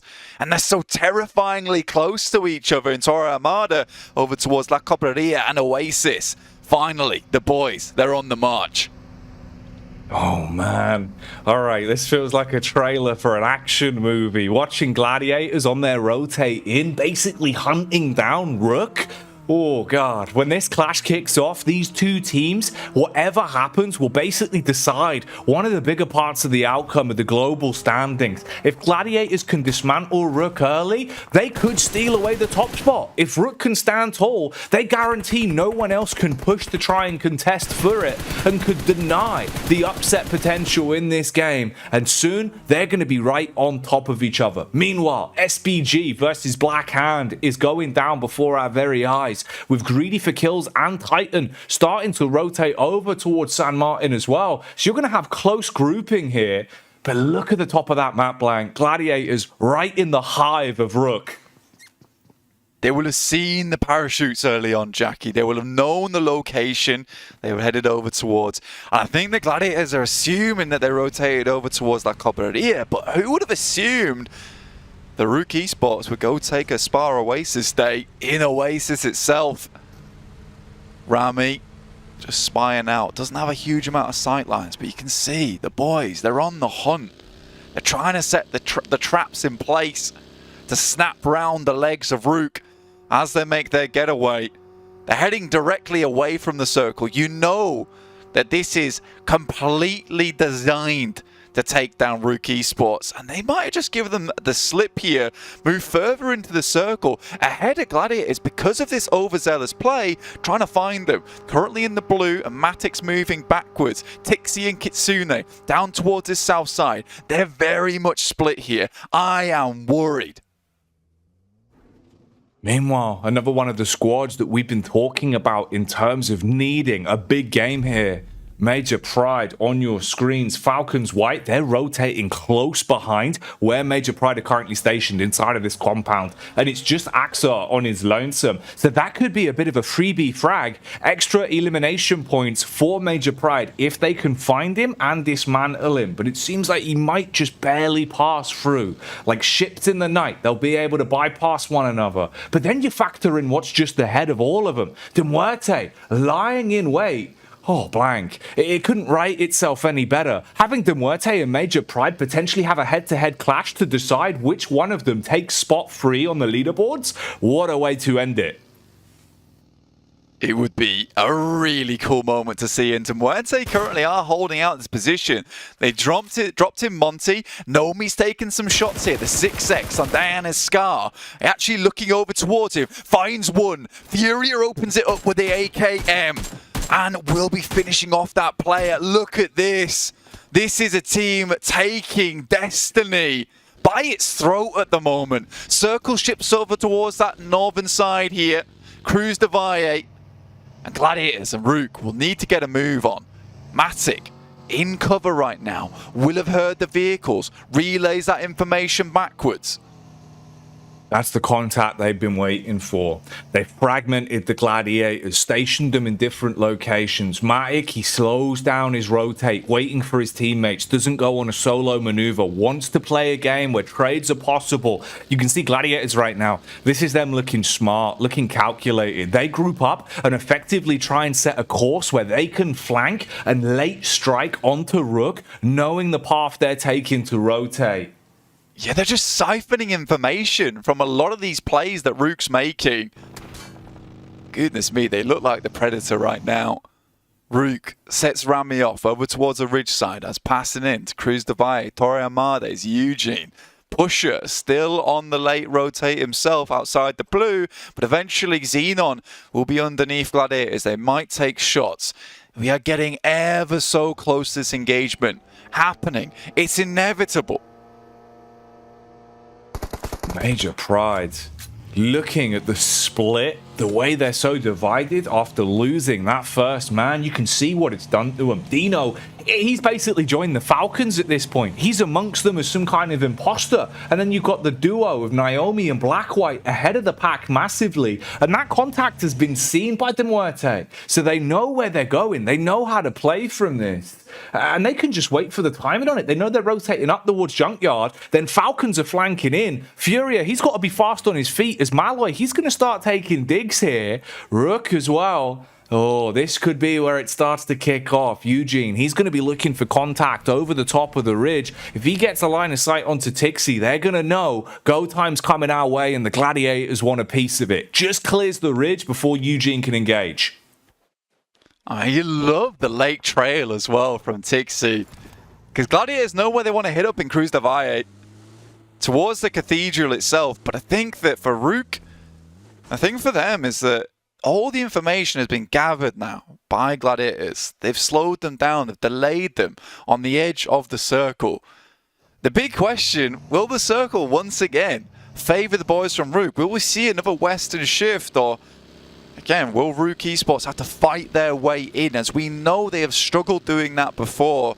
A lot of times they like to work around these interesting parts of environment on the map, using these little ridges, these tiny little divots to their advantage whilst they set up for the end game. But no, the circle, it shifts over towards Cruz de Valle, and Gladiators have already picked themselves up a strong spot in this location towards Garden. They're in a prime time position, but someone that certainly isn't is Dino. Dino, he looks uncomfortable right now. He's been trying to put the pedal to the metal and clear as much space as possible. He knows that he's being chased. Actually flicks onto the first man, strikes against Furia, does knock him, but you're getting cleaned up. There's nothing else that you can do. Major Pride, they're going to lose so much from this, and they'll basically just have a duo that are fragmented left into this one.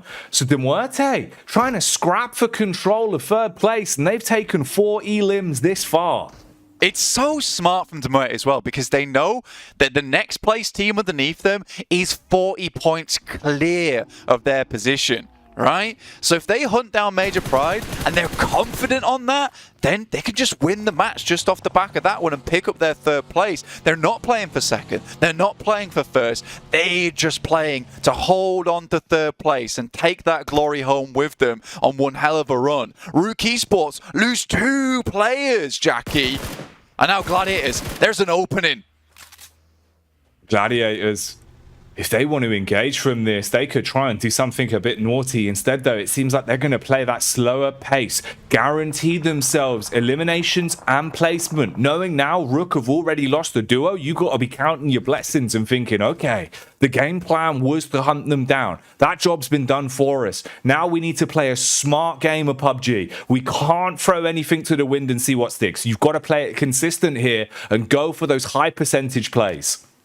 The only thing that RUKH Esports can hope for is Gladiators go out early now, but they need to live as long as possible, pick up as many eliminations as possible. MUERTE still on one hell of a freak spree at the moment, just moving through the map. They take a fair amount of shots though and will have to continue pushing out, but Fury and Downer, they stop off. They want a little bit more. Teak goes down. Now looking for some of the players from Falcons. A double spray here could leave them absolutely shredded. The damage dealers of MUERTE hunting everyone down, but suddenly a flip in the script. Six. He's decided to trade things here. He's gone in aggressive. He's picking them to pieces. One by one, he's been able to find angles to peek onto MUERTE, single-handedly dispatch 2 of the players, not just knocks, full-on commits. They're gone. Goodness me, but I think MUERTE may have done enough, but is it though at this point in time, as Furia has to hop out the vehicle? MUERTE so ever close to just getting dropped from the lobby, and you know what, Major Pride's still going. The World of Bottle, the bat spot out Furia right now, and that's it. MUERTE's out, 4 eliminations. Now they just have to hope Major Pride doesn't get any more of their own. They've been on a warpath, but it comes to an end. They wanted to take control of the game. They wanted to make sure they guaranteed the victory off of their own plays. But with there still being Major Pride players in the circle, the scary thing is, if they're able to pick away, if they're able to weave their way through the course of this game, there is a timeline where they can come back to haunt you and snatch that 3rd place back away. Right now, they move close into the dead center of the circle, surrounded by so many other squads. Titan on top of them, Clear Vision on top of them, SBG right by them. So they need to try and approach this a little bit slower. You've got Gladiators that have taken compound control as well, with Nexus flanking up towards them. Meanwhile, the World of Battle now trying to hard commit onto the weakened Falcons roster. RUKH getting through the zone there after taking so much damage. That's going to result in a knock that's probably going to be followed up. Hasm from this angle has been causing issues all day. But the Talons, they've already sunk deep into MUERTE here. For Major Pride, Jackie, it's 3 points. 3 points is all they need to take home 3rd place. They would be tied with MUERTE, but with the amount of chicken dinners that Major Pride have got, I believe that they should win out that tiebreaker. Major Pride keep themselves composed. How much damage can this duo do? That's the huge question here, really. What have they got in store for us over the course of this one? You'd need to have something absolutely massive in the last game of the night, the last game of the event here on day 4, the culmination of all of your strengths in one final outing. Meanwhile, the World of Battle unleashing the metal hell against the opposition of Falcons. They're able to pull off the getaway though. They get out of dodge and tuck into another compound, buying themselves some time. The play zone causing carnage with RUKH though. Default down on his last legs. The situation getting worse and worse for RUKH the longer this game goes on.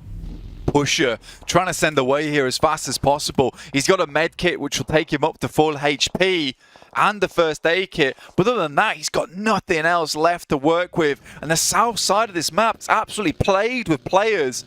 Default goes down, last man standing, Pusher, see what he can get done, but as soon as he goes out, the window is fully open for Gladiators to finish off this game strong. See if they can go further, take the points that's required, but EXO already finds Matic. And this could be the blessing. This is what Push has been hoping for. Quickly jumps out of the car to bandage himself back up whilst Gladiators are taking damage. We were talking about that Nexus flank that they had been pulling off. They love lurking in late and striking when you least expect it. And EXO, he's primed in these sort of situations. He wants to cause turmoil with GG setup. The full frontal assault coming in as well. Connections across here. EXO, he doubles up. Another tag. Oh, this could be getting big and scary for the side of Gladiators. They're letting it slip back. They're losing their composure.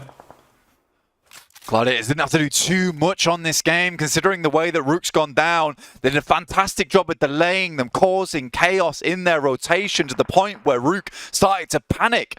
Matic still yet to be brought back up from his knees as players goes off to across to him to assist. They get the circle once again, so they can chill over this location. But it's a very much well-wanted spot in the circle, so a lot of teams will be looking this way. A lot of teams will have their eyes onto this one. Luckily for them, Clear Vision and Nexus, they spot one another. They're going to start to take some shots, and hopefully this will give time to Gladiators to reassess the spot they're in, to re-establish a little bit of control.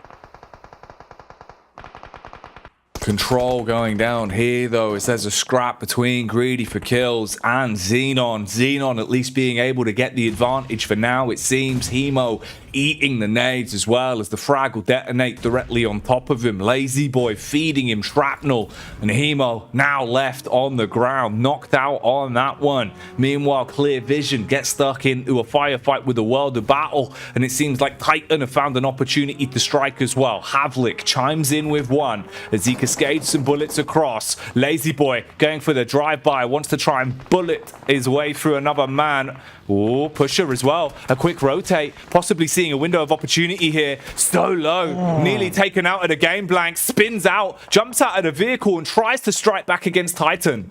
What horrible spot for him to be in. And he gets taken out by Desha with the M249 just as Rob spots him. The dying man will take down a currently dying team within the lobby. And it's Gladiators to move a little bit further, to take a second place spot at this point after RUKH's done so much to secure that first place position and hopefully bring some pride to the region of Africa, only for it to be snatched at the end of the tournament. It's so classic Gladiators.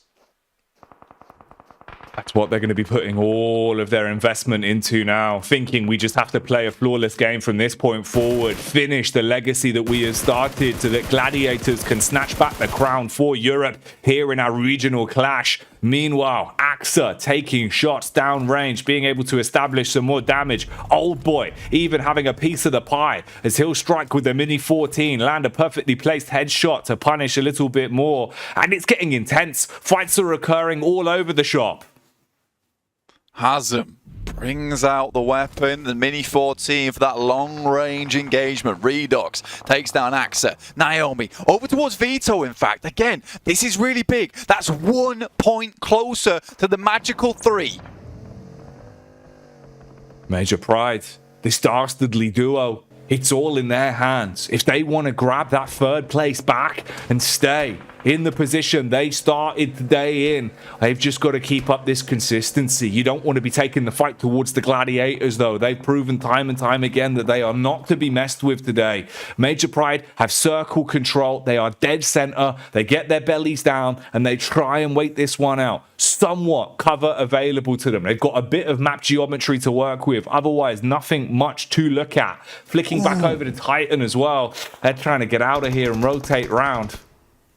Circle centering up on Major Pride as well. We're at that point of the game where these teams will start to accrue some placement points. So Major Pride, now it's just 1 point required.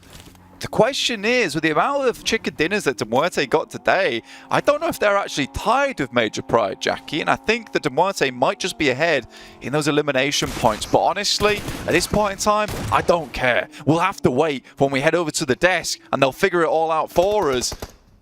They just have to live this one out for the time being. Titan coming in. Lazy Boy goes down. Marshall Carry Boy still left alive. Just Rob's left remaining. Rob's frag out through the smoke. Marshall trying to close the graph as well, seeing if he can get up close. Lands a well-placed nade onto Rob's. Havlik, his time's ticking away, but no opportunity for Robs to jump in to save it. He's going to eat that nade, blows his teammate out of the game for good as well. Marshall cleaves round the corner. Meanwhile, Naomi, he places a well-timed bullet into Icy and strikes onto him, but the fourth frag is denied. It was snatched away. Clear shot also taken out of commission. Major Pride are finding great openings to strike here, Blank. They're trying to pad those stats last minute, build the points that we've been talking about. Desperately trying to find these eliminations where they can. Sad that they could not confirm over towards Icy. The knockover towards Clear Vision as well. They didn't quite spot him out to take that next shot over towards him. Gladiators currently fending off versus Black Hand down the hill at the moment. You got Keme down on his knees. A nade from Tixi could be good. Is that long of enough of a cook on it? We'll see what happens when it does land. Doesn't seem to do the damage that he was looking for. Old boy left in such a classic position. This is vintage old boy when he's left on his lonesome in a bit of a 1v4 scenario, tucks into some cover for now and tries to wait out the longevity of this game, potentially show him back up later to show us what he's made of. Focus from a distance, just peppering bullets towards Adam. Oh, he's chicaning like a madman. You ever seen anyone move like this, Blank? He's so fast. He looks like Sonic the Hedgehog from going backwards and forwards like that. Dude, he was rubber banding, and I don't think it was the lag. He was just fast. He was all over the shop, but that is Falcons for good. Finished off here in the tournament. NEXUS, they've been great in terms of this matchup here on Miramar when they choose to instigate fight, when they backstab, when they lurch in and strike against you. Their decision making has been on point. It's vintage NEXUS that we're starting to see, and they've still got all four players alive. And these are the sort of moments where they thrive. Similar sort of things can be said though about Gladiators. Right now they've got brilliant control of this ridge. You've got so much high ground to play with, and Blackhand, they're basically on top of SBG. You're going to start taking bullets from the side when you push your way in, and GG, they know they just need to play this game out to success. They want to get a big win on this one. Old boy trying his luck with a nade, not going to work. Peeks out with the SMG instead, taking the raw on firefight versus SBG. Connection from Narvalo. He snipes his way through him with a shotty and takes Titan Gaming out in 7th. Still 10 eliminations for Titans. That's decent, but Major Pride once again get the circle when it matters most to them. We're getting to the point in the game where we've only got 6 teams remaining. I think if Major Pride gets in top 5, that's it. It's done. They've taken that 3rd place, and to MUERTE, for all that aggression, for all that climbing, it might have just been for naught, and they don't take that podium finish. And Major Pride just clasp it back in that final moment, channeling the Gladiators, who currently are facing off against Black Hand. They need to move, but EXO, he's got great sightlines towards them. It's very difficult to fight off against that position. I think Gladiators realize they need to clear out Black Hand. They need to hold this west side. Heading towards the east is a bad idea. They're thinking on the fly.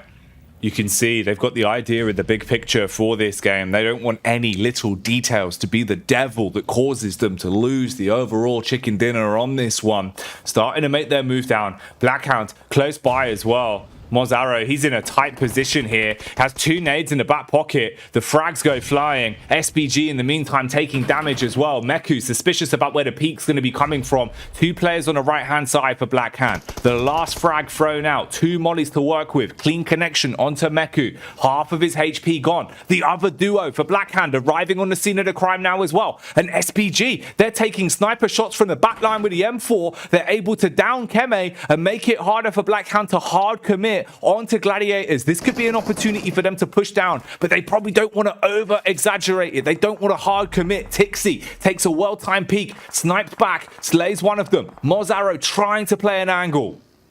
This guy has been fairly sick for the team. Kitsune swings by, gets all the information they need, but a massive shot coming through from Kapahala along the way does a huge amount of damage. Meku hits the deck. Does Mozaro step at this point in time? Look at the amount of damage been sent through from NEXUS. Gladiators, they've not done it yet, Jackie. They still have further to go. And NEXUS coming in to put an end, put a stop to the European dream. It's Kapahala, the warlord himself with the chin chopper, swinging the butcher blade and chopping apart Gladiators bit by bit. Nexus dealing so much damage. Gladiators one by one, they're falling. All of them are losing out. They're losing control of a game that they wanted to win off the skin of their own back. Kitsune barely standing inside of the smoke. He's so low. He's on his last legs. Redux with a single bullet can deny this one. Connects onto him. Gladiators are gone. Nexus from underneath. They put a stop to the dream. And they'll wake up from this one feeling very, very distraught. Gladiators, despite the chance that was given them, despite all the things that went well, RUKH going down in the beginning, but that overconfidence from earlier, the games that they threw away, looking back on them, wishing they could have done something different here, Jackie. But Major Pride still alive now, looking for more. And this is Major Pride, like we said, really gunning for the extra points at the end of this one. At this point, they're the only team that looks to benefit the most off of the result from this final matchup. They need to have a huge game. Damage being established. Looks like they're finally starting to get stuck into the thick of it with teams closing the gap. Nades being unleashed from either side. Nexus closing down from the top. Blackhand weaving in as well with SPG not far out. Pressure being applied from all angles. Can Major Pride really step up in these dying moments? Nexus sent EXO in, tries to swing by, Blackhand has to step up, the shots coming through, Black-White gets finished off, just Naomi left remaining, and they will go out. Just 1 point from the eliminations, but 5th place might just have done it there, Jackie. But Nexus, at the end of the parade, Zone 9 starts to close. 4 teams still engaged in this position on the map, which allows so many teams to coexist. Shots and nades towards SPG, towards Blackhand. Clear Vision also looking to climb the ladder, but a nice nade from Narvalo to start things off. This is game-winning form from Nexus, though. The way they've been playing it, it's all of the ingredients we needed to see from them. And Blackhand, they're trapped between two sides of the coin, taking consistent damage. But SPG starting to flip the script. They want to contend for the chicken dinner on this one, as they're able to strike back onto Nexus, deal enough damage to slow them down, and they're in a good position with it. You've got Nox across. They peek out. They take damage from the HE detonating right beneath their feet. In this final bout between them, you've got 4 squads weakened on all fronts at most. SPG have a triple threat of squad mates alive and kicking. They're trying to get the res off onto Storm as well, so that at least Blackhand can reset this one. 3 players alive again now. They've got to get the heal in. Meanwhile, Narvalo chasing down Pocus. He's got the flank on the back of Clear Vision Blank. He can clean up here. Oh, the distant shot punishes them. Looking to do even more. That's 2. Looks for another. The 1v3 coming through from Narvalo, putting an end to Clear Vision on that side. Pulls off the glasses, leave them blind, and now Storm tries to move through, but it's not enough. Nexus versus SPG. I now steps up, and Nexus with 3 players might want to start moving down. A beautiful Molotovs puts the heat underneath the feet of SPG. Narvalo, he's ready. He's going for the quick peek, but instead it's the big guns from EXO that's punishing, as it seems like Nexus, they want to win this one. They're ripping their way through the firepower of SPG. This big old gorilla can't stand strong for long, as it's the real animals of Nexus that will grab the chicken dinner, shutting down the final game of the event with a big victory in the back pocket. They dismantled Gladiators. They took every fight that came their way, and they stand tall at the end.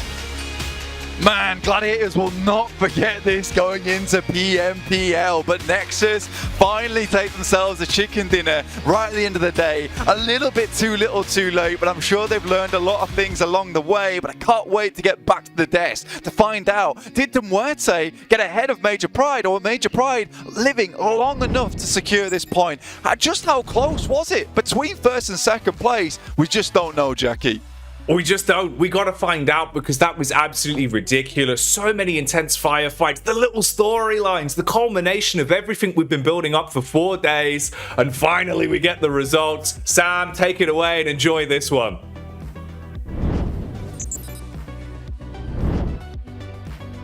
I am going to enjoy this one because I'm actually going to wait before we go into the final standings. I think that it's not time yet. We're going to talk about the last game we just saw. Also, I've lost my focus because Crowns has got his Africa chain on there. Pretty cool, Crowns, at the last battle there, the final four, 2 European versus 2 African teams. Felt fitting.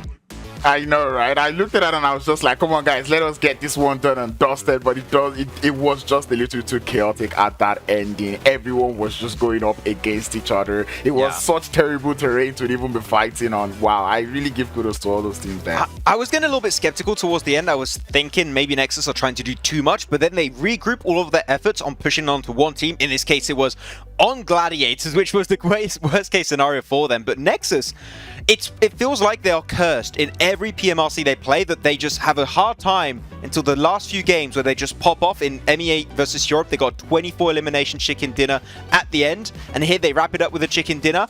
I want to see more PMRCs and see if that continues.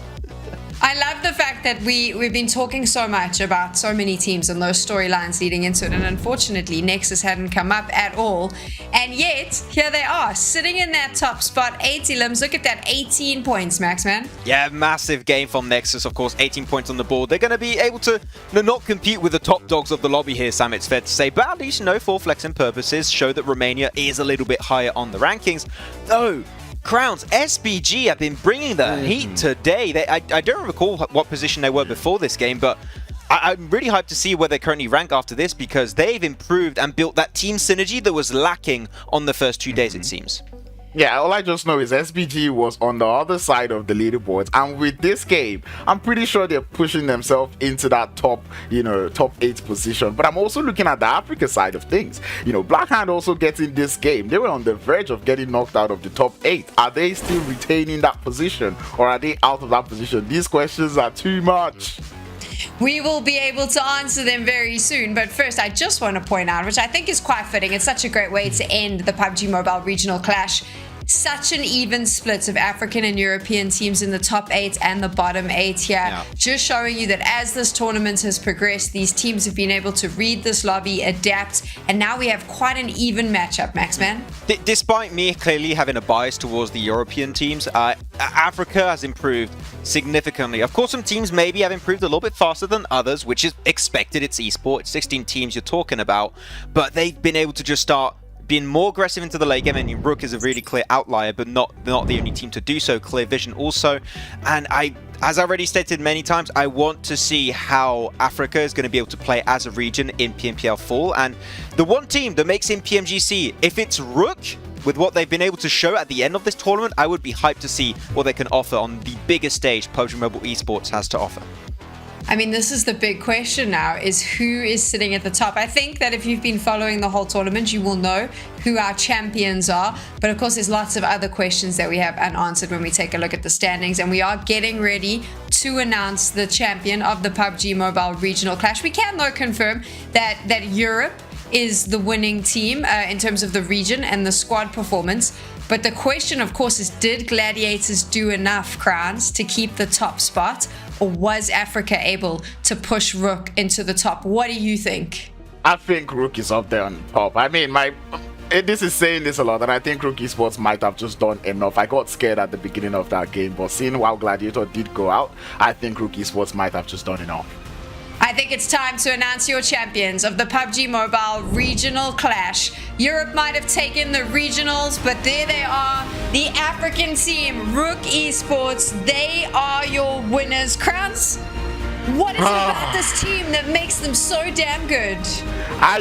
First of all, they played so well on day 2. Kind of almost threw it yesterday, but I'm glad that they were able to get back up today. And that final statement I just made is what I like about this team. That's what they changed. The fact that they were in and they were ready to evolve. They were ready to always change whatever mistakes they made. And it was just wonderful. It worked out well for them at the end. A little bit scary, but they quite got this one in the bag. Yeah, and really, the thing that I look towards when I'm looking at these teams play, and what I'm hoping to see teams do, is make iterations, make changes when things aren't working out. And we've seen that every single day from RUKH Esport.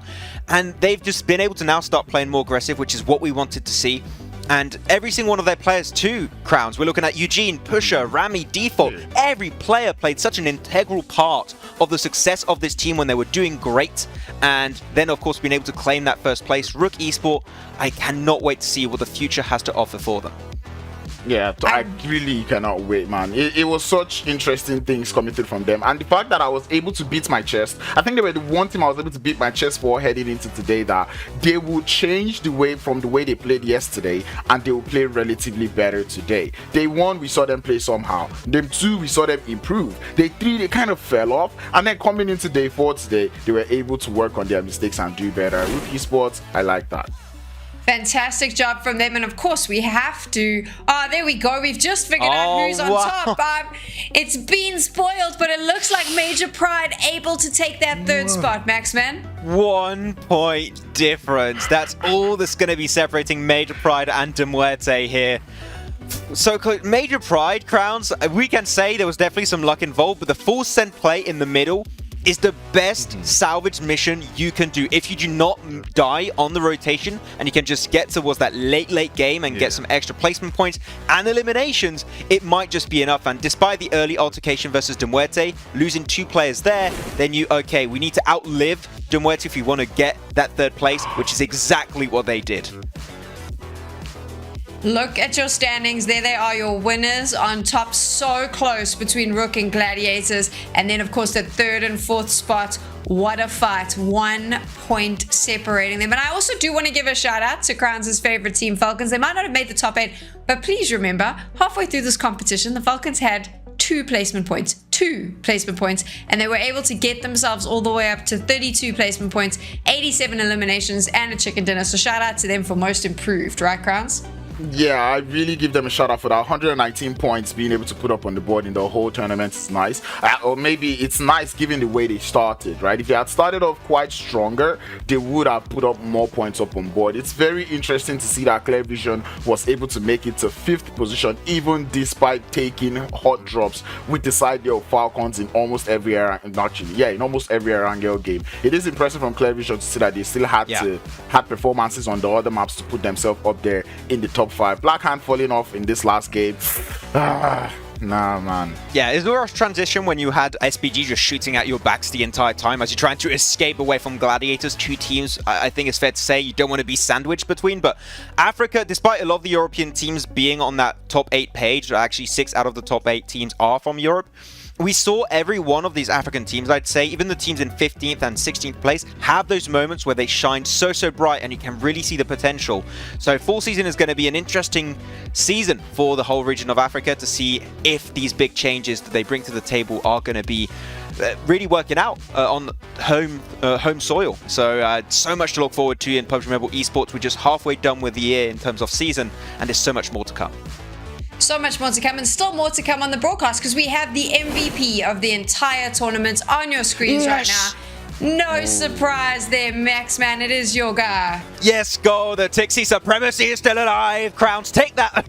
That just massive game from Tixie every single match. And I do really want to echo what Blank mentioned at one point during the cast today. Tixie in the past few years has been looking like a very aggressive player and with very little restrictions set on himself, but he's now just playing in such a strong synergy with the rest of his team under the guidance of Kitsune, which is one of the most experienced players in the world. Really, Tixie has become so strong. Surprise is not Furia actually, but I'm always going to be happy to see Tixie take an MVP award. There we have it. Europe wins the regional battle, but Africa wins the top spot. Nice and fitting and even mix there. I enjoyed that. It's been such a pleasure to be with you the last 4 days. Maxman, Crowns, Blank, Jackie. We hope that you watching at home have enjoyed the show. And of course, a big thank you to all the people behind the scenes who make all this magic happen. And most importantly, thank you to the players for putting on a spectacular performance. This is it. The regional clash is done, and I hope you're ready for even more PUBG Mobile action that's going to be coming on from the rest of the year. So from all of us, thank you so much for watching, and we'll see you soon. Good night.